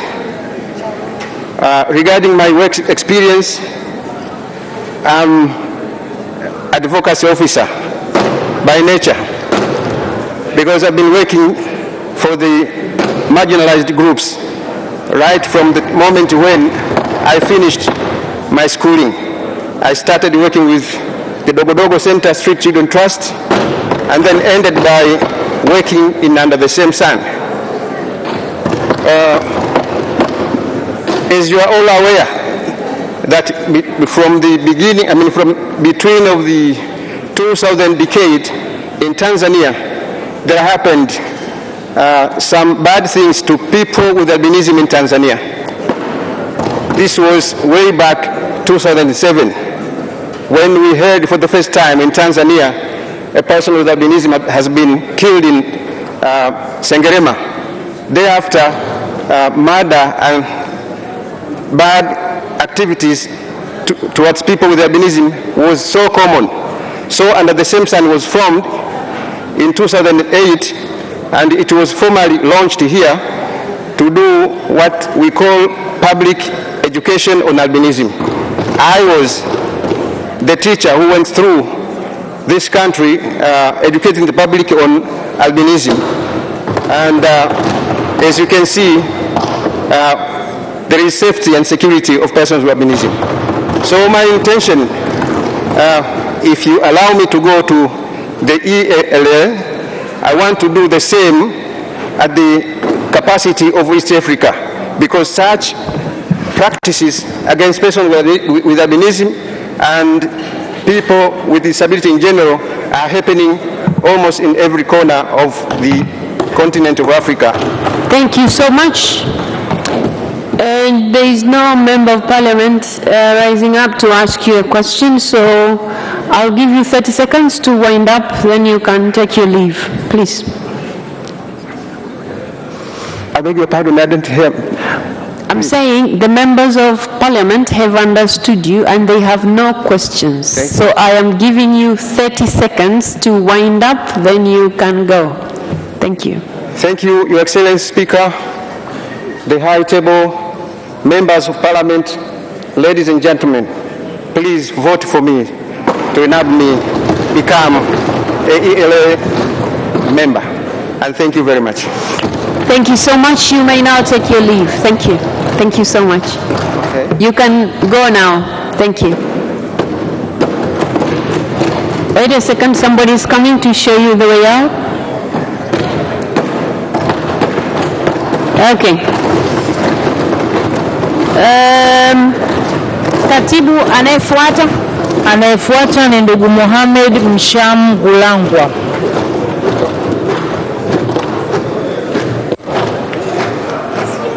Ndugu Mohamed Msham Gulangwa.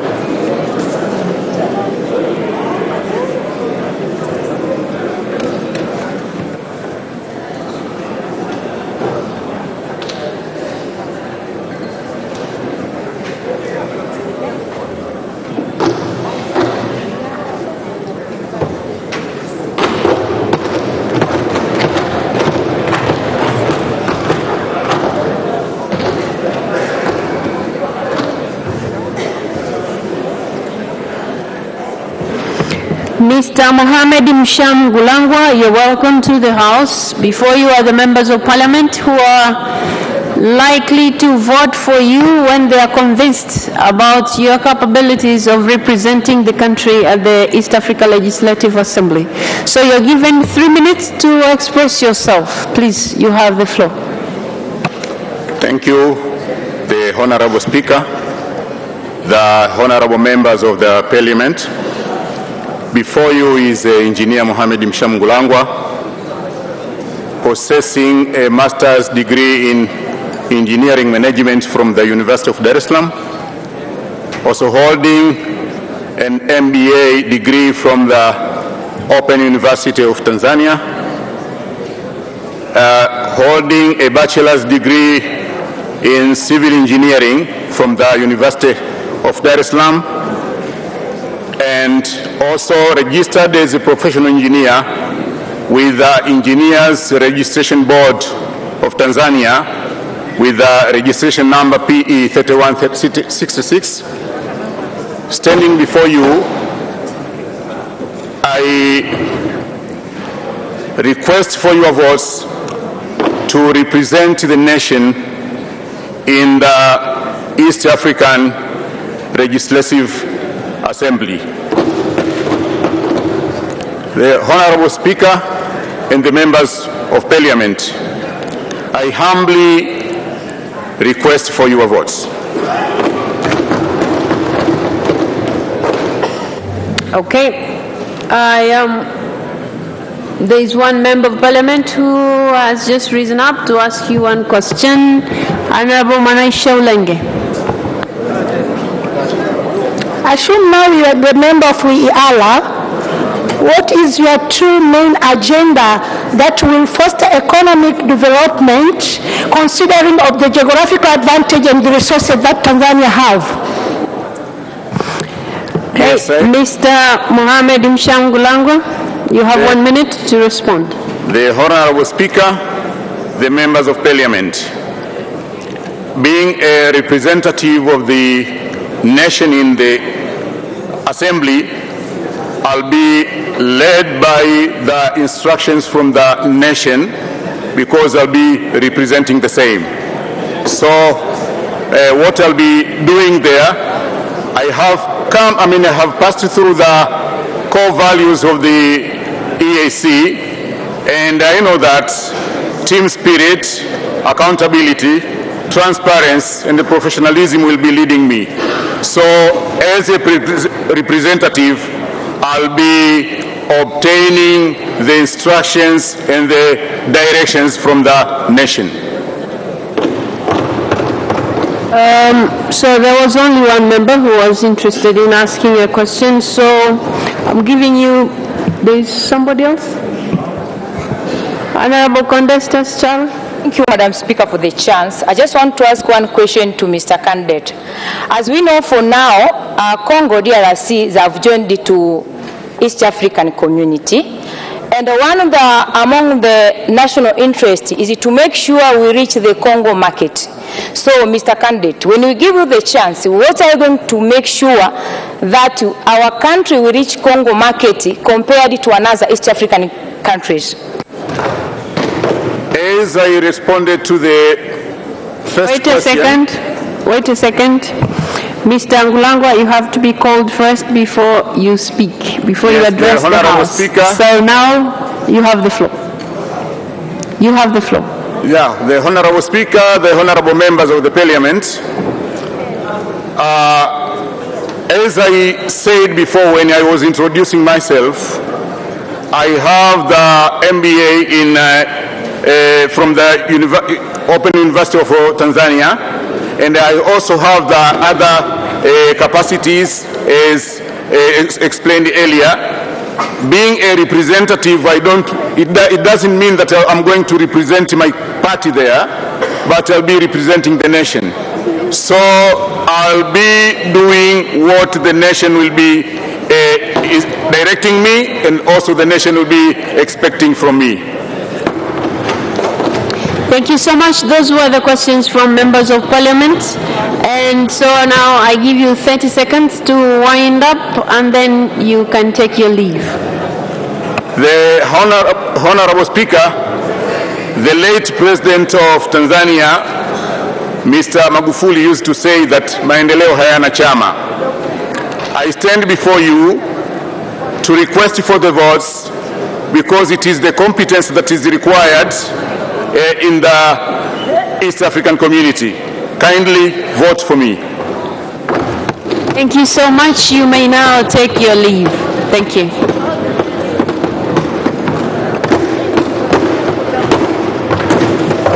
Katibu anayefuata. Anayefuata ni ndugu Thomas Malima. Ndugu Thomas Malima.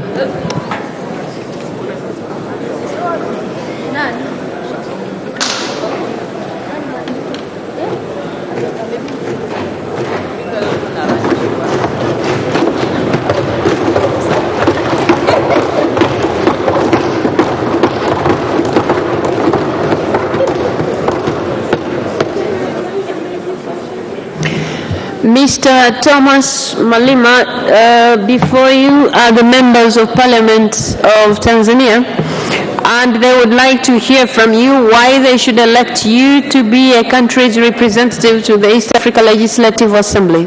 So you have 3 minutes to express yourself and convince the House. Please, you have the floor. Thank you, Honorable Speaker. Thank you, Prime Minister and the other honorable members of this honorable Parliament of Tanzania. Honorable Speaker, first of all, I have to introduce to you, my name is Thomas D.C. Malima. I'm a graduate of Bachelor of Arts with Education from the University of Dar es Salaam. And through that education, I'm also a head of school in Kigoma, at Kigoma.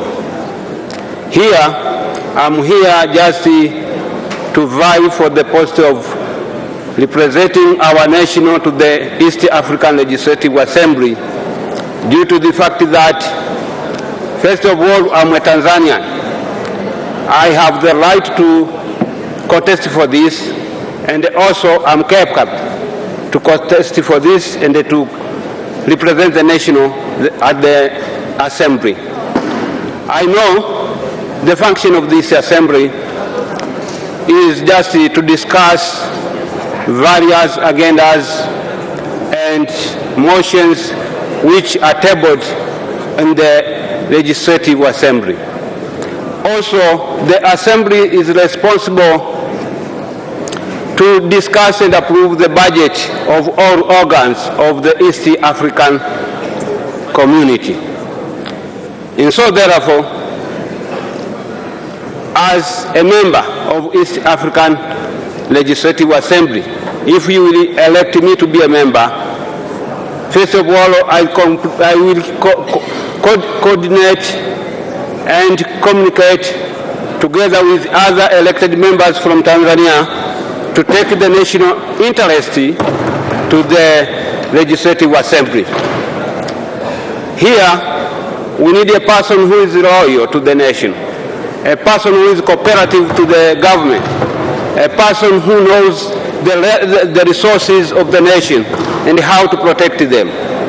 I'm the one who am able to cooperate with other members who will be elected and to be a member of this legislative assembly for the interest of the nation, so that to make the nation of our nation to grow longer.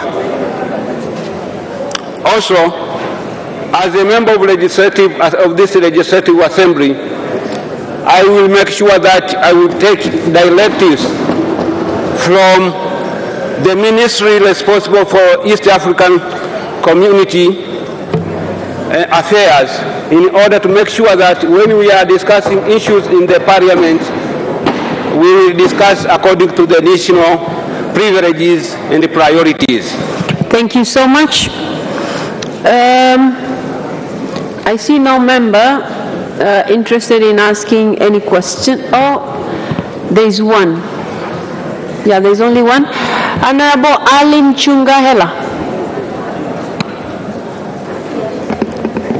Thank you, Mr. Honorable Speaker. This region has been one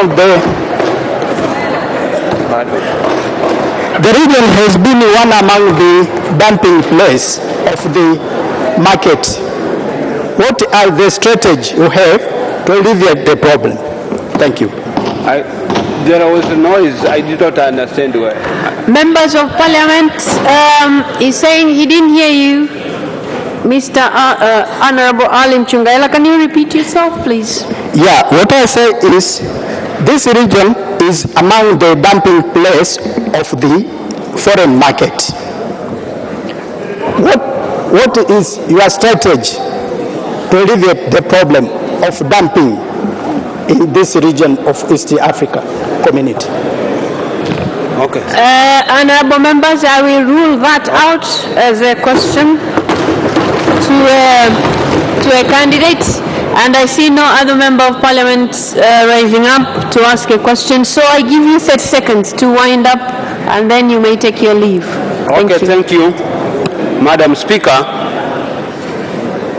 As I've introduced to you, I'm vying for this post because I know there are some issues which we are going to discuss, not for my own views, but the national views to the community.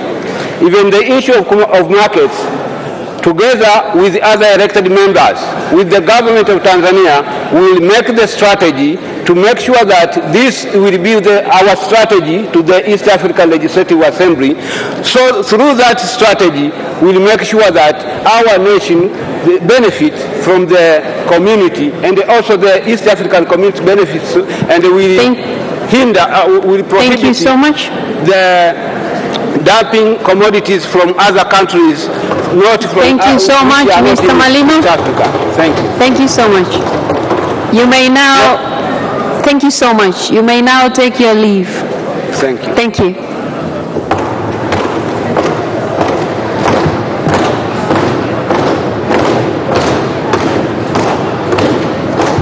Waheshimiwa wabunge, huyu ndio alikuwa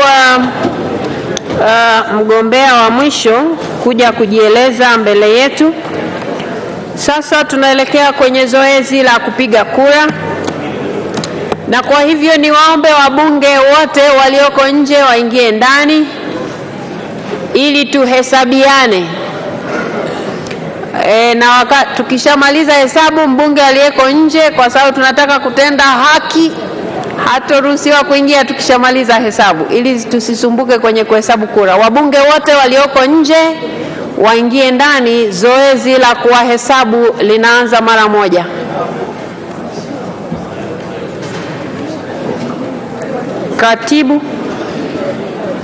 Katibu, na tunahitaji kujua ni wangapi, lakini wakati tunaendelea na hilo, waheshimiwa wabunge, tuwe watulivu kidogo wakati tunaendelea kuwasubiri wenzetu walio nje na waona wanaendelea kuingia, ili tupate hesabu yetu kamili kabla tujaanza kupiga kura.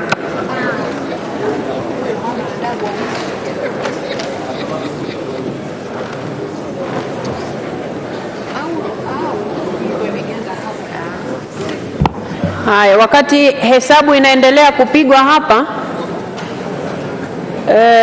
katibu na timu yake waendelee kujiandaa, kwa sababu zoezi la kupiga kura linapoanza karatasi zitagawiwa. Kwa hiyo maandalizi yaendelee wakati nasubiri hesabu hapa mbele.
Haya, waheshimiwa wabunge, sasa milango hiyo haitafunguliwa. Nimeshaletewa orodha hapa, sio orodha, nimeletewa idadi ya wabunge waliopo. Kwa hiyo wasaidizi, milango iko mitatu ya kutoka na kuingia hapa ndani. Mjipange vizuri, ili kama mtu yuko nje, maana yake niletewe kwanza taarifa hapa ndo aingie humu ndani, ili tusije tukapata changamoto kwenye kuhesabu kura. Wasaidizi mjipange kabisa milangoni. Asanteni sana. Waheshimiwa wabunge, idadi ya wabunge tuliopo tayari kwa ajili ya kupiga kura ni 300.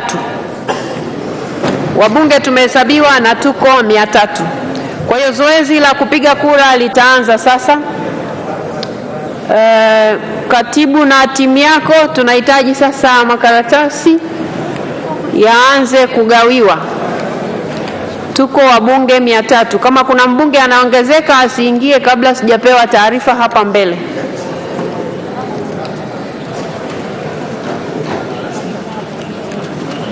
Waheshimiwa wabunge, wakati wanawaletea hizo karatasi, mtapewa karatasi za kupigia kura 4 kulingana na makundi yale 4. Na kila karatasi imeandikwa upige kura ngapi. Kundi la kwanza unapiga kura 3 kati ya majina 6 na mtayaona hapo. Kundi la pili mnapiga kura 2 kati ya hawa 5 walioko kwenye hiyo karatasi ya kura. Lakini kundi la 3 mtaona majina yako 3, mnatakiwa kupiga kura 1 na kwenye karatasi pia imeandikwa. Na pia kwenye kundi la 4 mnatakiwa kupiga kura 3 kati ya wagombea 6 waliopo. Na niwakumbushe, kwenye sehemu ya kupiga kura 3 ukipiga 4 kura imeharibika. Nadhani hilo limeeleweka. Na kwenye kura 1 ukipiga 2 imeharibika. Kwenye kura 2 ukipiga 3 imeharibika, vivyo hivyo na nyingine zote.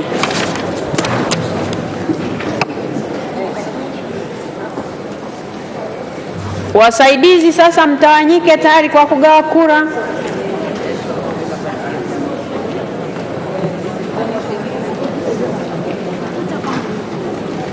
Sasa ngoja tuelewane.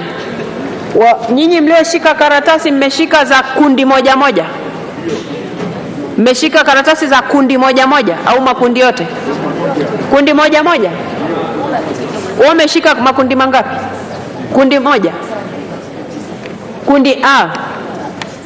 Yule kule nyuma. Sasa kama hivyo ndivyo katibu. Ngoja njoo. Kama ndivyo, kama mnagawa moja moja, nendeni kwa pamoja. Kama mnagawa moja moja, nendeni kwa pamoja ili mnampa huyu 4 mpaka tutakaposema nani hajapata, tutajua hajapata karatasi ipi, kwa sababu la sivyo tutachanganya mambo.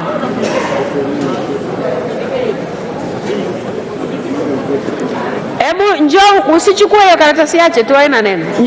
Njoo huku mbele. Wale walioshika kundi A ni wepi? Walioshika kundi A? Haya, kundi la kwanza. Jamani, mwe mnanisikiliza huku. Wewe na wewe umeshika ya kwanza. Huyu wewe. Sogea nyuma kidogo, si wewe. Sogea wewe, mpanda. Sasa mfuatane kwa mtindo huo. Ngoja anzieni hapa kwa Mheshimiwa Sanga. Mpeni, hakikisheni anapata karatasi 4 za makundi yote, mnaenda namna hiyo. Kwa sababu mkitawanyika hatutajua mnaenda kugawa kura namna gani. Sijui nimeeleweka? Yaani anapopita A, anapita na B, anapita na mwingine. Kwa hiyo mwingine anzie pale kwa waziri mkuu. Kwa waziri mkuu A, B, C, D pale. Kwa hiyo mnaenda kwa makundi namna hiyo.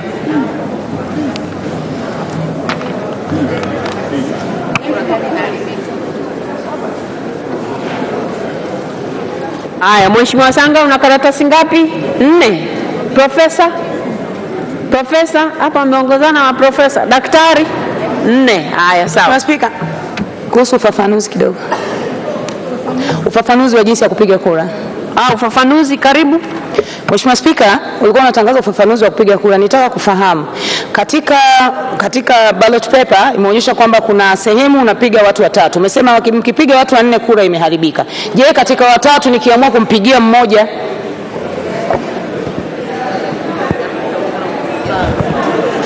Sawa, sasa masharti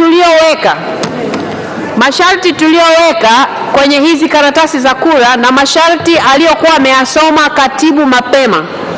Karatasi inaelekeza hivi, kwa mfano kundi A inasema piga kura 3 tu kwa kundi hili. Weka alama ya vema. Sasa kwa sababu imesema piga kura 3, haijasema piga angalau. Piga kura 3. Usianze hapa na mtaka mmoja tu. Kwa sababu zinatakiwa 3 ndio hesabu zetu ziende vizuri. Wewe nani ambaye hujamsikia hapa mpaka upige kura pungufu jamani? Si mmesikia wagombea hapa jamani? Yani wewe ukose watatu kati ya hawa kweli haiwezekani.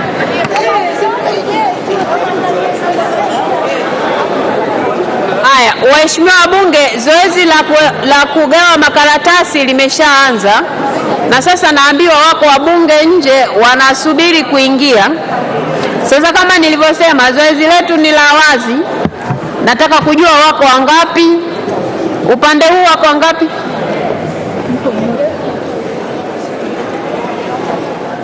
Mheshimiwa, ngoja. Mheshimiwa Mariam Kisangi, na kuona unaingia. Ulikuwa umeshahesabiwa au hapana?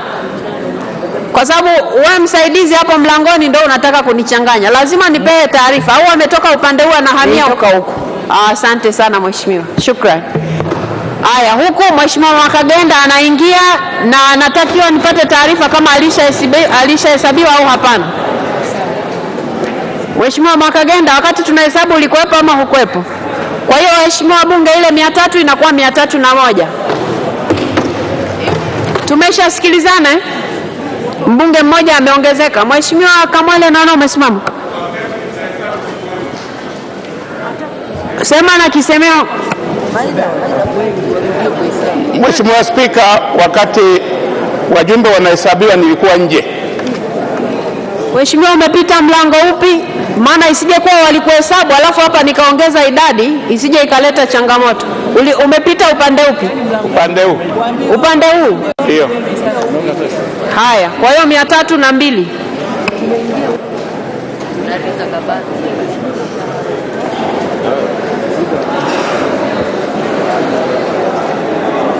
Taarifa Mheshimiwa Spika. Waheshimiwa wabunge, asiingie, hata nyinyi wasaidizi huko milangoni, asiingie mtu kabla sijaambiwa. Taarifa Mheshimiwa Spika. Mheshimiwa Joseph Mwagama. Mlango mkubwa kuna Mheshimiwa Zaituni Swai alikuwa hajahesabiwa. Mheshimiwa Zaituni Swai, tunakuwa na 303. Mheshimiwa Zaituni Swai. Kwa hiyo hapo wanakuwa wameongezeka wabunge watatu zaidi. Kwa hiyo 303 jumla. Waheshimiwa wabunge, narejea tena kwa sababu la sivyo mtakuwa hampigi kura na ni haki yenu ya msingi. Kama hukuwepo wakati wa kuhesabiwa, wasaidizi wa milangoni mnaniangusha. Asiingie mtu bungeni kabla sijapewa taarifa. Haya, wabunge ambao walikuwa hawajahesabiwa. Naona Mheshimiwa Rita Kabati umesimama. Umepita mlango upi? Msaidizi hapo mlangoni, unahitaji msaidizi mwenzio aongezeke, maana unaingiza watu wengi sana na uniambii. Haya, namuona Mheshimiwa Catherine Magige, Mheshimiwa Rita Kabati, Mheshimiwa Bona Kalua, Mheshimiwa Mary Masanja. Hao ni wabunge 4 wameongezeka. Kwa hiyo tunakuwa na 307. Msaidizi uliyeko upande huu, mbunge asiingie kabla sijapewa taarifa. Nadhani hilo limeeleweka.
Ngoja simba hapa.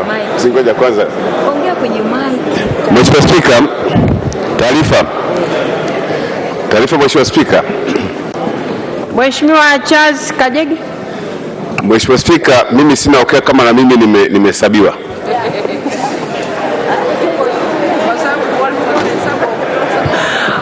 Waheshimiwa wabunge. Waheshimiwa wabunge, sawa. Sasa ili zoezi naona linakuwa gumu kama mtu anasema hajui ama anajua. Hakuna neno, tusiwe na wasiwasi. Hapa na idadi ya 307, lakini nimeshaagiza wasaidizi wahesabu tena sasa hivi.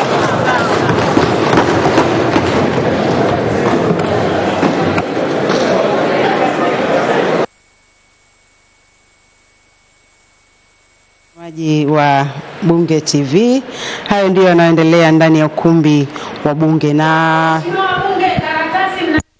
kupiga kura hakujatangazwa bado. Naona kuna watu mmeanza kuweka tiki huko.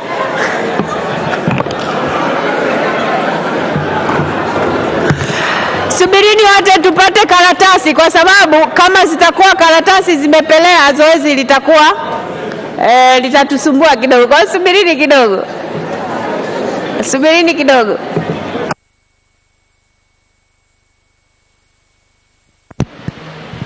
Wakati zoezi la ugawaji karatasi, ambapo hadi sasa idadi inaonyesha wabunge walioko ndani ya ukumbi wa bunge ni wabunge 307, na wakati huo huo zoezi la kuhesabu wabunge walioko ndani likiendelea.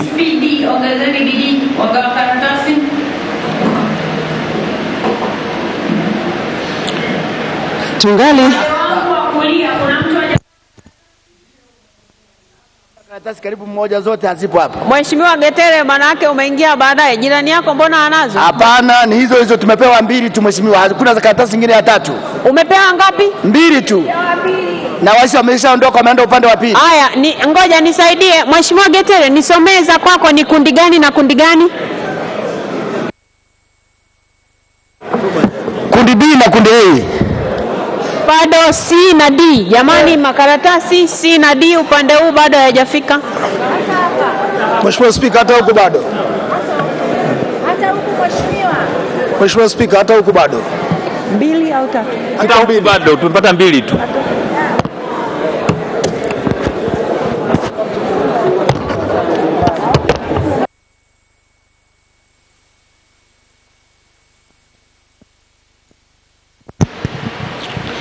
Tunaendelea kuangalia, kuyatazama. Ngoja, twende vizuri. Nyinyi mnaogawa makaratasi nisikilizeni. Mtu ambaye ana kundi C na D, hebu anyoshe mkono. C na D. Sio wabunge wanaogawa karatasi C na D. Nani wanazo? Wewe mwenye C hapo katikati. Wewe unaongea na Mheshimiwa Neema Mgaya. Una kundi gani? Njoo malizie kwanza hapo. Mwenye D, mwenye kundi D. Nyinyi wasaidizi wa katibu, mwenye kundi D, mmoja arejee huku. Malizeni kwanza upande huu. Maliza hapa, alafu fuata panavyofuata. Rudi hapa. Rudi hapa. Anzia hapa. Haya, kule nyuma nani hana 4?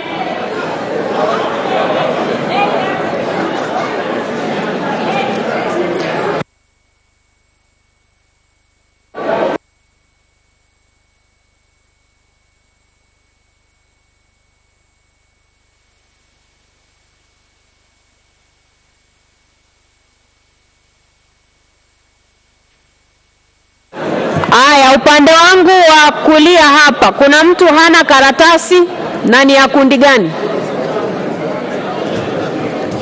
C huna. Huyo wa nyuma yako ana nini? Haya, C yule pale akupe.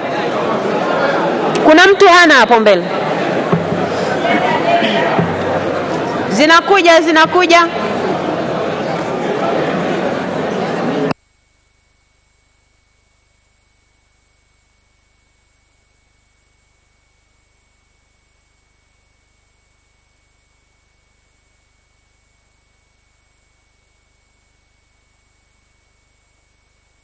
Bunge TV, kinachoendelea ni zoezi la ugawaji karatasi kwa ajili ya zoezi muhimu la upigaji kura. Na huku wasaidizi wa katibu wakihakikisha kila mbunge basi anapata karatasi kutoka kwa makundi manne, makundi ambayo yamegombewa katika nafasi hizo za wabunge. Wanaohitajika ni 9 na 9 ni kila nchi wanachama wa Jumuiya ya Afrika Mashariki wanakuja na wabunge 9, wabunge ambao kwa pamoja wataliunda bunge la Jumuiya ya Afrika Mashariki. Kule nyuma kuna mtu hana karatasi yoyote hapa? Wote mnazo 4. Mheshimiwa Matei, wote mnazo 4 sasa. Bado ipi? Nini? Aya, kundi D mpelekee karatasi Mheshimiwa Juliet Masaburi.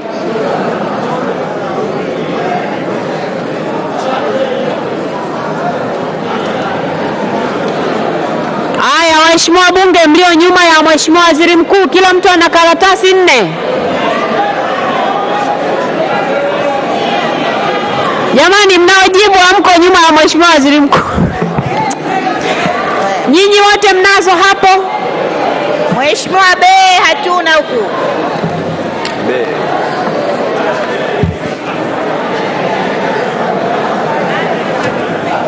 Mheshimiwa Rita Kabati, huna karatasi gani? Aya, A huku mbele, mpelekeni karatasi Mheshimiwa Rita Kabati. Yule anayegawa A ampelekee karatasi Mheshimiwa Rita Kabati. Mheshimiwa Spika, B hatuna hapa. B. Nani anayezungumza?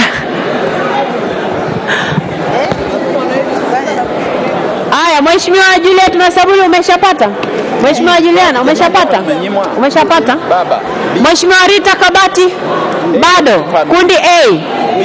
Jamani, kundi A mtafutieni karatasi Mheshimiwa Rita Kabati. Kundi A. B. Kundi A Mheshimiwa Rita Kabati. Mheshimiwa Spika, kundi B. Yuko Spika, hatujapata A, B wala C hatujapata. Sijui ni nani anazungumza? Nani anayezungumza? Mheshimiwa Ridhiwani Kikwete, huna karatasi gani? Naona umenyosha. Okay. Upande wangu Mheshimiwa mwana, huna karatasi gani Mheshimiwa Naibu Waziri? B. Yeah. Aya. Modesta, karatasi B kwa Mheshimiwa Naibu Waziri. Karatasi B kwa Mheshimiwa Naibu Waziri hana, mtafutie.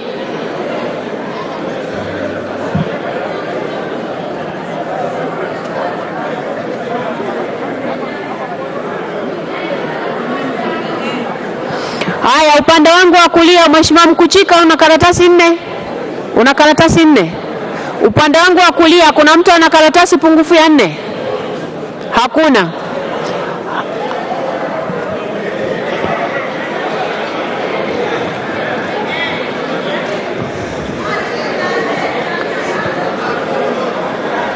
Mheshimiwa Neema Mgaya, huna karatasi namba ngapi? Namba 4 Mheshimiwa Spika, namba 4. Namba D. D, mwenye karatasi D awape Mheshimiwa Neema, Mheshimiwa Lusinde, Mheshimiwa Hussein.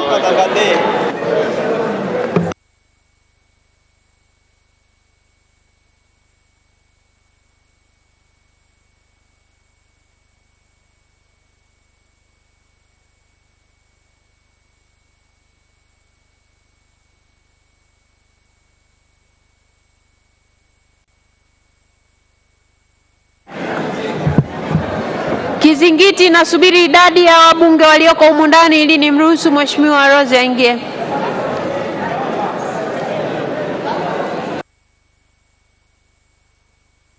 Mgombea Ado Shaibu Ado, Jafari Saidi Mneke na Mashaka Halfani Ngole. Hili ni kundi la vyama vya walio wachache bungeni na hili limetambuliwa kama kundi C. Na kundi D ni wagombea kutoka Tanzania bara. Hili lina mgombea Hansari Abubakari Kachwamba na lina James Kinyasi Milia, Dr. Ngwalu Jumanne Magembe, wanne Adui Seifu Kondo, watano Mohamedi Mshamu Bulangwa na sita ni Thomas Malimba. Hili ni kundi D.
Zoezi la ugawaji karatasi likiendelea ndani ya ukumbi wa bunge ambapo wasaidizi wakiendelea kugawa karatasi na kuhakikisha kila mbunge anapata karatasi kutoka katika makundi yote manne.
Zoezi la kukusanya kura likiendelea ndani ya ukumbi wa Bunge. Hili likiendelea, tujikumbushe sifa za mtu kuchaguliwa kuwa mbunge wa Bunge la Jumuiya ya Afrika Mashariki, sifa ambazo zimeainishwa katika ibara ya 50 kifungu cha pili, ambapo ni na kwanza kabisa, ili mtu achaguliwe katika nafasi hiyo awe raia wa nchi mwanachama husika. B, awe na vigezo vya kumwezesha kuchaguliwa kuwa mbunge katika bunge la nchi yake kwa mujibu wa katiba ya nchi husika. Usipoteze kura yako. Na C, asiwe waziri katika nchi mwanachama. Mheshimiwa Bunge, baada ya uhakiki wa bunge kwa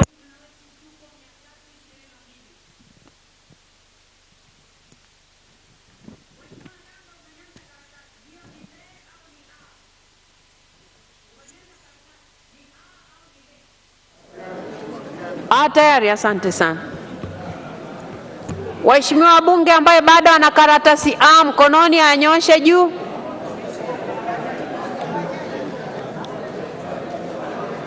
Haya, kundi A mnaokusanya karatasi ongezeni mwendo.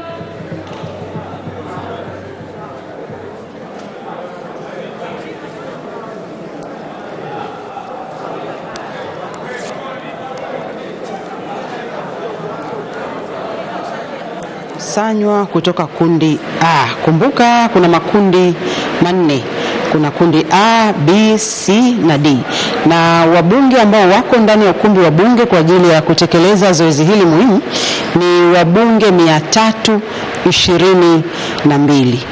Tunaendelea kuzipitia sifa za mtu kuchaguliwa kuwa mbunge wa Bunge la Afrika Mashariki, na tumekwisha kitizama sifa ya kwanza, ya pili, na sasa tunaendelea na sifa ya tatu, kwamba ili uweze kuchaguliwa kuwa mbunge wa Bunge la Jumuiya ya Afrika Mashariki usiwe waziri katika nchi mwanachama.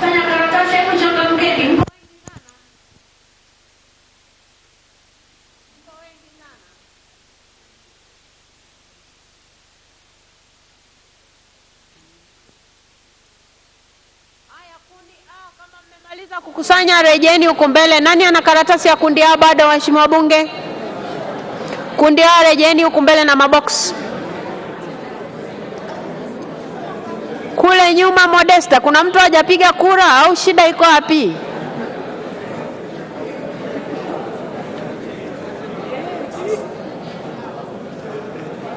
Waheshimiwa wabunge, tunawatangazia ili muandae karatasi zenu mapema. La sivyo hili zoezi litakuwa gumu sana. Humu ndani si tunajua jamani kusoma na kuandika au? Kuna mtu haioni A?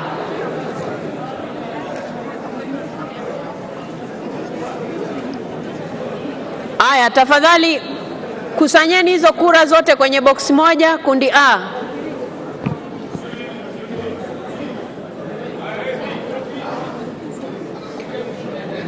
Iko hapa. Aya, funika hizo kura tafadhali. Aya, kundi B sasa. Kundi B, nyinyi mko wengi, anzia upande huu wawili, anzia upande huu wawili.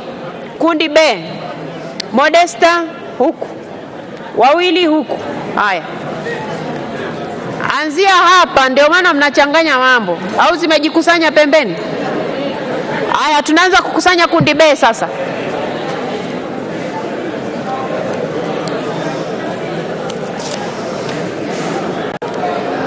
Waheshimiwa bunge, ushauri, kwa sababu kura ni siri na umeifunga, mpe mtu wa pembeni kuliko kumfanya mtumishi azunguluke kwenye viti. Kura ni siri na umeifunga, mpe mtu wa pembeni ili wapite kwenye hayo maeneo ya kupita.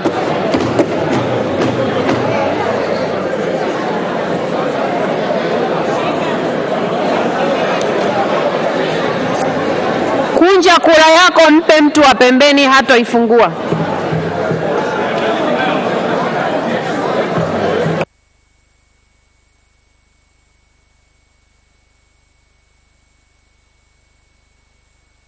Kusanya kura lipo kundi B, yakiwa yamesalia kundi C na kundi D, nasi tunaendelea kuzitazama.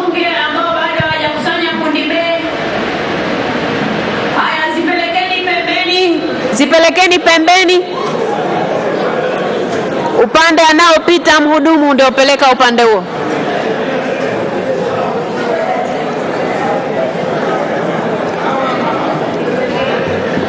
Mheshimiwa Kitila ndio uko pembeni, tukusanyie kura. Naona majirani zako bado wanapeperusha hapo.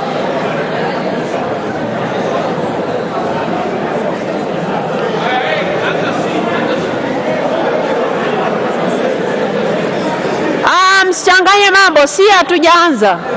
Wenye karatasi B wanyoshe juu. Karatasi B. Haya, B rejeni huku mbele kama mmemaliza kukusanya faster.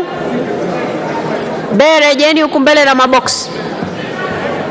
Waheshimiwa wabunge, andaeni kura C, kundi C. Andaeni kura C na pelekeni pembeni. Andaeni kura C na peleka kwa mbunge aliyeko pembeni. Haya, tunaenda vile vile kundi C sasa. Kundi C, anzia huku, wengine wawili waanzie huku. Nenda kwenye zile za katikati pale.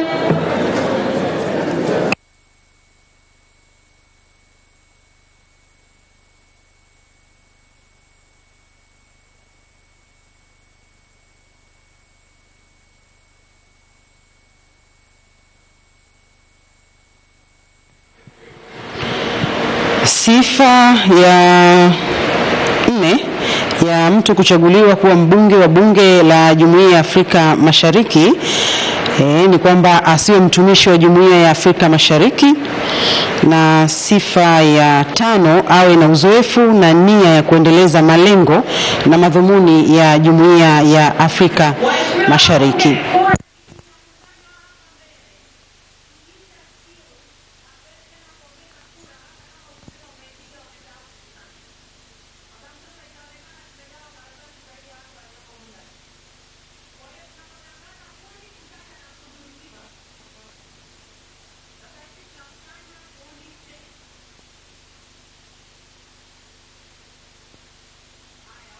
Meshamaliza kukusanya hizo, waanze kujiandaa kukusanya kundi D.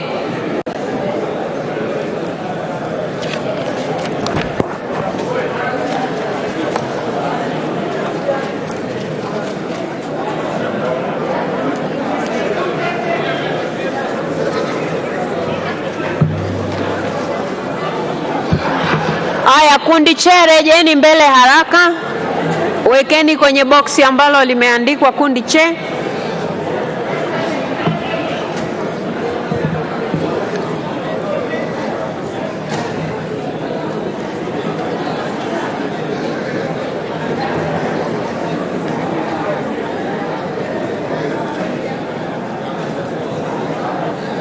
Haya, anzeni kukusanya kundi D. Waheshimiwa bunge, peleka kwa mbunge aliyeko pembeni.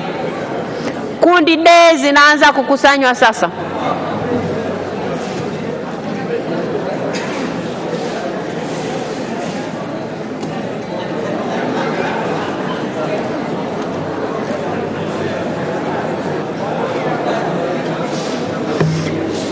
Katibu.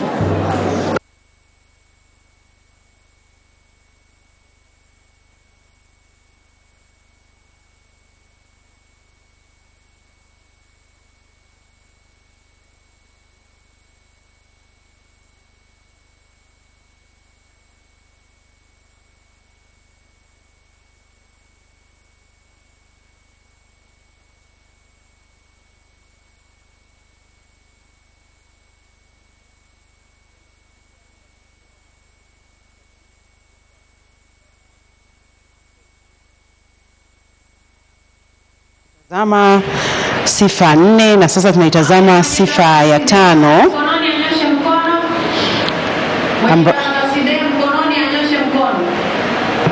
Haya, zinakusanywa hapo. Mwenye karatasi D ainyoshe juu ili ikusanywe. Haya, D mlioenda kukusanya rudini huku mbele. Rudini huku mbele muweke kwenye boksi lililoandikwa.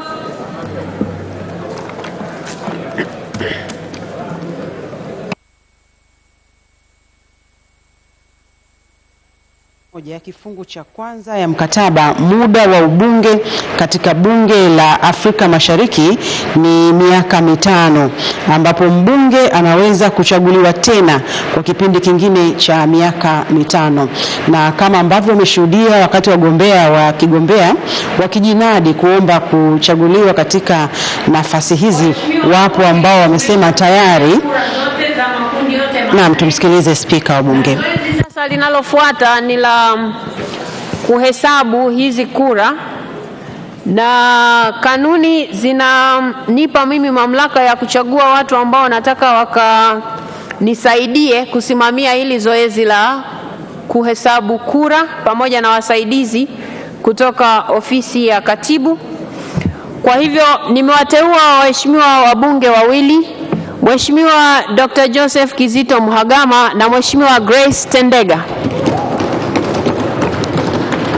Kwa hiyo waheshimiwa wabunge wawili hawa wataenda kutazama hilo zoezi la kuhesabu kura na wataongozana na hawa wengine ambao wanaenda kuhesabu. Katibu, kwa namna mlivyojipanga sasa,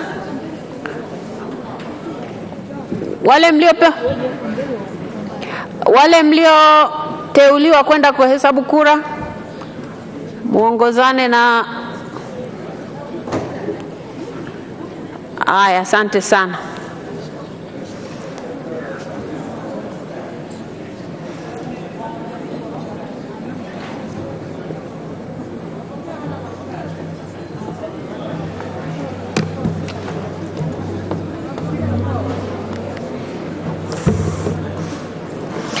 Naona kuna wabunge wanajiuliza tatizo, ndio maana wanasema nikisimama hapa mwe mnanisikiliza, kwa sababu kuna maswali mnauliza ambayo yameshasomwa utaratibu hapa.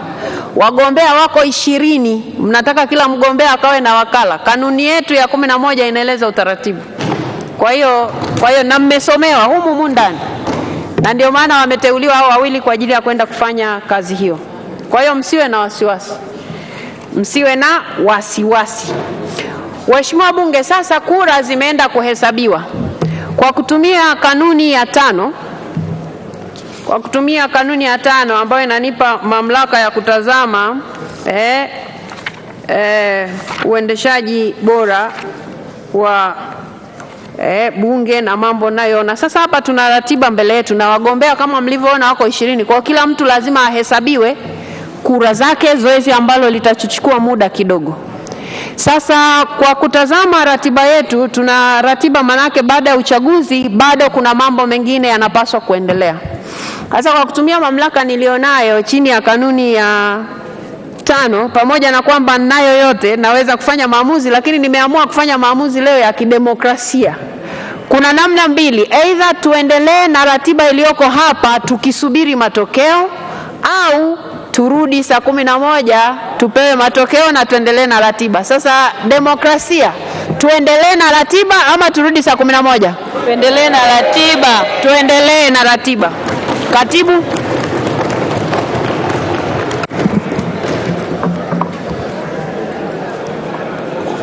Hoja za serikali, miswada ya sheria ya serikali, mswada wa sheria ya marekebisho ya sheria mbalimbali za fedha wa mwaka 2022, the Written Laws Financial Provisions Amendment Bill 2022, kusomwa mara ya pili.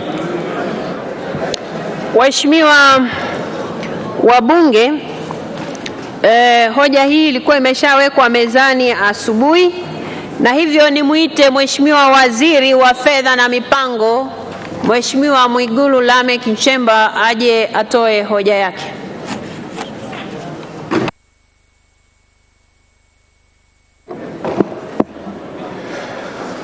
Mheshimiwa Spika, naomba kutoa hoja kwamba mswada wa marekebisho ya sheria mbalimbali za fedha mwaka 2022, the Written Laws Financial Provision Amendment Act 2022, pamoja na marekebisho yake sasa usomwe kwa mara ya pili. Mheshimiwa Spika, awali ya yote napenda kutoa shukrani za dhati kwa kamati ya Bunge ya Bajeti chini ya mwenyekiti wake Mheshimiwa Silo Daniel Baran, mbunge wa Babati Vijijini, kwa kujadili kwa kina mswada huu na kutoa ushauri mbalimbali ili kuboresha. Mheshimiwa Spika, napenda kuhakikishia bunge lako tukufu kwamba mswada huu umezingatia kwa kiasi kikubwa ushauri na mapendekezo ya kamati ya Bunge ya Bajeti. Aidha, namshukuru pia mwanasheria mkuu wa serikali kwa kuandaa mswada huu pamoja na marekebisho yake. Lengo la mswada huu ni kufanya marekebisho kwenye sheria zinazosimamia kodi na mrabaha kwa kubadili viwango vya kodi pamoja na mrabaha na kuweka taratibu za utoaji vivutio kwa wawekezaji ili kuhamasisha uzalishaji kwa viwanda vya ndani ya nchi pamoja vya mbolea pamoja na magunia ya mkonge, pamoja na kuondoa changamoto zilizopo hivi sasa katika utekelezaji wa sheria ya uwekezaji Tanzania sura namba 38. Mheshimiwa Spika, sheria zinazopendekezwa kufanyiwa marekebisho ni sheria zifuatazo. Moja, ushuru wa bidhaa sura namba 147. 2, sheria ya kodi ya mapato sura namba 332. 3, sheria ya madini sura namba 123. 4, sheria ya ushuru wa barabara na mafuta sura namba 220. Na 5, sheria ya kodi ya ongezeko la thamani sura namba 148. Maudhui ya mswada. Mheshimiwa Spika, mswada huu umegawanyika katika sehemu 6, ambapo sehemu ya kwanza inahusu masharti ya utangulizi ambayo yanajumuisha jina la mswada na namna ya ambavyo sheria mbalimbali zinazopendekezwa kurekebishwa. Mheshimiwa Spika, sehemu ya pili ya mswada yenye ibara ya 3 hadi ya 5 inapendekeza kurekebisha sheria ya ushuru wa bidhaa sura namba 147 ambayo kifungu cha 128 kinapendekezwa kurekebishwa ili kumpa mamlaka waziri mwenye dhamana ya masuala ya fedha, baada ya kupata idhini ya baraza la mawaziri, kusamehe ushuru kwenye bidhaa zitakazotumika katika utekelezaji wa miradi ya uwekezaji mahiri na mahiri maalum idhinishwa na Kamati ya Taifa ya Uwekezaji, yani NISCI. Hata hivyo, iwapo itabainika kwamba msamaha uliotolewa kwa mwekezaji umetumika tofauti na malengo yaliyokusudiwa, msamaha huo husika utafutwa na mwekezaji atalazimika kulipa kodi iliyosamehewa. Marekebisho hayo yanapendekezwa yanalenga kuianisha masharti ya sheria hii na masharti ya sheria ya uwekezaji Tanzania ili kuboresha utekelezaji wa vivutio vinavyotolewa kwa wawekezaji. Vile sehemu hii inapendekeza kurekebisha jedwali la 4 la sheria hii kwa kuongeza ushuru wa bidhaa kwenye mvinyo unaotokana na zao la zabibu unaoingizwa kutoka nje ya nchi kutoka shilingi 2466.45 kwa lita hadi shilingi 5600 kwa lita. Lengo la marekebisho haya yanayopendekezwa ni kuwezesha mvinyo unaozalishwa na zabibu zinazolimwa hapa nchini kuweza kushindana kwenye soko la ndani na mvinyo unaotoka nje ya nchi. Hii itasaidia kuhakikisha upatikanaji wa soko la zabibu zinazolimwa hapa nchini. Mheshimiwa Spika, hivi sasa wakulima wa zabibu nchini, hususan wakulima wa mkoa wa Dodoma, wanashindwa kupata soko la uhakika kwa mazao kwa kuwa viwanda vya ndani vinazalisha mvinyo ambavyo ndio wanunuzi wakuu wa zabibu yao, vinakosa soko la kuuza mvinyo wanaozalisha kutokana na ushindani wa mvinyo unaotoka nje ambao unauzwa kwa bei rahisi ikilinganishwa na mvinyo unaozalishwa hapa ndani ya nchi. Mheshimiwa Spika, sehemu ya 3 ya mswada kama ilivyorekebishwa inapendekeza kurekebisha sheria ya kodi ya mapato sura namba 332 ambayo kifungu cha 10 kinarekebishwa ili kujumuisha wawekezaji mahiri ulioidhinishwa na Kamati ya Taifa ya Uwekezaji katika wigo wa maeneo ambayo waziri mwenye dhamana ya masuala ya fedha anaweza kutoa msamaha wa kodi ya mapato. Lengo la marekebisho haya yanayopendekezwa ni kuianisha masharti ya sheria hii na masharti ya sheria ya uwekezaji Tanzania ili kuboresha utekelezaji wa vivutio vinavyotolewa kwa wawekezaji. Hata hivyo, marekebisho yamefanyika katika mswada ili kubainisha kwamba serikali inafuta msamaha husika pindi itakapojiridhisha kwamba msamaha husika haukutumika kama ilivyokusudiwa. Mheshimiwa Spika, Sehemu ya 4 ya mswada kama ilivyorekebishwa inapendekeza kufanyia marekebisho katika kifungu namba 87 kifungu kidogo cha kwanza cha sheria ya madini sura namba 123 ili kupunguza kiwango cha mraba kwa malighafi za mbolea zinazochimbwa hapa nchini ambazo ni phosphate ore na limestone kutoka 3% hadi 1%. Lengo la marekebisho haya ni kutoa nafuu kwa gharama za malighafi za wazalishaji wa ndani wa bidhaa za mbolea. Serikali ina imani kwamba unafuu huu unaotolewa kwa wazalishaji wa mbolea utaleta matokeo chanya kwenye upunguaji wa bei ya mbolea kwa wakulima na hivyo kupunguza mzigo kwa serikali katika utoaji wa fedha za ruzuku kwenye mbolea. Mheshimiwa Spika, sehemu ya 5 ya mswada kama ilivyofanywa marekebisho inapendekeza kufanya marekebisho katika kifungu cha 8 cha sheria ya ushuru wa bidhaa na mafuta sura namba 220 ili kumpa waziri mamlaka ya kusamehe ushuru wa mafuta kwa miradi ya uwekezaji mahiri na mahiri maalum itakayoidhinishwa na Kamati ya Taifa ya Uwekezaji. Lengo la marekebisho haya ni kuianisha masharti ya sheria hii na masharti ya sheria ya uwekezaji Tanzania ili kuwezesha utekelezaji wa vivutio vinavyotolewa kwa wawekezaji. Ili kuhakikisha kwamba mafuta yanayopewa msamaha hayatumiki vibaya, hati za msamaha wa kodi zinazotolewa pamoja na mambo mengine zitabainisha muda wa kuanza na kumalizika kwa msamaha husika, kiwango cha mafuta kinachopewa msamaha pamoja na mradi unaonufaika na msamaha. Vile vile serikali kupitia Wizara ya Fedha na Mipango itaweka utaratibu wa kufanya ukaguzi wa mara kwa mara kwenye miradi husika kwa kushirikiana na Mamlaka ya Mapato Tanzania, Wizara ya Viwanda na Biashara na Uwekezaji, Kituo cha Uwekezaji Tanzania na wadau wengine wa serikali ili kuhakikisha kwamba mafuta husika yanatumika kama yalivyokusudiwa. Sehemu ya 6 ya mswada kama ilivyorekebishwa inapendekeza kurekebisha sheria ya kodi ya ongezeko la thamani sura namba 148 kama ifuatavyo. Kwanza, kifungu cha 6 kinafanywa marekebisho ili kujumuisha uwekezaji mahiri ulioidhinishwa na Kamati ya Taifa ya Uwekezaji katika wigo na maeneo ambayo waziri mwenye dhamana ya masuala ya fedha anaweza kutoa msamaha wa kodi ya ongezeko la thamani. Lengo la marekebisho haya ni kuianisha masharti ya sheria hii na masharti ya sheria ya uwekezaji Tanzania kuhusu utoaji wa vivutio vya kodi kwa wawekezaji. Pili ni kuongeza kifungu cha 55A kwa kutoza kodi ya ongezeko la thamani kwa kiwango cha 0 kwa mbolea inayozalishwa ndani ya nchi ili kuleta unafuu kwa wakulima na watumiaji wa mbolea kwa kupunguza gharama za uzalishaji wa mbolea viwanda vinazozalisha bidhaa hii hapa nchini. Hata hivyo, unafuu unaotolewa kwa kipindi cha mwaka mmoja tu ili kutoa nafasi serikali kufanya tathmini na kujiridhisha iwapo unafuu uliotolewa utawanufaisha wakulima hususan kwa kupungua kwa bei ya mbolea inayozalishwa hapa nchini. Tatu, inapendekezwa kurekebisha jedwali la kusamehe kodi ya ongezeko la thamani kwa magunia ya mkonge yanayotengenezwa nchini na yanayotambulika kwa HS code 6305-9000. Lengo la marekebisho haya ni kuwezesha magunia ya mkonge yanayozalishwa na viwanda vya ndani kushindana na magunia yanayoagizwa kutoka nje ya nchi. Hatua hii itasaidia kuchochea kilimo cha mkonge hapa nchini, ajira kwa wananchi na kuongeza mapato ya serikali. Vile vile, kufuatia majadiliano ya kina baina ya serikali na kamati ya bajeti, inapendekezwa kupitia jedwali la marekebisho kuondoa pendekezo la kutoa msamaha kwa malighafi ya kutengeneza mitungi ya gesi inayotambulika kwa HS code 7229-9000 na kutoa nafasi ya serikali kufanyia kazi zaidi mapendekezo husika ili kujiridhisha kwamba malighafi husika haiwezi kutumika kwenye matumizi mengine na hivyo kupoteza mapato ya serikali. Hitimisho. Mheshimiwa Spika, kufuatia maelezo haya, naomba waheshimiwa wabunge mujadili mswada huu na hatimaye mkubali kupitishwa kuwa sheria. Mheshimiwa Spika, naomba kutoa hoja. Waheshimiwa wabunge, hoja imeungwa mkono. Asanteni sana.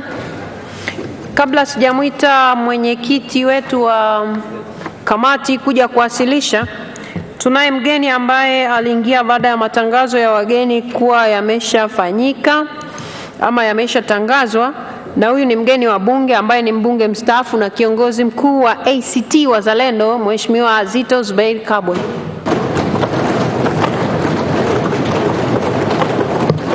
Sijui amekaa upande gani, niliambiwa ameingia humu ndani. Karibu sana. Waheshimiwa wabunge, sasa nimwite mwenyekiti wa kamati yetu ya kudumu ya bunge ya budget, Mheshimiwa Daniel Siro Baran. Karibu sana.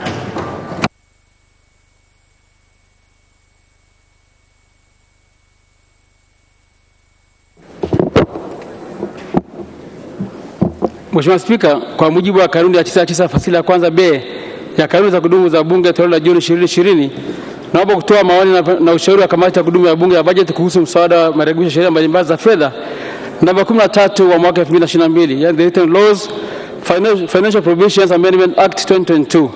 Mheshimiwa Spika, tarehe 19 Septemba 2022, Naibu Waziri wa Fedha na Mipango aliwasilisha bungeni mapendekezo ya serikali kuhusu mswada wa mabadiliko ya sheria za fedha namba 13, na baada ya kuwasilisha mswada huo, Mheshimiwa Spika uliagiza kamati ya kudumu ya Bunge ya bajeti kuchambua mswada huo ili baadaye maoni yake yawasilishwe bungeni.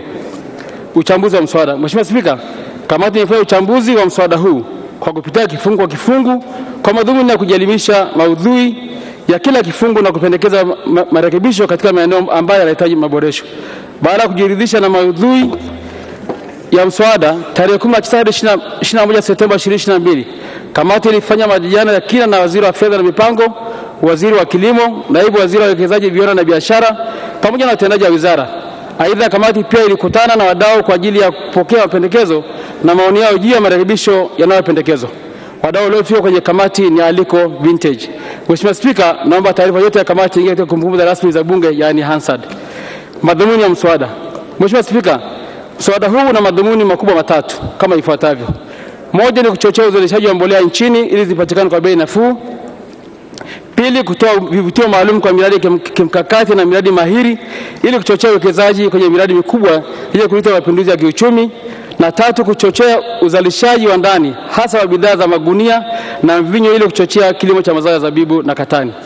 Mheshimiwa Spika, kwa kutazama madhumuni haya ya mswada huo, nitoe pongezi kwa Mheshimiwa Samia Suluhu Hassan, Rais wa Jamhuri ya Muungano wa Tanzania, kwa kuonyesha nia ya dhati ya kuvutia wawekezaji na kutekeleza miradi mikubwa itakayoleta mapinduzi ya kiuchumi. Kamati naamini kwamba kwa masharti yaliyoko kwenye mswada huu, Mheshimiwa Rais atakuwa ameonyesha kwa vitendo namna bora ya kutanzua vikwazo vitakavyokwamisha utekelezaji wa miradi ya kimkakati. Maoni ya kamati kuhusu mswada wa marekebisho ya sheria mbalimbali za fedha namba 13 wa mwaka 2022. Mheshimiwa Spika, mswada huu unafanya mabadiliko katika sheria 5 za kodi ambazo ni sheria ya ushuru wa bidhaa sura 147, sheria ya kodi ya mapato sura 332, sheria ya madini sura ya 123, sheria ya ushuru wa mafuta sura ya 220 na sheria ya kodi ya ongezeko la thamani yani VAT sura ya 148. Baada ya majadiliano ya kina baina ya kamati ya serikali, kamati ina maoni na pendekezo yafuatayo. Kuhusu sheria ya ushuru wa bidhaa sura 147. Mheshimiwa Spika, serikali inapendekeza kurekebisha kifungu cha 128 ili kumpa mamlaka waziri mwenye dhamana na masuala ya fedha baada ya kupata idhini ya baraza la mawaziri kusamia ushuru kwenye bidhaa zitakazotumika katika utekelezaji wa miradi ya uwekezaji mahiri na ya kimkakati itakayoidhinishwa na Kamati ya Taifa ya Uwekezaji yani NISC, pamoja na kupandisha ushuru wa bidhaa za mvinyo kutoka nje kutoka shilingi 2460 hadi shilingi 5600 kwa lita ili kulinda wakulima wa ndani wa zao la zabibu. Mheshimiwa Spika, kamati ilibaini kuwa nchi za jirani zinatoza kati ya shilingi 5000 hadi 5500 kwa lita ya mvinyo unaotoka nje. Hivyo hatua hii inahuisha viwango vinavyotozwa katika nchi wanachama wa Afrika Mashariki. Aidha, hatua hii inaleta usawa wa kiushindani kati ya wazalishaji wa zao la zabibu nchini dhidi ya mataifa mengine ambayo yameendelea sana katika uzalishaji wa zao hili. Hivyo kamati inakubaliana na pendekezo hili ambalo lina nia njema ya kusaidia na kuinua viwanda vya ndani na kuwa shindani. Hata hivyo, kamati inashauri serikali kuhakikisha inasimamia ubora wa mvinyo unaozalishwa ndani ya nchi pamoja na kuchochea kilimo cha aina mbalimbali za zabibu ili kuhakikisha kwamba malighafi hii muhimu kwa utengenezaji wa mvinyo yanapatikana ndani ya nchi. Aidha, kamati ilishauri serikali na serikali ilikubali kuweka sharti kwamba endapo msamaha utatumika kwa namna ambayo haijakusudiwa, msamaha huo utaondolewa na mhusika atalazimika kulipa ushuru stahiki. Marekebisho haya yanaonekana kupitia jalada la marekebisho ya serikali. Sheria ya kodi ya mapato sura 332. Mheshimiwa Spika, kifungu cha 10 kinarekebishwa ili kujumuisha uwekezaji mahiri ulioidhinishwa na Kamati ya Taifa ya Uwekezaji katika wigo wa maeneo ambayo waziri mwenye dhamana ya masuala ya fedha anaweza kutoa msamaha wa kodi ya mapato. Aidha, mapendekezo haya yanabainisha kwamba misamaha ya kodi ya mapato itakayokuwa inatolewa kupitia mikataba ambayo serikali inaingia na ndio itatumika wakati wa kukotoa kodi ya mapato. Mheshimiwa Spika, hatua hii ina nia njema ya kutanzua mkwamo wa miradi kimkakati ya wawekezaji mahiri. Uzoefu unaonyesha kuwa kuna baadhi ya wawekezaji mahiri wametumia mikataba yao vibaya na kuhakikisha kwamba serikali haipati mapato yake inayostahili. Aidha, kamati inashauri serikali na serikali likubali kuweka sharti la kwamba endapo msamaha utatumika kwa namna ambayo haijakusudiwa, msamaha huo utaondolewa. Marekebisho haya yanaonekana kupitia jedwali la marekebisho la serikali. Sheria ya madini sura 123. Mheshimiwa Spika, kifungu cha 87 kifungu cha kwanza kinarekebishwa ili kupunguza kiwango cha mrabaha kwa malighafi za mbolea zinazochimbwa hapa nchini kutoka 3% hadi 1%. Kamati imekubaliana na mapendekezo ya serikali. Hata hivyo, imeishauri serikali hatua hii iwe ni ya mwaka mmoja ili kuangalia endapo inatimiza malengo yaliyokusudiwa. Aidha, kwa kuwa sekta ya mbolea imepata msamaha kwenye kodi ya ongezeko la thamani kwa kutoza kwa kiwango cha 0%, na pili kupunguzia mrabaha, ni vyema sasa serikali ikaweka utaratibu wa kupanga bei elekezi kwa mbolea inayozalishwa ndani ili kuhakikisha kwamba mbolea hii inamfikia mkulima kwa bei nafuu. Endapo suala la bei litaachiwa kwa wamiliki wa viwanda, ni wazi kwamba wana manufaa haya hayatamfikia mkulima na badala yake ya wazalishaji watajitengenezea faida ya kupindika, yani supernormal profit. Mheshimiwa Spika, kamati ilishauri serikali na ikakubali kuongeza madini ya chokaa yanayotumika kwa ajili ya kuzalisha mbolea nayo kutoza mrabaha wa 1% ili pia viwanda vinavyotumia madini hayo navyo kunufaika na punguzo hilo. Lengo la msingi ni kuongeza uzalishaji wa mbolea ndani ya nchi na kupunguza bei kwa wakulima. Sheria ya ushuru wa mafuta ya barabara. Mheshimiwa Spika, kifungu cha 8 kinarekebishwa ili kumpa waziri mamlaka ya kusamehe ushuru wa mafuta kwa miradi ya wawekezaji mahiri na mahiri maalum itakayoidhinishwa na kamati ya NISC. Uzoefu unaonyesha kwamba kama kuna mmoja ya msamaha ambao umetumika vibaya ni msamaha wa ushuru wa mafuta. Hivyo kutokana na uzoefu huo, kamati inaishauri serikali masuala yafuatayo. Kwanza, kuwepo na muda maalum wa kusamehe ushuru kwenye mafuta baada ya mradi kukamilika. Pili, kwa kuwa mfumo wa kuagiza mafuta ni wa pamoja, lazima kuwe na namna ama kutofautisha kwa vinasaba au uuzaji wake ili kuondoa mwanya wa matumizi mabaya. Tatu, kuweka mfumo wa usimamizi ili kuzuia mafuta yaliyokuwa yatumika kwa ajili ya miradi kutumika katika shughuli tofauti. 4, inashauriwa pia kwamba sharti la kuondoa msamaha lilopo katika kanuni za sheria hii litekelezwe endapo itaonekana msamaha umetumika vibaya. Mheshimiwa Spika, ushauri huu wa kamati ni kuhakikisha kwamba msamaha huu usije ukasababisha uuzaji holela wa mafuta hapa nchini, yani dumping. Aidha, kamati ilishauri serikali na serikali ikubali kuweka sharti la kwamba endapo msamaha utatumika kwa namna ambayo haijakusudiwa, msamaha huo utaondolewa na mhusika atalazimika kulipa ushuru stahiki.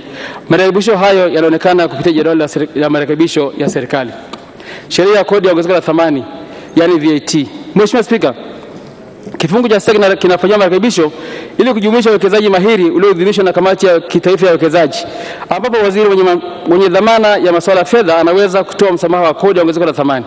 Aidha, kuongeza kifungu kipya cha 55A kwa kutoza kodi ya ongezeko la thamani kwa kiwango cha 0 kwa mbolea inayozalishwa ndani ya nchi ili kuleta unafuu kwa wakulima na watumiaji wa mbolea. Vile vile kurekebisha jedwali ili kusamehe kodi ya ongezeko la thamani kwa magunia ya mkonge yanayotengenezwa hapa nchini inayotambulika kwa HS code 6305.90.00 na malighafi yanayotambulika chini ya HS code 7229.9000 ambayo hutumika kutengenezea mitungi ya gesi. Mheshimiwa Spika, kamati inakubaliana na serikali kwa mabadiliko ya sheria katika sheria hii kwa lengo la kupunguza bei ya magunia yanayozalishwa ndani.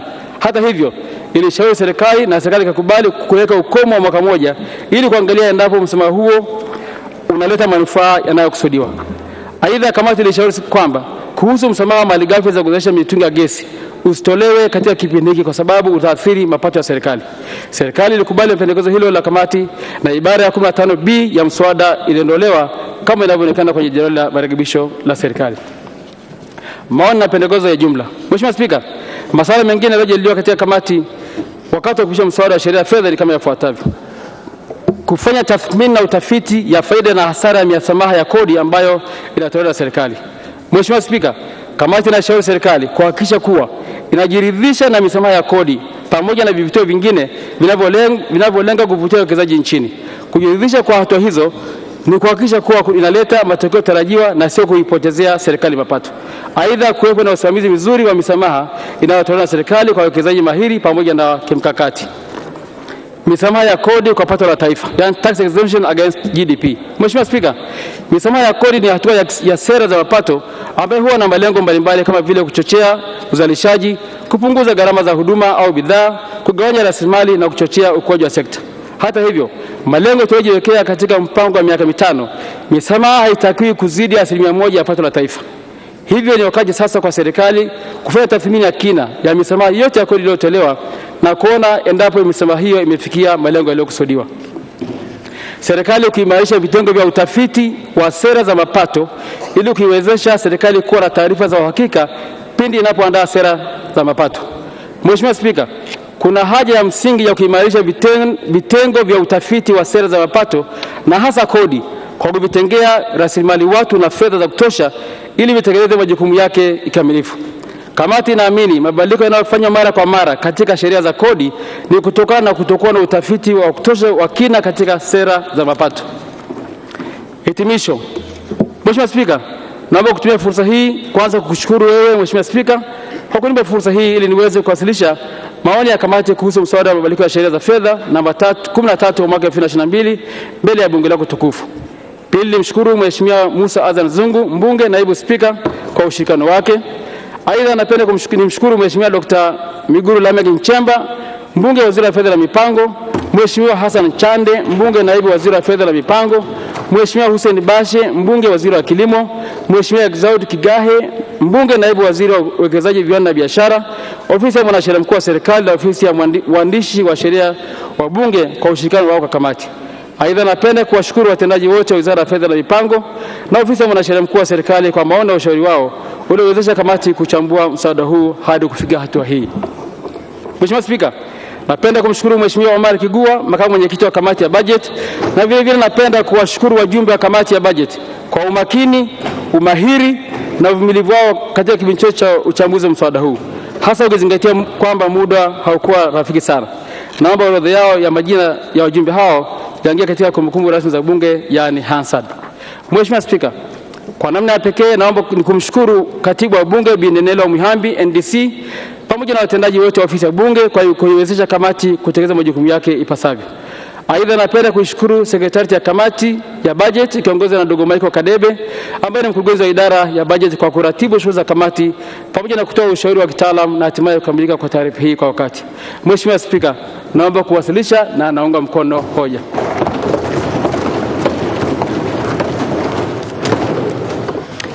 Asante sana mwenyekiti wa kamati ya budget kwa kutupa mwelekeo wa namna kamati ilivyofanya kazi kwenye mswada huu. Waheshimiwa wabunge, nayo orodha hapa ya wabunge ambao wameomba kuchangia kwenye hoja hii. Tutaanza na Mheshimiwa Joseph George Kakunda, Mheshimiwa Jonas Mbunda, atafuatiwa na Mheshimiwa Dr. Charles Stephen Kimei. Mheshimiwa Spika, nakushukuru sana kwa nafasi hii ya kuwa mchangiaji wa kwanza kwenye huu mswada. Mimi jambo la kwanza nipongeze sana serikali kwa kuja na mapendekezo ambayo yatakwenda kusaidia sana kuboresha maeneo ambayo kweli yalikuwa na matatizo. Hizi sheria 5 zilizorekebishwa zilikuwa yale maeneo yanayorekebishwa yalikuwa yanaleta matatizo ya kuchelewesha hasa baadhi ya miradi na kuchelewesha uwekezaji na kuathiri hasa eneo la wakulima. Mheshimiwa Spika, tunao miradi mikubwa ya kimkakati ya uwekezaji mahiri imechelewa kwa muda mrefu. Mradi kama Liganga na Mchuchuma na miradi mingine ya aina hiyo, kama hii miradi ambayo tunaenda kuzungumza kuhusu ujenzi wa bandari ya Bagamoyo ina elements kama hizo. Na hisi kwamba sheria hii, marekebisho haya hasa kwenye eneo hilo yamechelewa sana na yametuchelewesha kweli kupata faida kubwa kutokana na uwekezaji kwenye miradi hii mikubwa. Una sheria ya uwekezaji nzuri, imeweka utaratibu mzuri, tunakwenda kwenye baraza la ushauri ile la uwekezaji chini ya waziri mkuu mwenyewe kabisa, na mawaziri ni wajumbe, lakini wakitoa maamuzi au ushauri au mapendekezo waziri wa fedha alikuwa anakosa power ya kuweza kutekeleza mapendekezo ambayo yametoka kwenye NISC. Kwa hiyo Mheshimiwa Spika, marekebisho ambayo yanakuja kupitia marekebisho haya yanakwenda kumpa nguvu sasa waziri wa fedha baada ya approval ya baraza, ili aweze kutekeleza mapendekezo ya baraza la uwekezaji chini ya ofisi ya waziri mkuu. Kwa hiyo mimi nilikuwa napenda kuwashawishi wenzangu kwamba tukubali, bunge likubali marekebisho haya ili kuweza kuisaidia nchi kutekeleza miradi mikubwa ambayo ina faida kubwa kwa nchi. Nipongeze sana kile kipengele ambacho kimewekwa cha kuweka angalizo ili hawa watakaopewa misamaha wasitumie vibaya. Hiyo napenda kuiomba serikali iwe macho ili hawa ndugu zetu ambao watakuwa wamepewa misamaha basi waitumie vizuri misamaha hiyo kwa mujibu wa sheria. Jambo la pili, Mheshimiwa Spika, kumekuwa na kilio cha siku nyingi sana kuhusiana na togwa la zabibu au wengine wanaita mchuzi. Tulikuwa tunabishana ni mchuzi au togwa. Mimi nadhani mchuzi ni ule wa nyama. Sasa hii kuita mchuzi wa zabibu kidogo ilikuwa inaleta shida. Kwa hiyo mimi napenda kutumia neno togwa la zabibu. Wakulima wengi wa Dodoma hapa walikuwa wanalalamika sana kwamba wanakosa soko na mambo kama hayo. Kwa hiyo hii hatua inaopendekezwa hapa ya kuongeza kodi kwenye uagizaji wa nje wa bidhaa hizi za togwa la zabibu na wines ni hatua ambayo itasaidia wakulima wetu wapate soko. Kwa hiyo ni jambo ambalo sasa na wagogo nao wataanza kupata uchumi kutoka kwenye kilimo, akina Mheshimiwa Simba Chawene hapo. Kwa hiyo wenzetu hapa sasa wagogo wataanza kuongeza uzalishaji kwa sababu sasa watakuwa na soko la uhakika. Hii ni hatua ambayo ni muhimu sana, Mheshimiwa Spika. Eneo la tatu ambalo ningependa nilizungumzie kutokana na marekebisho haya, Mheshimiwa Spika, ni eneo la mbolea. Tangu tulivyopata janga la uviko 19, viwanda vilifungwa duniani, karibu viwanda 6,000 vilifungwa duniani vya kuzalisha mbolea. Kukawa na uhaba mkubwa sana wa mbolea. Sasa kwa sababu sisi hatuna kiwanda cha mbolea ndani ya nchi, tunategemea kuagiza nje, gharama za usafirishaji na ununuzi zilipandisha bei ya mbolea kwa kiasi kikubwa. Kwa hiyo hatua hapa ambao kwanza naanza kuipongeza serikali kwa hatua ambayo imechukua mwaka huu ya kuweka ruzuku kwenye mbolea ambayo imeshusha bei ya mbolea, ni hatua muhimu sana. Hongera sana Mheshimiwa Rais, hongera sana Waziri wa Kilimo na Waziri wa Fedha. Hiyo ni hatua muhimu sana. Lakini hii hatua ambayo sasa inakuja kutarget kupunguza gharama za uzalishaji kwa kupunguza mrabaha kutoka 3% hadi 1% kwenye phosphate ambayo ni malighafi muhimu kwenye utengenezaji wa mbolea. Hii ni jambo ambalo ni muhimu sana, na kwa kweli limekuja katika wakati mwafaka kwa nchi hii ambayo sasa tunaenda kuwa na kiwanda kitakachozalisha tani 600,000 za mbolea hapa Dodoma, na tuna kiwanda kingine kule Manyara kinazalisha, cha Minjingu kinazalisha nadhani tani karibu 30,000. Sina takwimu sahihi.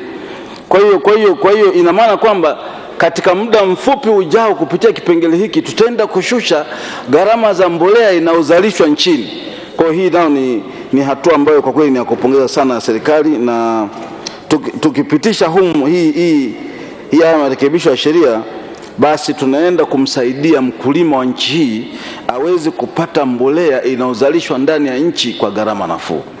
Lakini la pili, ni pongeze serikali, imekuwa sikivu sana kwenye majadiliano, hasa mwanzoni tulipokuwa tunapendekeza kwamba hii madini ya chokaa nao ni muhimu sana katika utengenezaji wa mbolea. Kulikuwa na debate kubwa, kulikuwa na mazungumzo marefu kwamba sasa tutadhibiti namna gani, kwa sababu chokaa ina matumizi mengi kwenye viwanda, kwenye ujenzi na kwenye maeneo mengine. Lakini Mheshimiwa Spika, chokaa yenyewe ukimwaga kwenye ardhi inaongeza rutuba kwenye ardhi. Chokaa yenyewe ni mbolea. Kwa hiyo na vile chokaa yenyewe ni malighafi katika kutengeneza mbolea. Kwa Mheshimiwa Spika, hii hatua ya kukubali chokaa nayo ingizwe Ilikuwa waongeze tu usimamizi na udhibiti, ni jambo ambalo la kupongeza sana serikali. Mimi naomba sana Mheshimiwa Spika, bunge lako tukufu likubali marekebisho haya ili kumsaidia Mtanzania.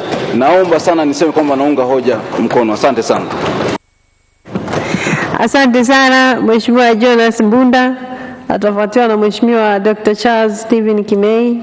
Mheshimiwa Ali Hassan Omar King ajiandae. Asante Mheshimiwa Spika kunipa nafasi ya kuchangia marekebisho ya sheria mbalimbali. Mheshimiwa Spika, kwanza kabisa naomba nichukue nafasi hii nimpongeze Waziri wa Fedha pamoja na jopo lake kwa kuleta mabadiliko ya sheria hizi ambazo moja kwa moja sehemu kubwa zinalenga kuwasaidia wakulima wa nchi. Lakini la pili, naomba nichukue nafasi hii nimpongeze sana Mheshimiwa Rais wa Jamhuri ya Muungano wa Tanzania, Mheshimiwa Samia Suluhu Hassan, kwa kutenga kiasi cha shilingi bilioni 150 kwa ajili ya kutoa ruzuku ya mbolea. Hilo ni swala la muhimu sana na limeleta faraja kubwa sana kwa wakulima wa nchi. Mheshimiwa Spika, nitachangia miswada hii hasa kwenye maeneo ambayo yanagusa wakulima. Eneo la kwanza, serikali imeleta mapendekezo ya kubadilisha mswada wa sheria sura namba 123 kipengele cha 87(1) ambacho kimependekeza kupunguza miraba ya ushuru kwenye malighafi mbalimbali ambazo zinatumika kwa ajili ya kutengeneza mbolea. Swala hilo ni la muhimu sana. Jambo la kwanza ni lile eneo sikivu la serikali la kuhakikisha kwamba wakulima wetu wananufaika na kilimo katika nchi yetu. Lakini swala la pili ni jambo la msingi ambalo litavutia wawekezaji wa viwanda mbalimbali vya mbolea katika nchi yetu. Kwenye swala hili la kupunguza miraba kutoka 3% mpaka 1%, ni swala la msingi sana kwa sababu litasaidia kupunguza gharama mbalimbali za uzalishaji wa mbolea. Na kama mlivyoona kwamba kwa mwaka huu uliopita ilikuwa ni changamoto kubwa sana kwa wakulima. Kwa hiyo tunaona kabisa wazo hili la serikali litasaidia kuleta manufaa makubwa sana kwa wananchi katika nchi hii.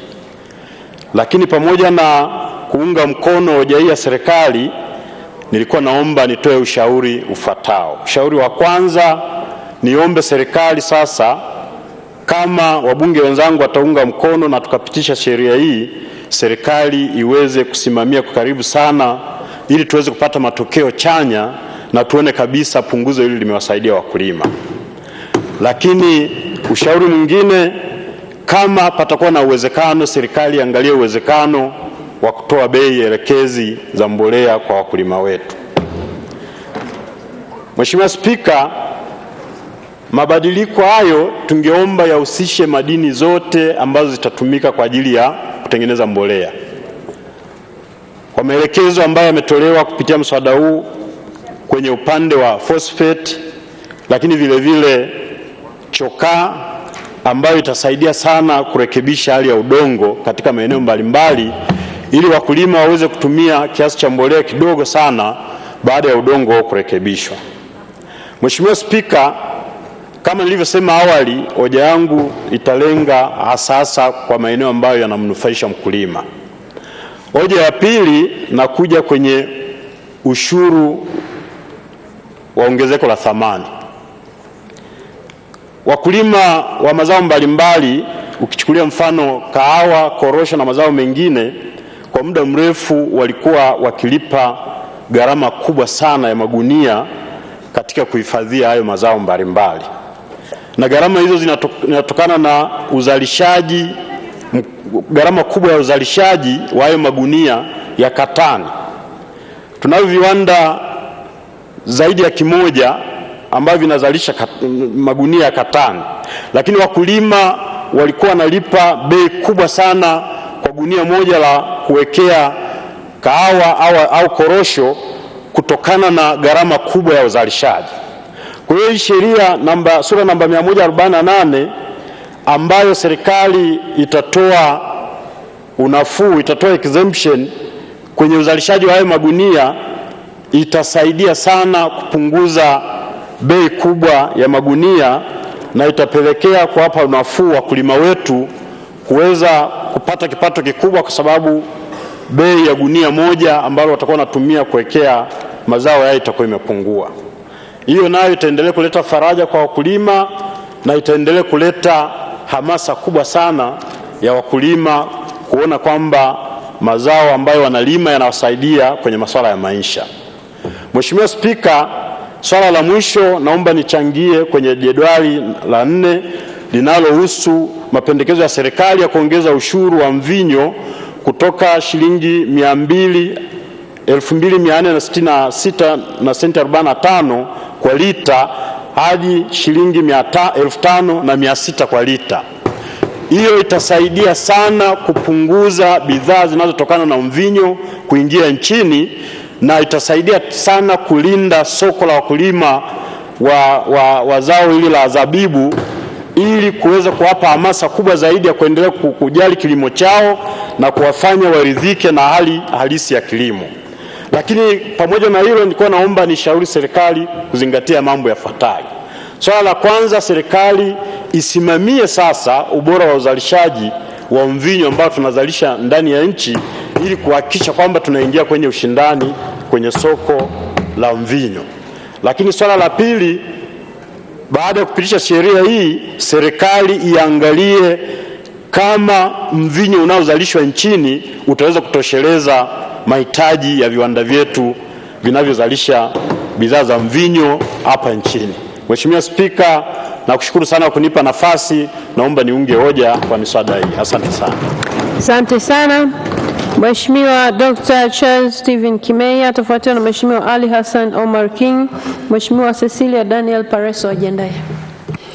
Mheshimiwa Spika, nakushukuru sana kwa fursa hii, na nianze pia kwa kujiunga na wenzangu kumshukuru na kumpongeza sana Mheshimiwa Rais wetu anayeongoza serikali ya awamu ya 6 kwa kuanza kuchukua hatua madhubuti na za kimkakati za kuongeza uwekezaji na kasi ya uwekezaji katika uchumi wetu.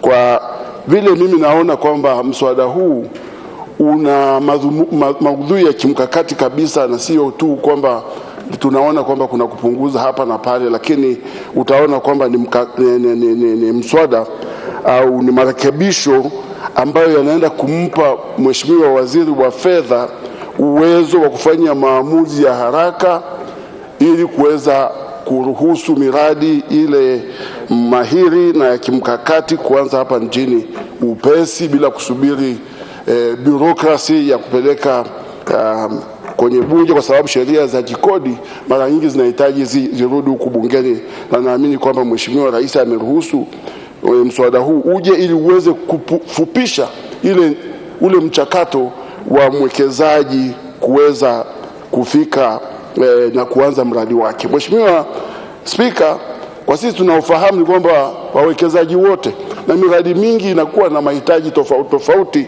ili iweze kuonyesha kwamba itakuwa na faida katika kipindi ambacho yule mwekezaji amejiwekea, na bila yale masharti au zile athari ambazo yeye anaziona kwenye mradi ule hazijawa address kwa namna ambapo yeye na bodi zake kama ziko nje ya nchi au ziko hapa nchini, basi inakuwa vigumu sana kuchukua hatua ile ya kuanza kutekeleza mradi. Na mara nyingi watapita kwenye maeneo mbalimbali, wataanza TIC, wataenda kwenye ambao baadaye wataishia hata kwenye National Investment Sharing Council, ile kamati ya uwekezaji ya taifa, lakini kama hawana uhakika kwamba yale wanayojadili, yale walioahidiwa na taasisi hizi hayatatekelezwa haraka, lazima pengine aje bungeni yaulizwe maswali mengi, pengine yasipite, basi inakuwa ni vigumu sana miradi ile kuanza. Na mimi naamini kwamba hili mkakati wake unatokana na hilo kwamba sasa waziri wa fedha, na niseme kwamba sio waziri tu wa fedha, na tumeridhika sana kule kwenye kamati yetu kuona kwamba waziri wa fedha atatekeleza haya baada pia kupitia kwenye cabinet kwa maeneo fulani, lakini ni mikakati, ni miradi ile ambayo imepita kwenye kamati ya taifa ya uwekezaji ambayo inasimamiwa na Mheshimiwa Waziri Mkuu, na sio tu waziri mkuu, lakini pia ndani yake kuna watu ambao ni mahiri, ni watu ambao ni wazalendo, ambao tunajua kwamba wanaongoza taasisi ambazo zinaelewa masuala ya uwekezaji kwa mapana kama vile Benki Kuu na wengine. Kwa hiyo naamini tutakwenda mbali. Lakini pia Mheshimiwa Spika, tunajua kabisa kwamba tena tumeambiwa kuna Marekani mmoja, congressman mmoja kule Marekani ambaye amekuwa ametrend sana, na wengi wameona kwamba anatoa changamoto kwamba ukweli tatizo kubwa la uwekezaji huku nchini linatokana na kodi nyingi, na kodi kubwa zile corporate tax, ukienda kwenye VAT juu na nini.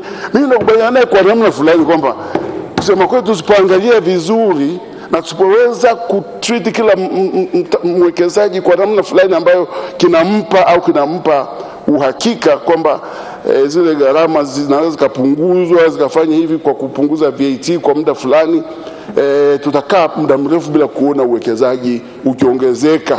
Na huu uwekezaji unashindaniwa, kila nchi inashindania uwekezaji kwa sababu inajulikana kwamba capital ni scarce.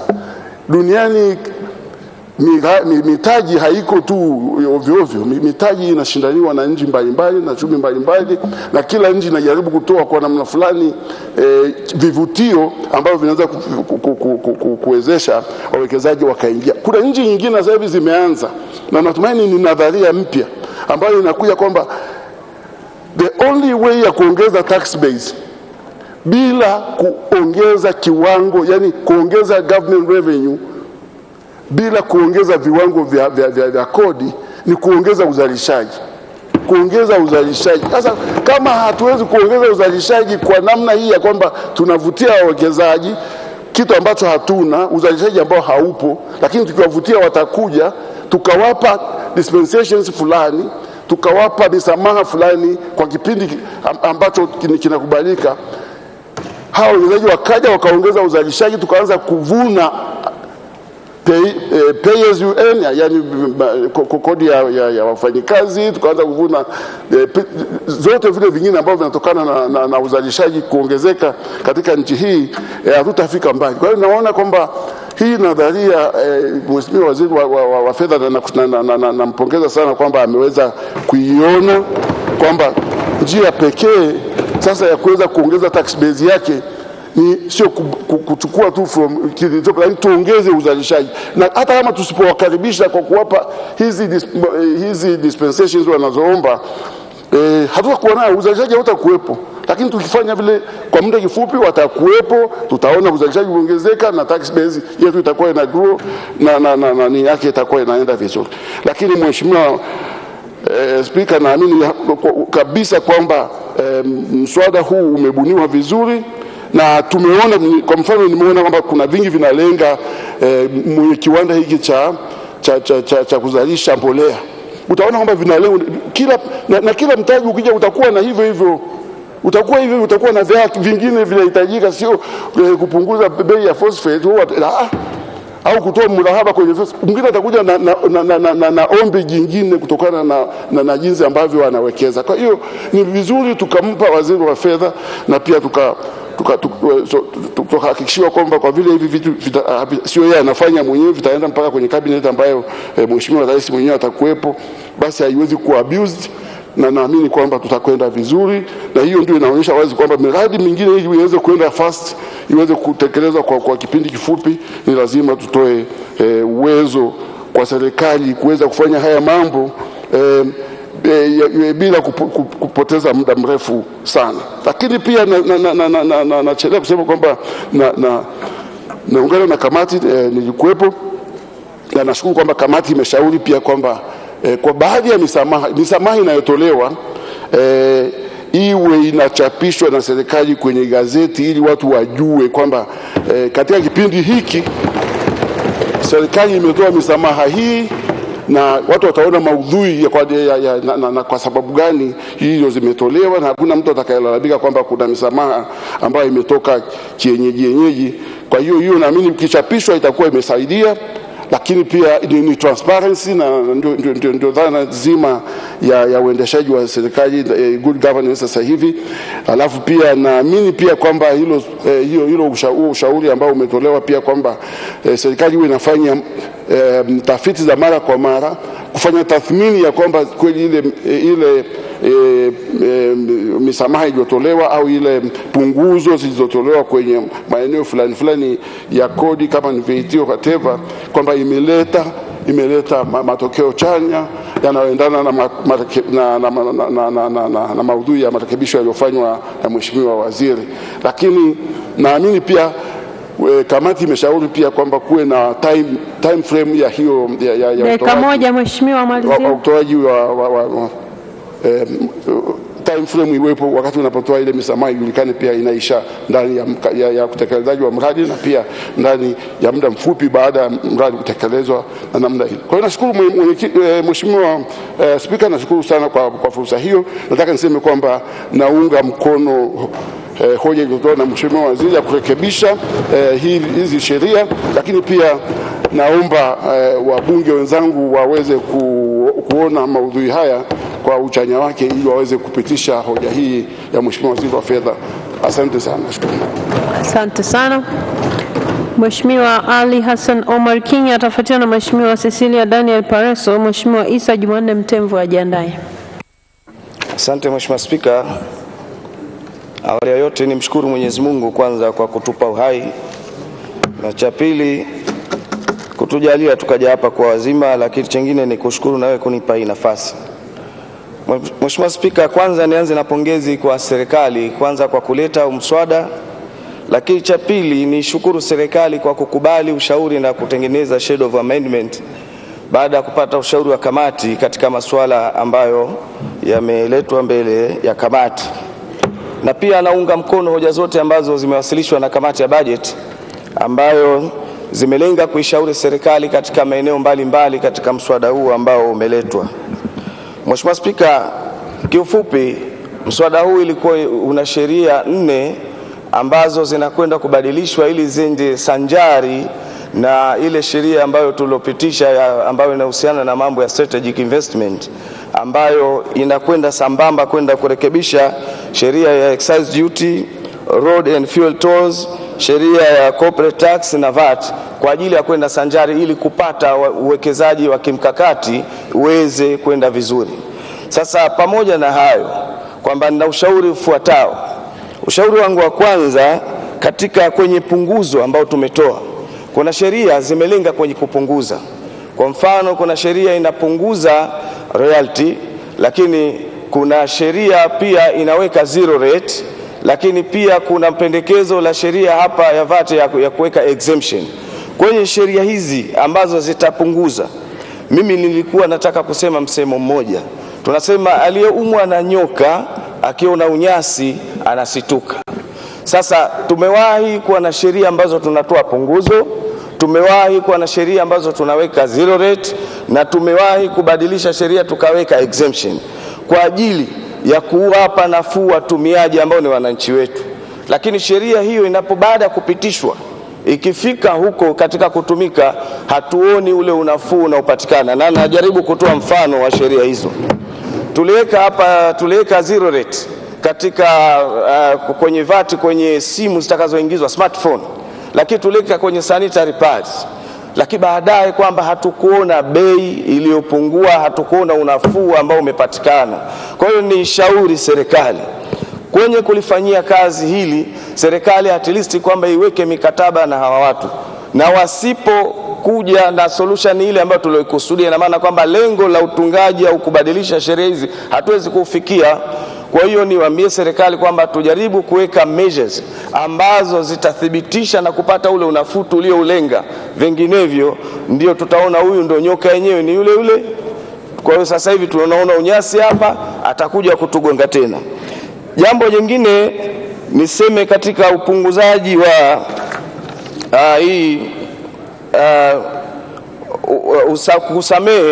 kusamehe excise duty kwa ajili ya miradi ya kimkakati.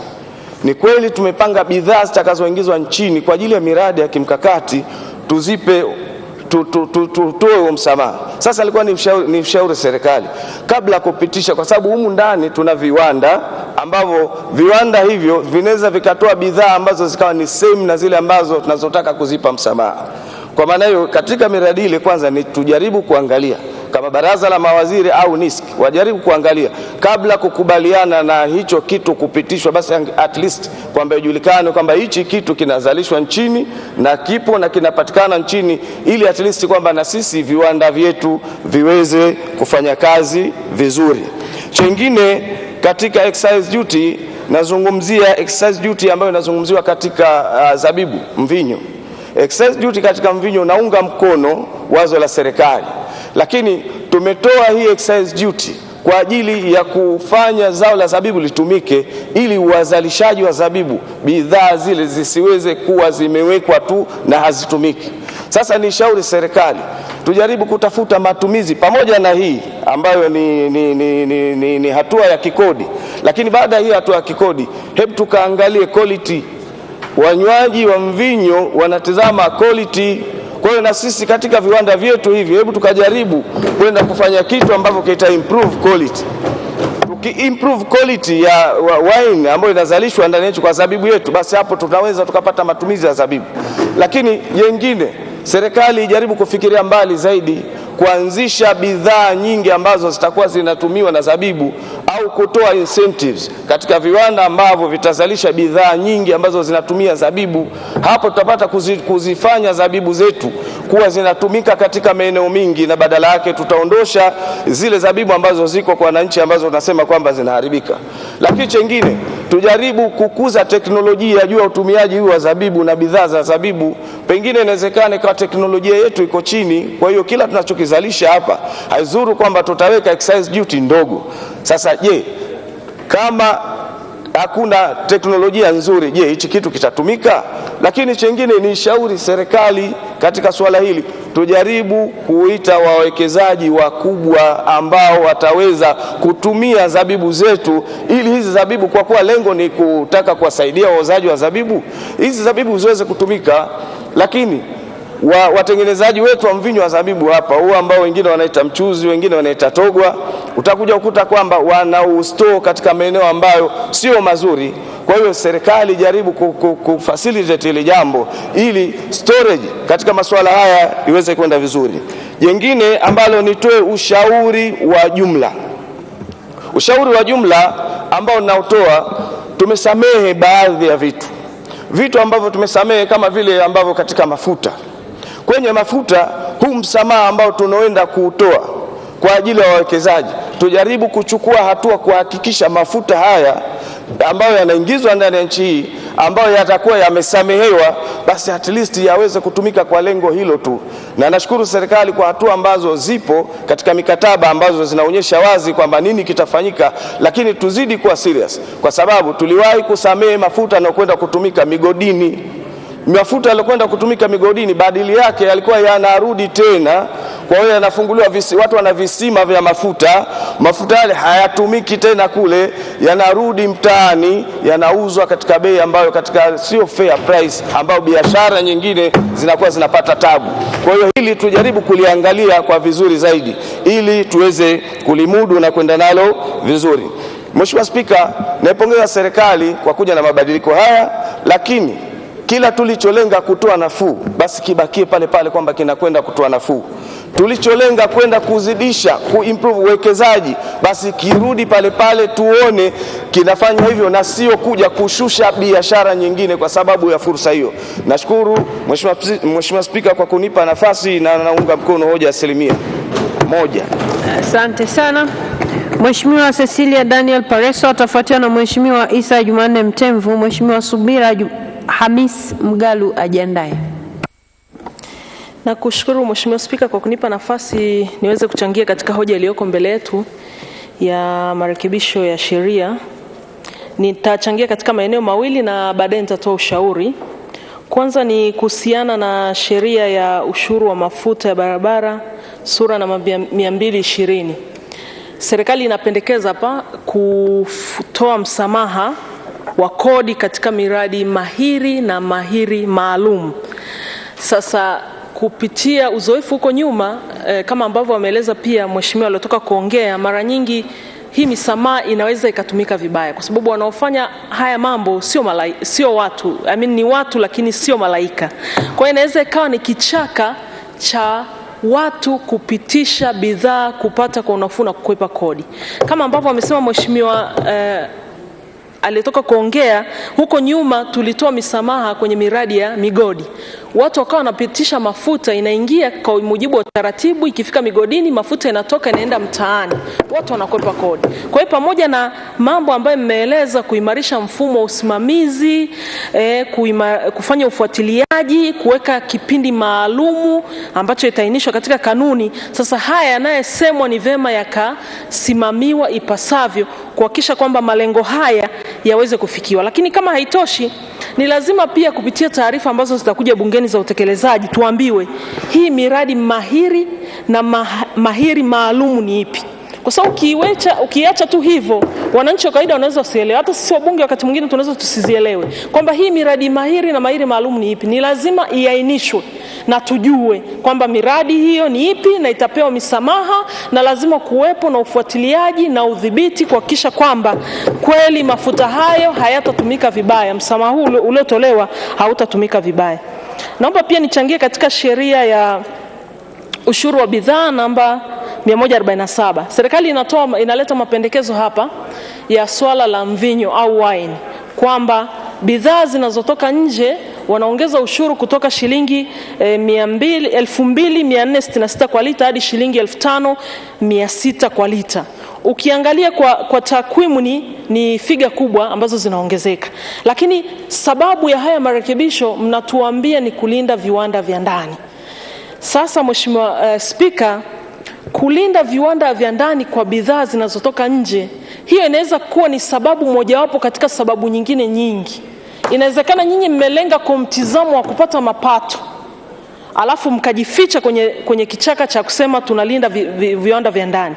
Mheshimiwa Spika, bidhaa zinazotoka nje kwenye hii mvinyo au wine, soko la ndani lina bidhaa inayotoka nje iko kwa kiwango cha 70%, na soko na bidhaa ya ndani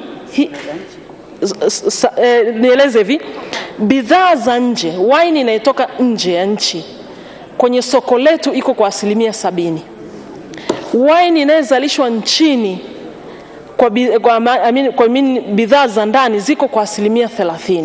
Sasa mnasema mtalinda viwanda vya ndani. Sawa, mtalinda viwanda vya ndani. Lakini kwa nini viwanda vya ndani vinaingia sokoni kwa 30%? Maanake kuna changamoto. Moja, ubora wa wine husika. Ni lazima tunapolenga kuhakikisha kwamba kweli tunaongeza ushuru huo ili kulinda bidhaa za ndani, lazima tuangalie wazalishaji wetu wakoje, mazingira yao wa uzalishaji ikoje, bidhaa inayozalishwa hapo ina ubora. Leo hutamlazimisha mtu anunue wine kutoka ndani wakati haina ubora, akinywa labda inakereketa hapa kwenye koo, au akinunua inakuta haina ule ubora unaotakiwa. Ni lazima kuhakikisha kama lengo ni kumsaidia huyu mkulima wa mvinyo hapa nchini, kumtengenezea mazingira na kumwezesha atoe bidhaa ambayo ina quality na ingia sokoni, akihakikisha kwamba anaingia kwenye soko na anashindana. Lakini kama haitoshi, lazima wajitangaze na kuhakikisha namna gani tunawasaidia kupata mitaji kama serikali, na inawezekana hawana mitaji ya kufanya hii biashara. Kwa hiyo lazima tuangalie pia kwenye swala la kuwawezesha kimitaji waweze kufanikiwa na wao waweze kuingia sokoni, ili sasa ile 70% iwe ya ndani na 30% iwe ya nje. Kwa hiyo lazima tutizame kwa mtizamo huo. Tunaposema kulinda viwanda vya ndani, tuiseme kwa matendo, kwa kuwasaidia. Ni vyema sana serikali kalitizama hili. Swala lingine Mheshimiwa Spika ni ushauri wa jumla.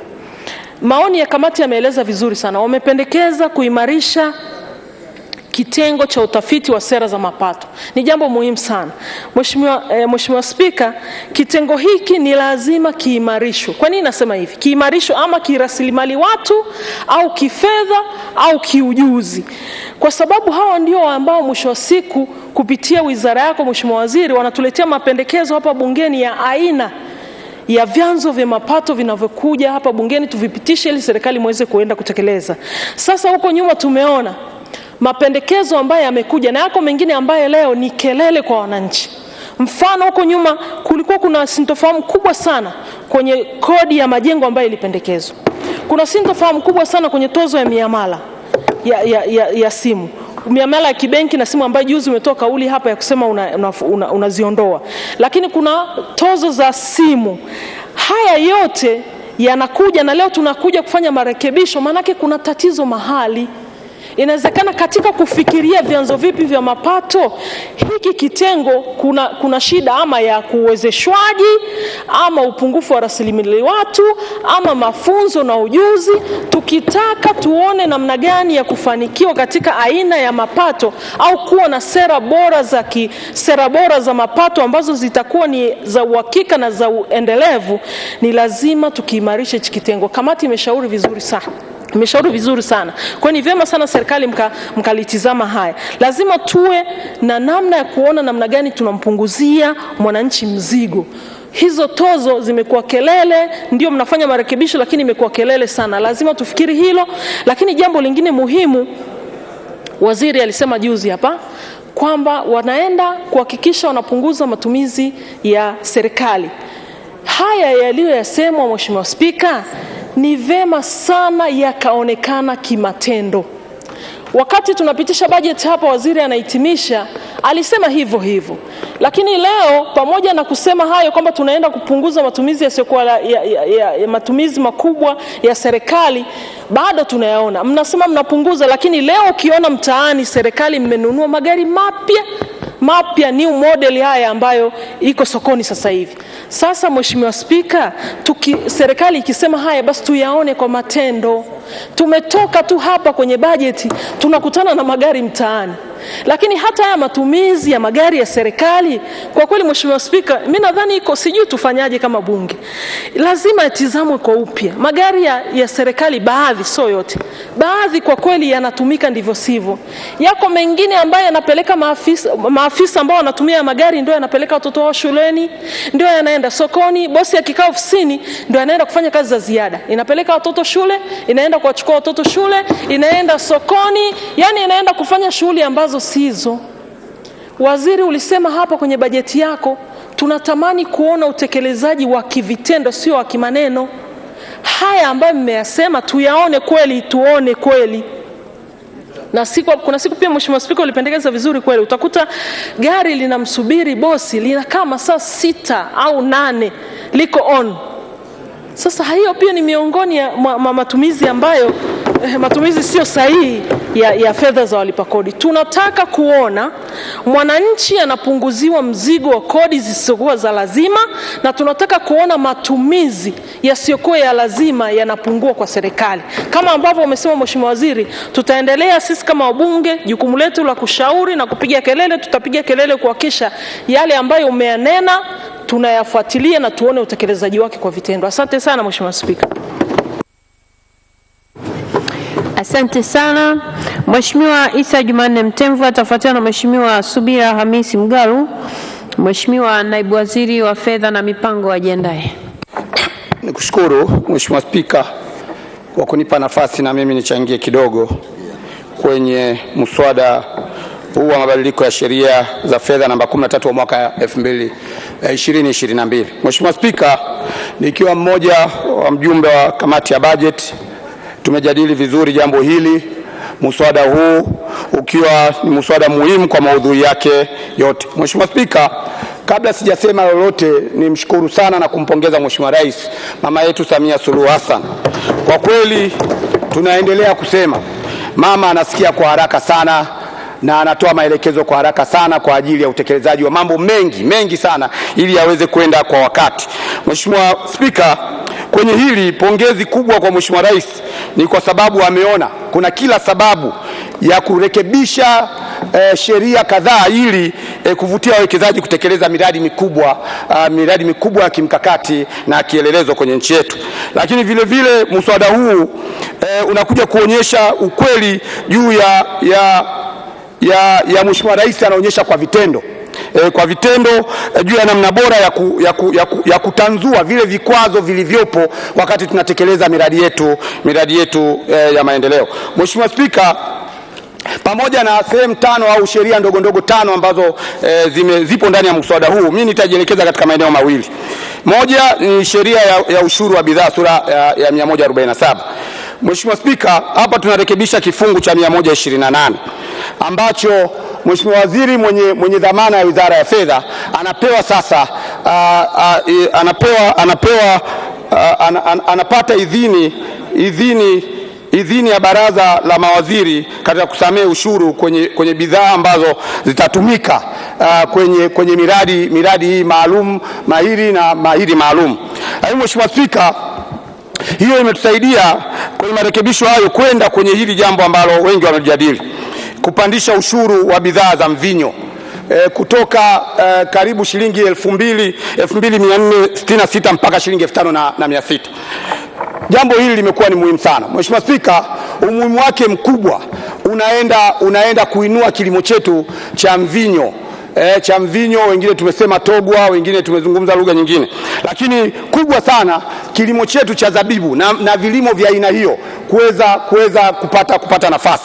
Na ni ukweli hatujafikia tu kusema 5,600 kutoka 2,466.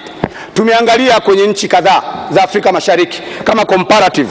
Nchi nyingi zimetokea kati ya 5,000 na 5,500, ambao unaweza ukaona kwetu kwa kuwa shilingi 2,400 na kitu ilikuwa inaweza ikasababisha hata wawekezaji wengi ambao wako hapa wakaweza kuchukua au kununua malighafi za mvinyo kutoka nje ya nchi, ambao ilikuwa ni hatari sana kwa wakulima wetu na kwa muktadha mzima wa viwanda vyetu ambavyo vinachakata zao hili. Kwa hiyo kama wazo na kamati ilivyoshauri na kukubali mawazo ya serikali au mapendekezo ya serikali kwenye mswada huu, kwa kweli ni waombe sana Mheshimiwa wabunge mlione hili ni jambo muhimu kwa muktadha mkubwa sana wa kuweza kuinua viwanda vyetu katika eneo hilo.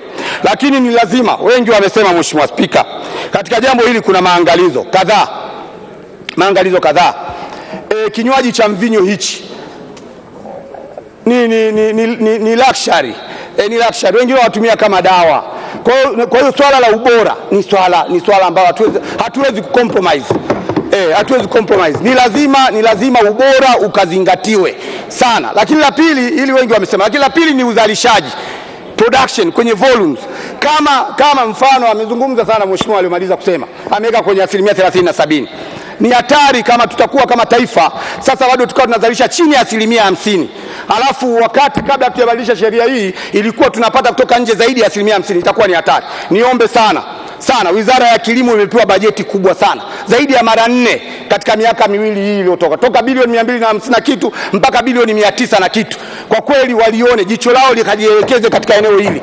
Tunabadilisha mswada wa sheria huu katika kifungu hichi, lakini tayari fedha zipo nyingi na wasamia kazielekeza kwenye Wizara ya Kilimo. Niwaombe sana mjielekeze kuweka mikataba ambayo hatuwezi kurudi nyuma, tukaone ubora wa bidhaa hizi, lakini vile tukaone uzalishaji unakuwa ni mkubwa, ili tusiweze kuona tunadhurika kutokana na mabadiliko haya ambayo tumeyadhamiria.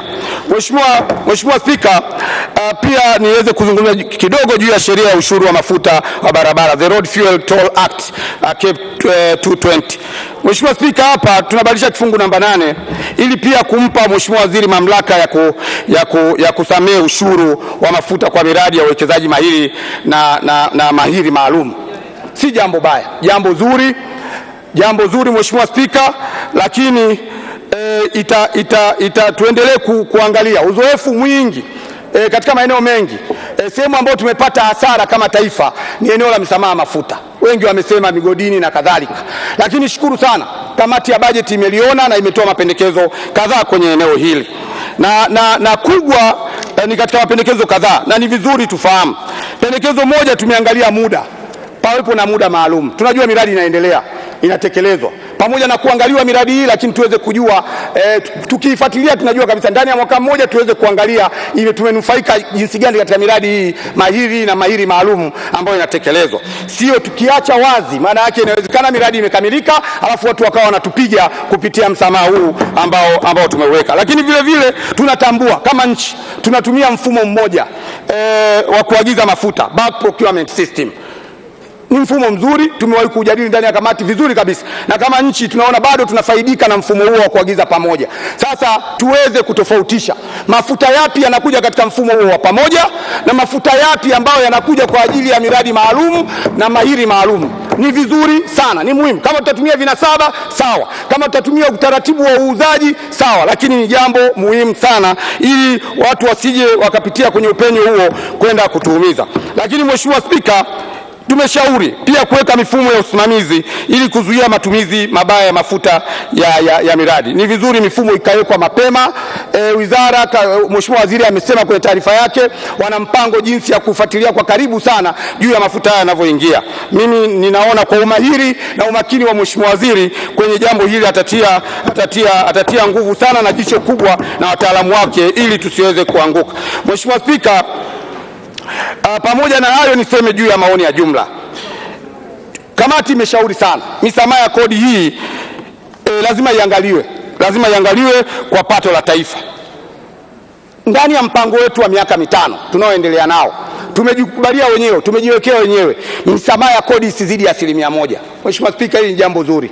Sasa huu ni wakati, kamati inatoa ushauri, ni wakati umefika tuweze kufanya tathmini ya kina, tuweze kuona mpaka sasa kwa misamaha yote ambayo imetolewa nchini imekaa vipi, ina ubora kiasi gani, tumefanikiwa au hatujafanikiwa, na kama haijazidi imezidi 1% au haijazidi 1%. Hili ni jambo muhimu sana. Mheshimiwa Spika, niliona ni muhimu sana nichangie katika maeneo hayo mawili, na nitumie nafasi hii kuwaomba sana waheshimiwa wabunge wenzangu waweze kuridhia mswada huu wa sheria namba 13 wa mwaka 2022 uweze kupita bila kikwazo chochote kwa maslahi mapana ya nchi yetu na wananchi wake. Asante sana Mheshimiwa Spika, naunga mkono hoja. Asante sana. Mheshimiwa Subira Hamisi Mgalo atafuatiwa na Mheshimiwa Naibu Waziri wa Fedha na Mipango. Mheshimiwa Waziri wa Fedha na Mipango ajiandae. Mheshimiwa Spika, nakushukuru kwa kunipa nafasi mchana wa leo na mimi kuweza kuchangia kwenye mswada huu wa sheria ya marekebisho ya sheria mbalimbali za fedha kwa mwaka 2022. Nianze kwanza kwa kuipongeza sana serikali inayoongozwa na Mheshimiwa Rais Mama Samia Suluhu Hassan kwa kuwasilisha marekebisho haya, lakini na kwa kuwa na utaratibu wa kufanya mapitio ya sheria mbalimbali, kwa sababu sheria si msahafu wala Biblia. Kwa hiyo kuna wakati lazima kufanya marekebisho ili kuendana na hali halisi. Kwa hiyo naipongeza sana serikali kwa hatua hizi, lakini marekebisho haya yanalenga kuunga mkono juhudi za mwenyewe Mheshimiwa Rais za kuhamasisha na kuvutia masuala mbalimbali ya uwekezaji. Tumekuwa mashahidi wa namna ambavyo wawekezaji wengi wamekuwa wakija nchini na kujisajili katika kituo chetu cha uwekezaji, lakini kutokana na changamoto ya utekelezaji wa sheria ya uwekezaji sura ya 38 imepelekea wakati mwingine kuleta urasimu mbalimbali. Kwa hiyo kwa marekebisho haya ambayo yanaenda kurekebisha sura ya 147 ya sheria ya ushuru wa bidhaa kifungu 128 kumpa mamlaka Mheshimiwa Waziri baada ya idhini ya Baraza la Mawaziri, na yaunga mkono kwa sababu itakwenda kuondoa urasimu hasa kwenye miradi ile ya kimkakati na miradi ile ambayo mahiri. Na kwa kuwa tuna matarajio ya miradi mingi nchini kwetu ikiwemo mradi wa usindikaji wa gesi asilia, ninaamini marekebisho haya yamekuja kwa wakati mwafaka kwa nia ya kuwezesha sasa mazungumzo yanayoendelea katika mradi huu utakapoanza rasmi. Kwa hiyo vikwazo vilivyokuwa vinajitokeza vitakuwa havipo, na ambao mradi tunautegemea kwa taifa letu. Lakini Mheshimiwa Spika, pia imenipendeza kuunga mkono marekebisho tutakayofanya kwenye jedwali la 4 kwa ajili ya kuongeza ushuru wa bidhaa kwa bidhaa zinazotokana na zao la zabibu hasa mvinyo, kama walivyosema wenzangu kwamba nia hapa ni kulinda viwanda vya ndani, na hii inaendana na utekelezaji wa dhima ya mpango wa miaka 5 wa maendeleo ya taifa ambao unasema kujenga uchumi shindani na viwanda kwa maendeleo ya watu. Kwa hiyo kwa marekebisho haya ambayo yameongeza ushuru wa bidhaa kwa mvinyo unaoingia ndani ya nchi, unawezesha viwanda vyetu vya ndani kuvilinda, lakini ambavyo vitatoa ajira na mwisho wa siku vitachangia kwenye pato la taifa kupitia kodi ambayo itakusanywa kwenye viwanda hivyo. Kwa hiyo naunga mkono hili, lakini sambamba na hilo naunga mkono marekebisho yanayofanya kwenye sheria ya madini sura ya 123 kifungu 87 ambako kinakwenda kupunguza mrahaba kwa malighafi za mbolea zinazochimbwa hapa nchini. Na hii Mheshimiwa Spika, jitihada hizi za kuwezesha kushushwa kwa bei ya mbolea hapa nchini, napenda niipongeze sana serikali. Tumeona kwanza imetenga bilioni 150 kwa ajili ya ruzuku ya mbolea, lakini kwa bajeti iliyoanza kutekelezwa tarehe 1 mwezi wa 7 2022 tumeona hatua za kibajeti za kuweka zero rated katika malighafi zinazoingia nchini kutengeneza mbolea. Kwa hiyo zote zinaainisha serikali na imeweka kwa kweli mkakati makusudi wa kuinua kilimo hapa nchini, na hasa tukizingatia imeongeza bajeti zaidi ya bilioni 700 kwenye sekta ya kilimo ambacho kitatoa malighafi kwa ajili ya viwanda, kilimo kinachoajiri Watanzania wengi, kilimo ambacho kitatufanya tujitosheleze kwa chakula, lakini kilimo ambacho kitatuwezesha pia kupata mapato ambayo yatasaidia kutekeleza shughuli mbalimbali. Kwa hiyo naipongeza sana serikali kwa hatua hii, lakini rai ambayo imetolewa na kamati izingatiwe, kwa sababu zipo hatua za kikodi zenye nia ya kupunguza bei za bidhaa nchini, lakini unapokuja kwenye swala la utekelezaji, unapokuja kwenye kufanya tathmini, lile lengo la kushusha bidhaa kwa ajili ya wananchi linakuwa halifikiwi. Kwa hiyo serikali tunaishauri kwa nia hii njema iliyokuwa nayo, lakini kwenye usimamizi iwe na ukali wa kutosha na kufanya tathmini ya mara kwa mara kwa mwenendo wa soko ili kuona kwamba ile dhamira yake inatimia. Mheshimiwa Spika, pia ninaomba niunge mkono maelezo yote ambayo tumetoa kwenye kamati na taarifa nzuri ambayo imesomwa na Mheshimiwa mwenyekiti wetu, lakini kubwa kwenye swala zima la kuimarisha vitengo vya tafiti vya sera za mapato. Mheshimiwa Spika, sisi ni wabunge. Serikali unapowasilisha bungeni mswada wa sheria ya fedha na vyanzo vya mapato venye kulenga kutatua changamoto za jamii, na sisi tunatumwa kwa ajili ya kuwasemea wananchi. Utakapoleta chanzo cha mapato chenye lengo la kujenga zahanati, kukamilisha maboma ya sekondari, kujenga vituo vya afya kwenye maeneo ambavyo havipo, na ukizingatia takwimu zinazowasilishwa, changamoto hizo bado kwa kiwango kikubwa, na unaiona dhamira ya serikali, ni wazi tutaunga mkono, kwa sababu ndio lengo linalotuleta ndani ya bunge.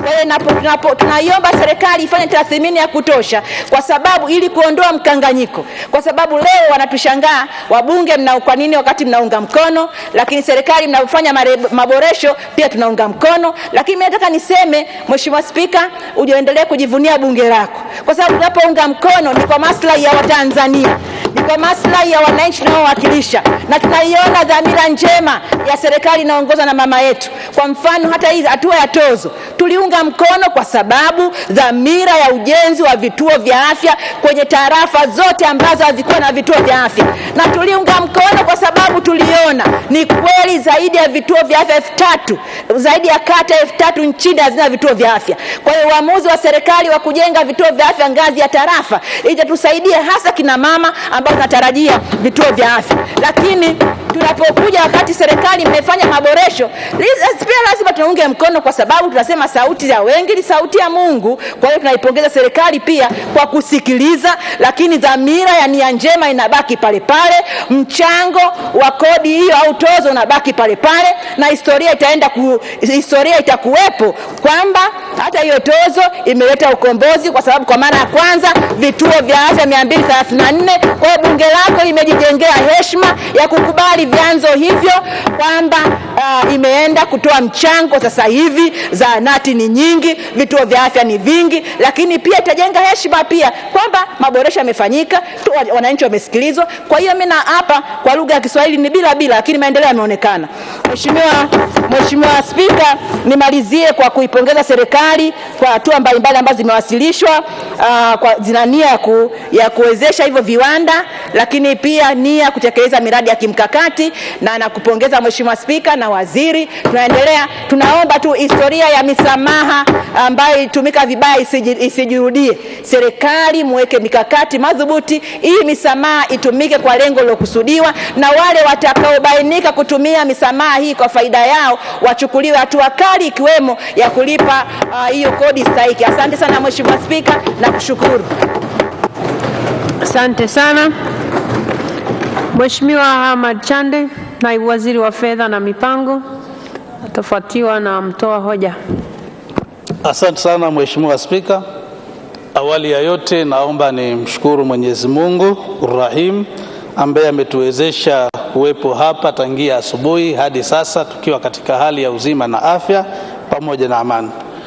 Pili, Mheshimiwa Spika, naomba nikushukuru sana kwa kunipa fursa hii nami kuwa sehemu ya wachangiaji katika hoja hii iliyoko mezani. Mheshimiwa Spika, nimshukuru pia waziri wangu, Waziri wa Fedha na Mipango, kwa namna anavyonisaidia na kunielekeza. Lakini pili, ni mshukuru mwenyekiti wa kamati ya budget pamoja na makamo wake na wajumbe wote wa kamati husika, na washukuru sana kwa mashirikiano yao na maoni yao na maelekezo yao. Lakini kwa jumla ni washukuru waheshimiwa wabunge wote kwa mashirikiano yao wanaotuonesha ndani ya bunge hili tukufu. Mheshimiwa Spika, mimi niende tu moja kwa moja katika mambo mawili ambayo kwa jumla ni maoni ambayo yametolewa na waheshimiwa wabunge. Maoni haya yote yapo kwa lengo la kujenga taifa letu na kwa maslahi ya serikali yetu na wananchi kwa jumla. Mheshimiwa Spika, maoni ambayo yametolewa na kamati pamoja na wachangiaji, moja ni usimamizi na ufuatiliaji wa matumizi ya serikali. Hili niseme Mheshimiwa Spika, kwa niaba ya Waziri wa Fedha na Mipango, tumelipokea na tutalifanyia kazi kwa maslahi ya wananchi wetu. Lakini jambo la pili ni kufanya tathmini ya kina katika misamaha yote ambayo inatolewa na serikali kwa miradi mahiri. Nalo hili Mheshimiwa Spika tunalichukua na tunaahidi kwamba serikali italifanyia kazi kwa nguvu zake zote. Asante sana Mheshimiwa Spika kwa kunipa nafasi hii. Asante sana. Waheshimiwa bunge, sasa nimuite Mheshimiwa Waziri wa Fedha na Mipango ili aje ahitimishe hoja yake. Mheshimiwa Waziri wa Fedha na Mipango.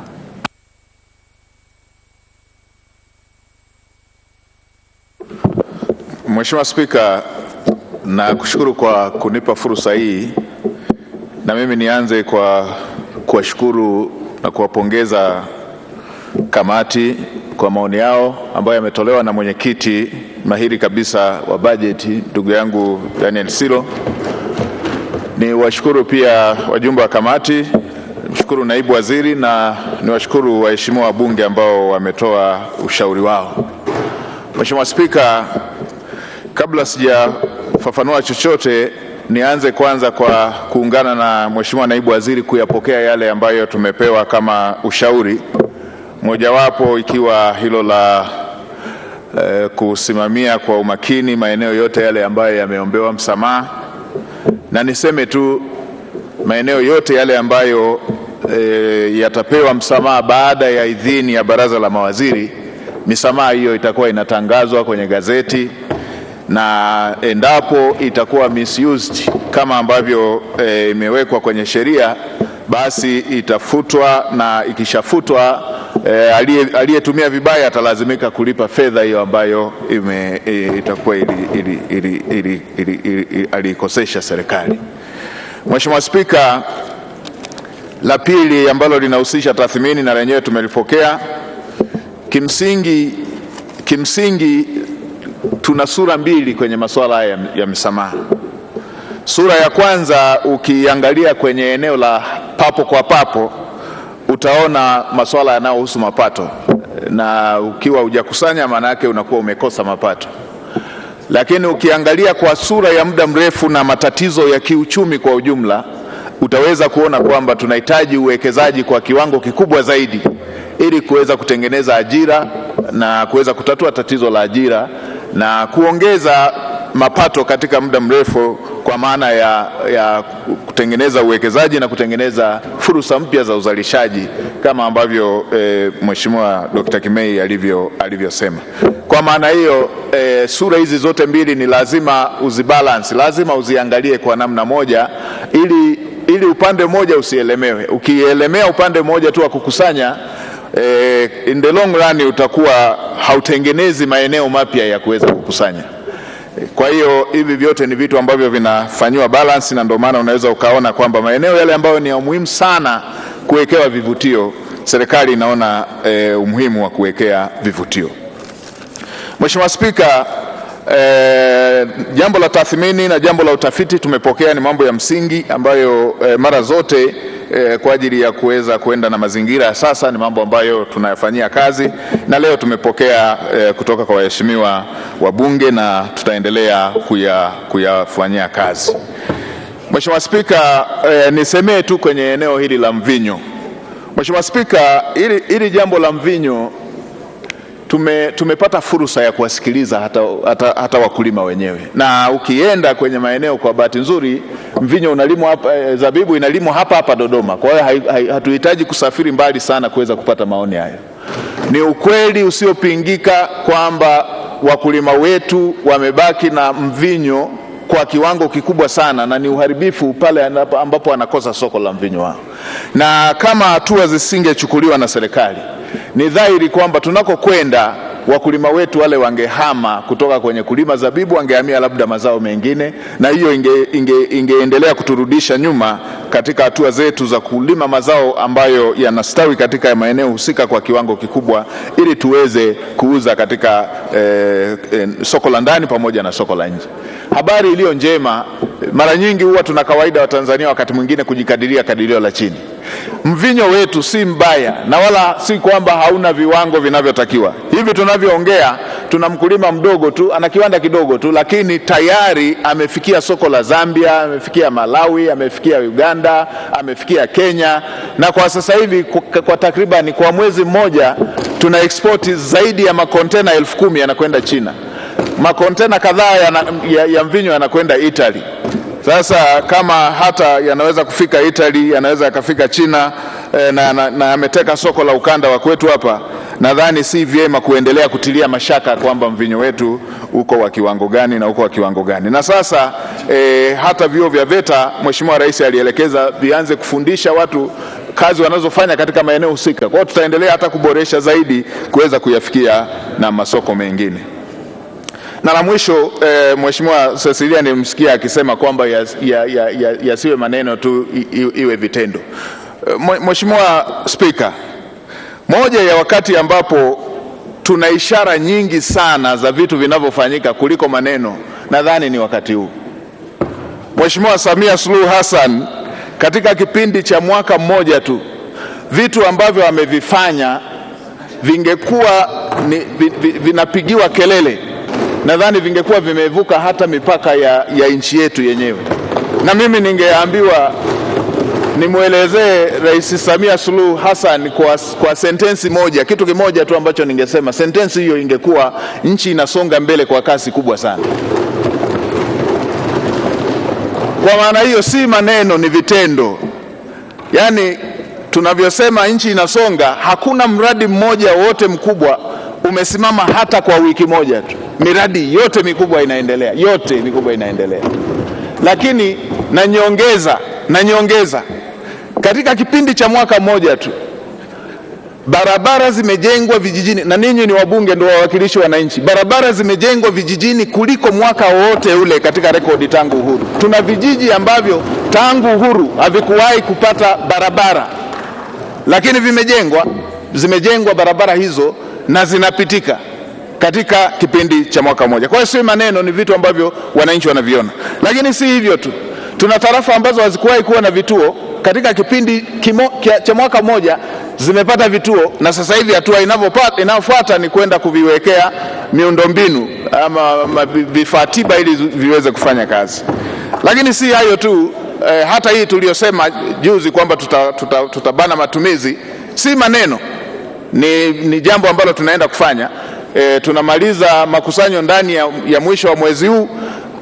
Wiki ijayo tutatoa bilioni 160 kwa ajili ya kupeleka ujenzi wa madarasa ambayo Mheshimiwa Rais amesema ifikapo Januari pasiwe na second selection.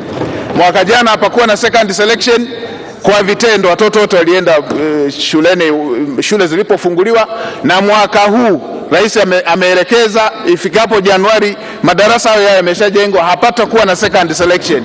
Tumeshaongea na Mheshimiwa Bashungwa, waziri wa kisekta, wiki ijayo shughuli hiyo inaanza, na fedha hizo sehemu zitakuwa zimetoka kwenye makusanyo, sehemu zinatoka kwenye kukata matumizi kufidia sehemu ile ambayo tumeisema katika kauli yetu. Kwa maana hiyo si maneno, ni vitendo, na vitendo hivyo vinaonekana na vinaongea kwa sauti kubwa kuliko maneno. Kuhusu ufuatiliaji, tutashirikiana na wenzetu wa mamlaka ya mapato pamoja na wizara zingine za kisekta ili kuweza kuhakikisha tunafuatilia, na hata jana tulipokuwa kwenye kamati tulikuwa na wizara ya viwanda na biashara, Mheshimiwa waziri wa viwanda, Mheshimiwa waziri wa kilimo pamoja na sekta zingine. Kwenye maeneo ambayo yatahitaji performance agreement tutafanya hivyo ili kuweza kufanya ufuatiliaji unaopimika, na haya tayari tumeshaanza katika sekta zingine ambako maeneo yale tuliweza kuahidi hapa katika bunge lako tukufu wakati wa bajeti kuu. Mheshimiwa Spika, baada ya kuwa nimeyasema hayo, nirejee tena kuwashukuru waheshimiwa wabunge na naomba sasa kutoa hoja. Waheshimiwa wabunge, hoja imeungwa mkono. Na sasa tutaendelea na utaratibu wetu. Katibu. Kamati ya bunge zima. Kamati ya bunge zima.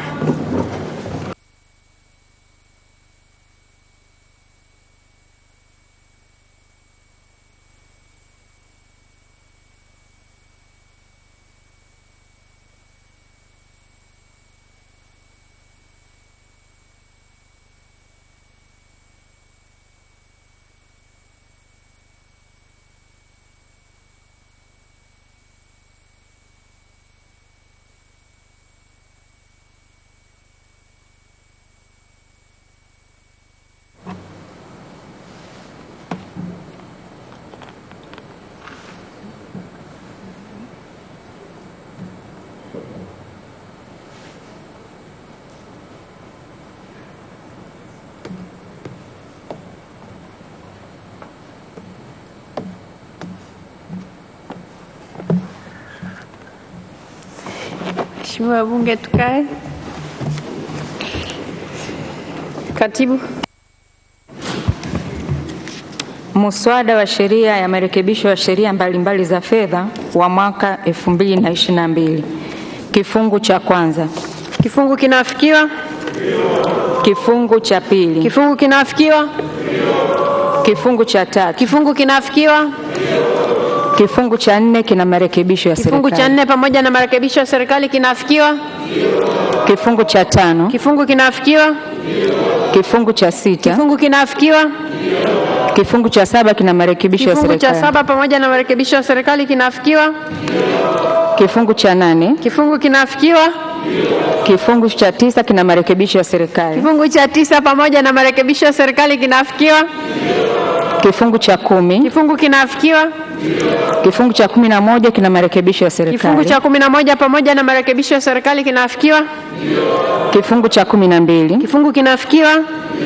Kifungu cha 13. Kifungu kinafikiwa? Kifungu cha 14 kina marekebisho ya serikali. Kifungu cha 14 pamoja na marekebisho ya serikali kinafikiwa?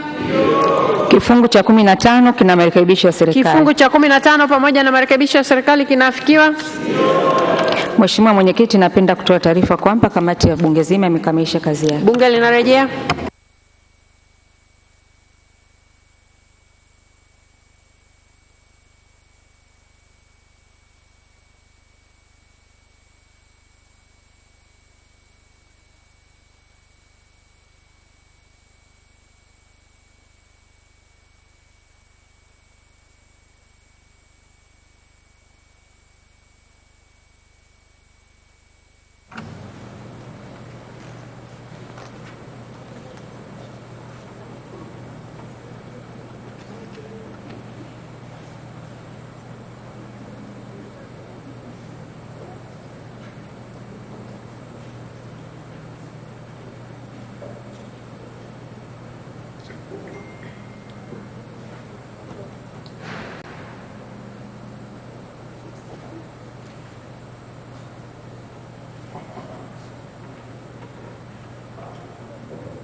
Mheshimiwa Bunge, tukae.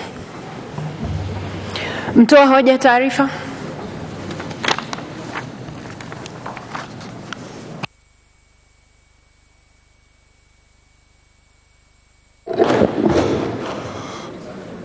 Mheshimiwa Spika, naomba kutoa taarifa kwamba kamati ya Bunge zima imepitia mswada wa marekebisho ya sheria mbalimbali za fedha wa mwaka 2022, The Written Laws Financial Provisions Amendment Act 2022 kifungu kwa kifungu na kuukubali pamoja na marekebisho yake. Mheshimiwa Spika, naomba kutoa hoja. Taarifa hiyo sasa ikubaliwe na Bunge rasmi. Mheshimiwa Spika, naomba kutoa hoja. Waheshimiwa wabunge, hoja imeungwa mkono. Asanteni sana. Katibu. Mswada wa sheria marekebisho ya sheria mbalimbali za fedha zipatazo 6 kwa lengo la kuondoa mapungufu ambayo yamejitokeza wakati wa utekelezaji wa baadhi ya masharti katika sheria hizo. A bill for an act to amend certain written laws in order to keep the laws updated with some challenges observed in its implementation. Kusomwa mara ya 3. Waheshimiwa wabunge, hoja imeshasomwa. Mswada umeshasomwa kwa mara ya 3 na sisi tumemaliza kwa hatua yetu. Sasa ni wahoji. Naona hapa nilipaswa kuwahoji kabla ya kusoma kwa mara ya 3. Katibu. Waheshimiwa wabunge, sasa ni wahoji. Wabunge wanaoafiki hoja ya Mheshimiwa Waziri wa Fedha kuhusu mswada wa sheria marekebisho ya sheria mbalimbali za fedha wa mwaka 2022, and the Written Laws Financial Provisions Amendments Bill 2022 waseme ndio. Wasioafiki waseme sio. Hakuna ambao hawajaafiki, wote wameafiki sheria hii kupitishwa na Bunge. Na sasa nimpe fursa katibu ya kusoma kwa mara ya 3. Mswada wa sheria marekebisho ya sheria mbalimbali za fedha zipatazo 6 kwa lengo la kuondoa mapungufu ambayo yamejitokeza wakati wa utekelezaji wa baadhi ya masharti katika sheria hizo. A bill for an act to amend certain written laws in order to keep the laws updated with some challenges observed in its implementation. Kusomwa mara ya 3. Waheshimiwa wabunge, mswada umeshasomwa kwa mara ya 3. Na sasa sisi kwa sehemu yetu tumeshamaliza zoezi la kutunga sheria, na kwa mswada huu ulivyokuwa tulikuwa tunabadilisha baadhi ya sheria, vifungu ambavyo vilikuwa vinaleta changamoto kwenye utekelezaji, ambavyo pengine kwa namna moja au nyingine vilikuwa vinaleta changamoto kwenye uwekezaji na vingine kwenye mambo mengine kama kuwasaidia wakulima hasa kwenye eneo hili la zabibu.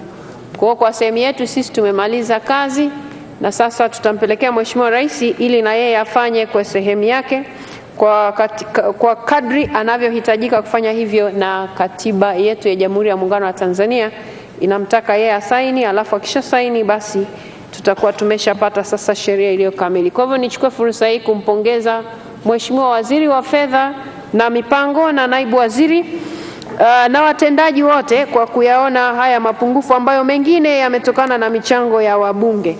Kwa hiyo ninawapongeza sana kwa hatua mlizozichukua ili kuleta marekebisho haya na Bunge kuweza kuchukua hatua zile ambazo zinastahiki. Lakini nishukuru pia kamati yetu ya budget kwa kazi nzuri walioifanya ya kutumia muda mfupi ambao walipewa, wameweza kufanya kazi hii vizuri, na sisi wote ni mashahidi kwa mapendekezo ambayo waliyatoa, wakajadiliana na serikali ikayakubali, pamoja na kwamba muda ulikuwa mfupi. Kwa hiyo tunawapongeza sana kamati yetu ya budget na wabunge wote kwa ujumla ambao mmeshiriki kwenye zoezi hili. Wengine si wajumbe wa kamati ya budget, lakini mmepata fursa ya kuchangia humu, na kama Mheshimiwa Waziri alivyosema na Naibu Waziri alivyosema kwamba mawazo yenu wameyachukua, hata yale ambayo hayakuwa yanahusu moja kwa moja utungaji wa sheria, na wataendelea kuyafanyia kazi, na mengine yale ambayo watahitaji kuyatumia katika utekelezaji wa haya mabadiliko basi watafanya hivyo, na sisi tunawatakia kila laheri katika hayo.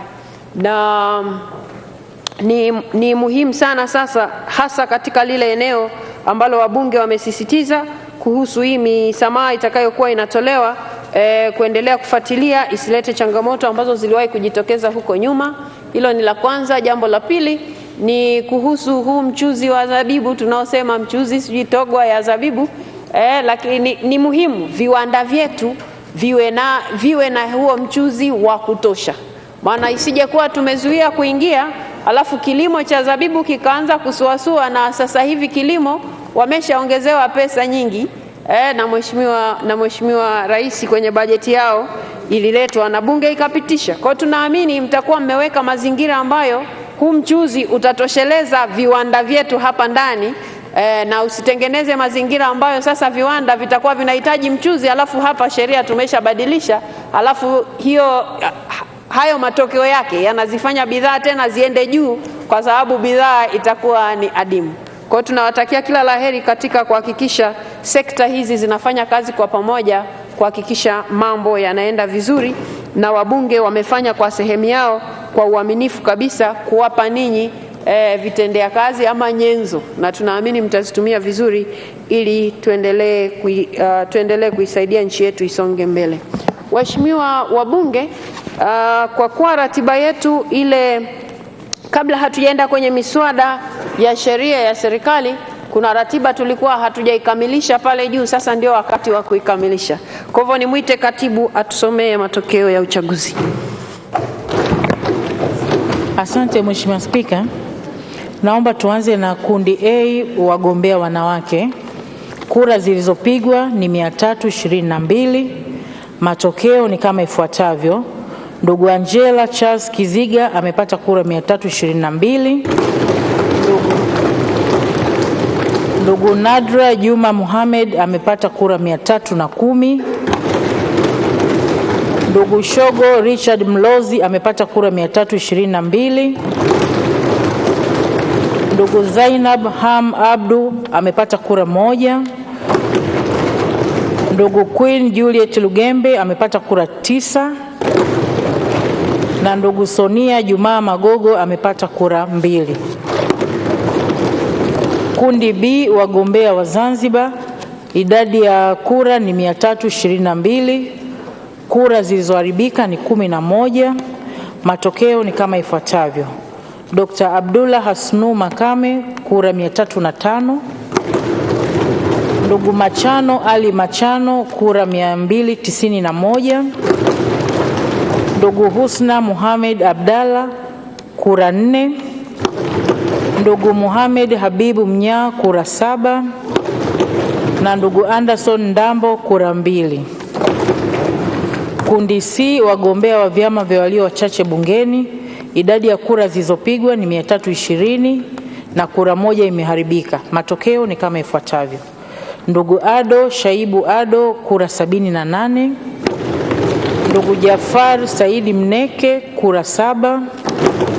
Ndugu Mashaka Halfan Ngole kura 234.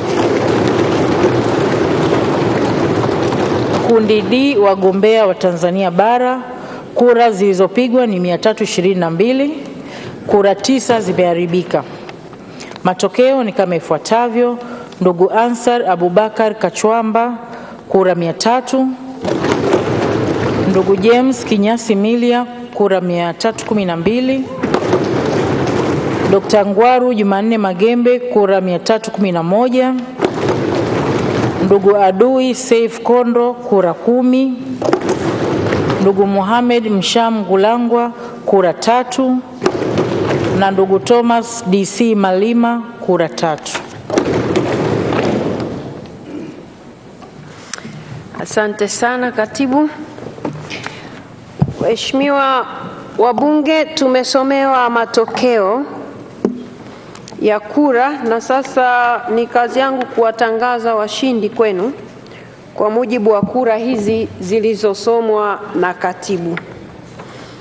Tulikuwa tunahitaji kuchagua wabunge 9 kwa ajili ya kwenda kutuwakilisha, na mimi nitawatangaza hao 9 ambao wameshinda kwa mujibu wa kura zilizosomwa na msimamizi wa uchaguzi. Wa kwanza ni ndugu Angela Charles Kiziga. Bunge wa pili, sasa hii sio kwa idadi ya kura, hawa wanasomwa kwa kadri walivyoandikwa hapa mbele. Ndugu Nadra Juma Mohamed. Watatu ni ndugu huyu ni daktari jamani, Dr. Shogo Richard Mlozi. Wanne ni Dr. Abdullah Hasnu Makame. Watano ni ndugu Machano Ali Machano. Wa sita ni ndugu Mashaka Halfani Ngole. Wa saba ni ndugu Ansar Abubakar Kachwamba. Wa nane ni ndugu James Kinyasi Milia. Wa tisa ni Dr. Ngwaru Jumanne Magembe. Waheshimiwa wabunge, pamoja na kuwapongeza sana hawa ndugu zetu, kama ingekuwa katika utaratibu ule wetu wa kawaida na zoezi kama lisingechukua muda mrefu, kwa sababu wakishachaguliwa namna hii hawapati tena fursa ya kuingia humu ndani, na ni siku ya leo tu ndio tumetengua kanuni ili wao waruhusiwe kuingia humu ndani.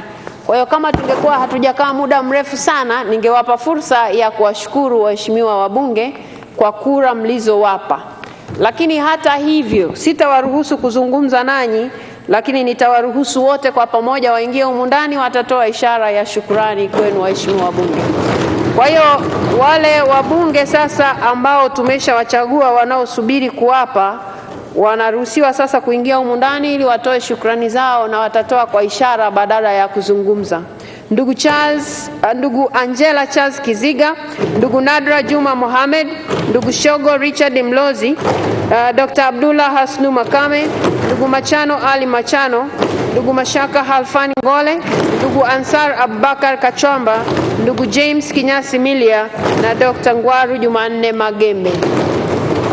Haya, waendelee kuingia kwa kadri ya majina yao. Ndugu Angela Charles Kiziga, wote mnaingia kwa pamoja.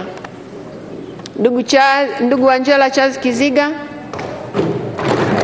Anafuatiwa na Nadra Juma Mohamed kama alikuwepo bado. Alafu Dr. Shogo Richard Mlozi. Haya, Dr. Abdullah Hasnu Makame. Ndugu Machano Ali Machano.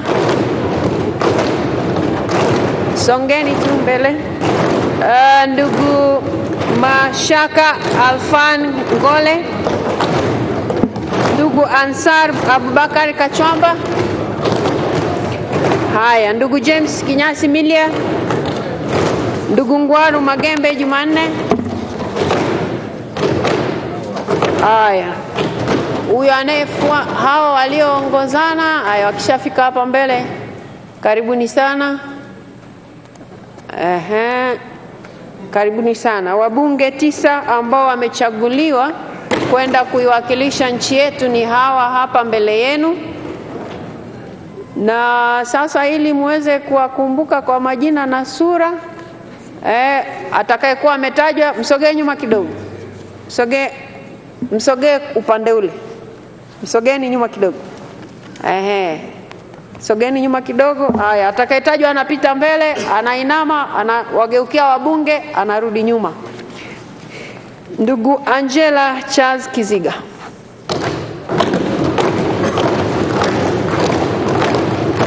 Waheshimiwa wabunge, mbunge wenu huyo mmemchagua kwa niaba ya nchi nzima, ndugu Nadra Juma Mohamed.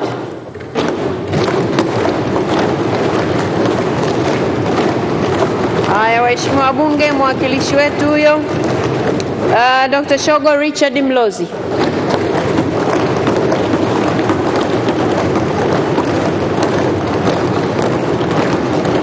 Haya, asante sana. Mwakilishi wetu huyo Dr. Abdullah Hasnu Makame.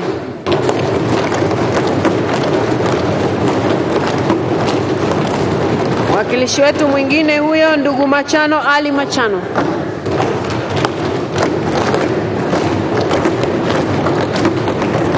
Asante sana. Ndugu Mashaka Halfani Ngole.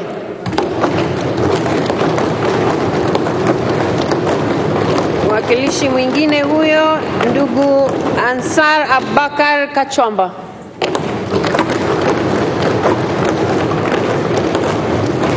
Asante sana. Mwakilishi wetu huyo mwingine ndugu James Kinyasi Milia.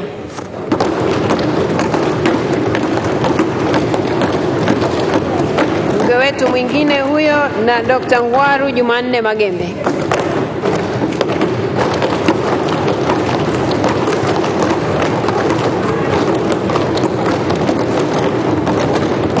Haya, waheshimiwa wabunge, hawa ndio wabunge ambao tumewachagua sisi siku ya leo kwa niaba ya wananchi wote kwenda kutuwakilisha kama Tanzania kwenye bunge la Afrika Mashariki.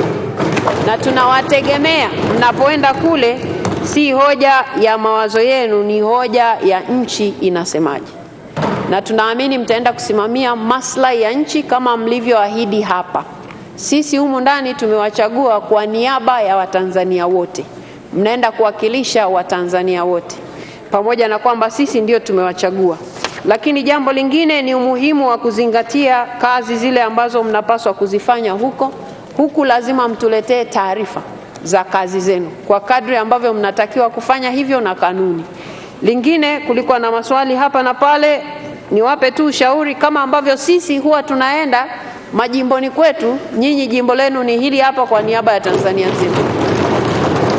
Kwa hiyo tunawatakia wabunge wote hawa, mimi nazungumza kwa niaba yao, wanawatakia utumishi mwema na wanaamini mtaenda kufanya vizuri na mtaenda kufanya tofauti. Kila la heri. Asanteni sana. Sasa mnaweza kwenda.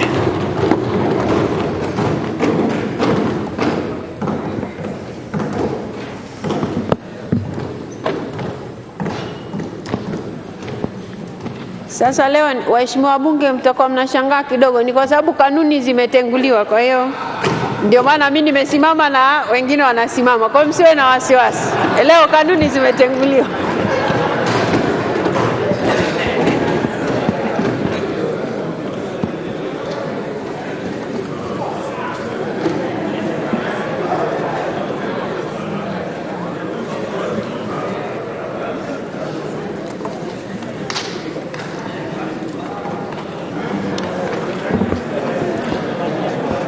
Waheshimiwa wabunge, sasa kwa sababu bado nimesimama hapa, nipeni muda nimalize alafu tukawapongeze hapo nje kidogo.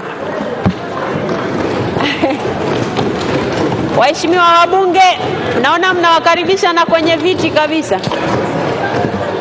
Haya, asanteni sana. Asanteni sana. Waheshimiwa wabunge, ni washukuru sana kwa uvumilivu wenu kwa siku ya leo, maana kulikuwa hakuna mapumziko na tumeanza kazi tangu asubuhi na tunamaliza muda huu. Ninawashukuru sana kwa uvumilivu wenu wa kufanya kazi hii, lazima ikamilike. Asanteni sana. Na baada ya kusema hayo, waheshimiwa wabunge, naahirisha shughuli za bunge mpaka kesho saa 3 kamili asubuhi. Shughuli za bunge zimeahirishwa mpaka kesho saa 3 asubuhi.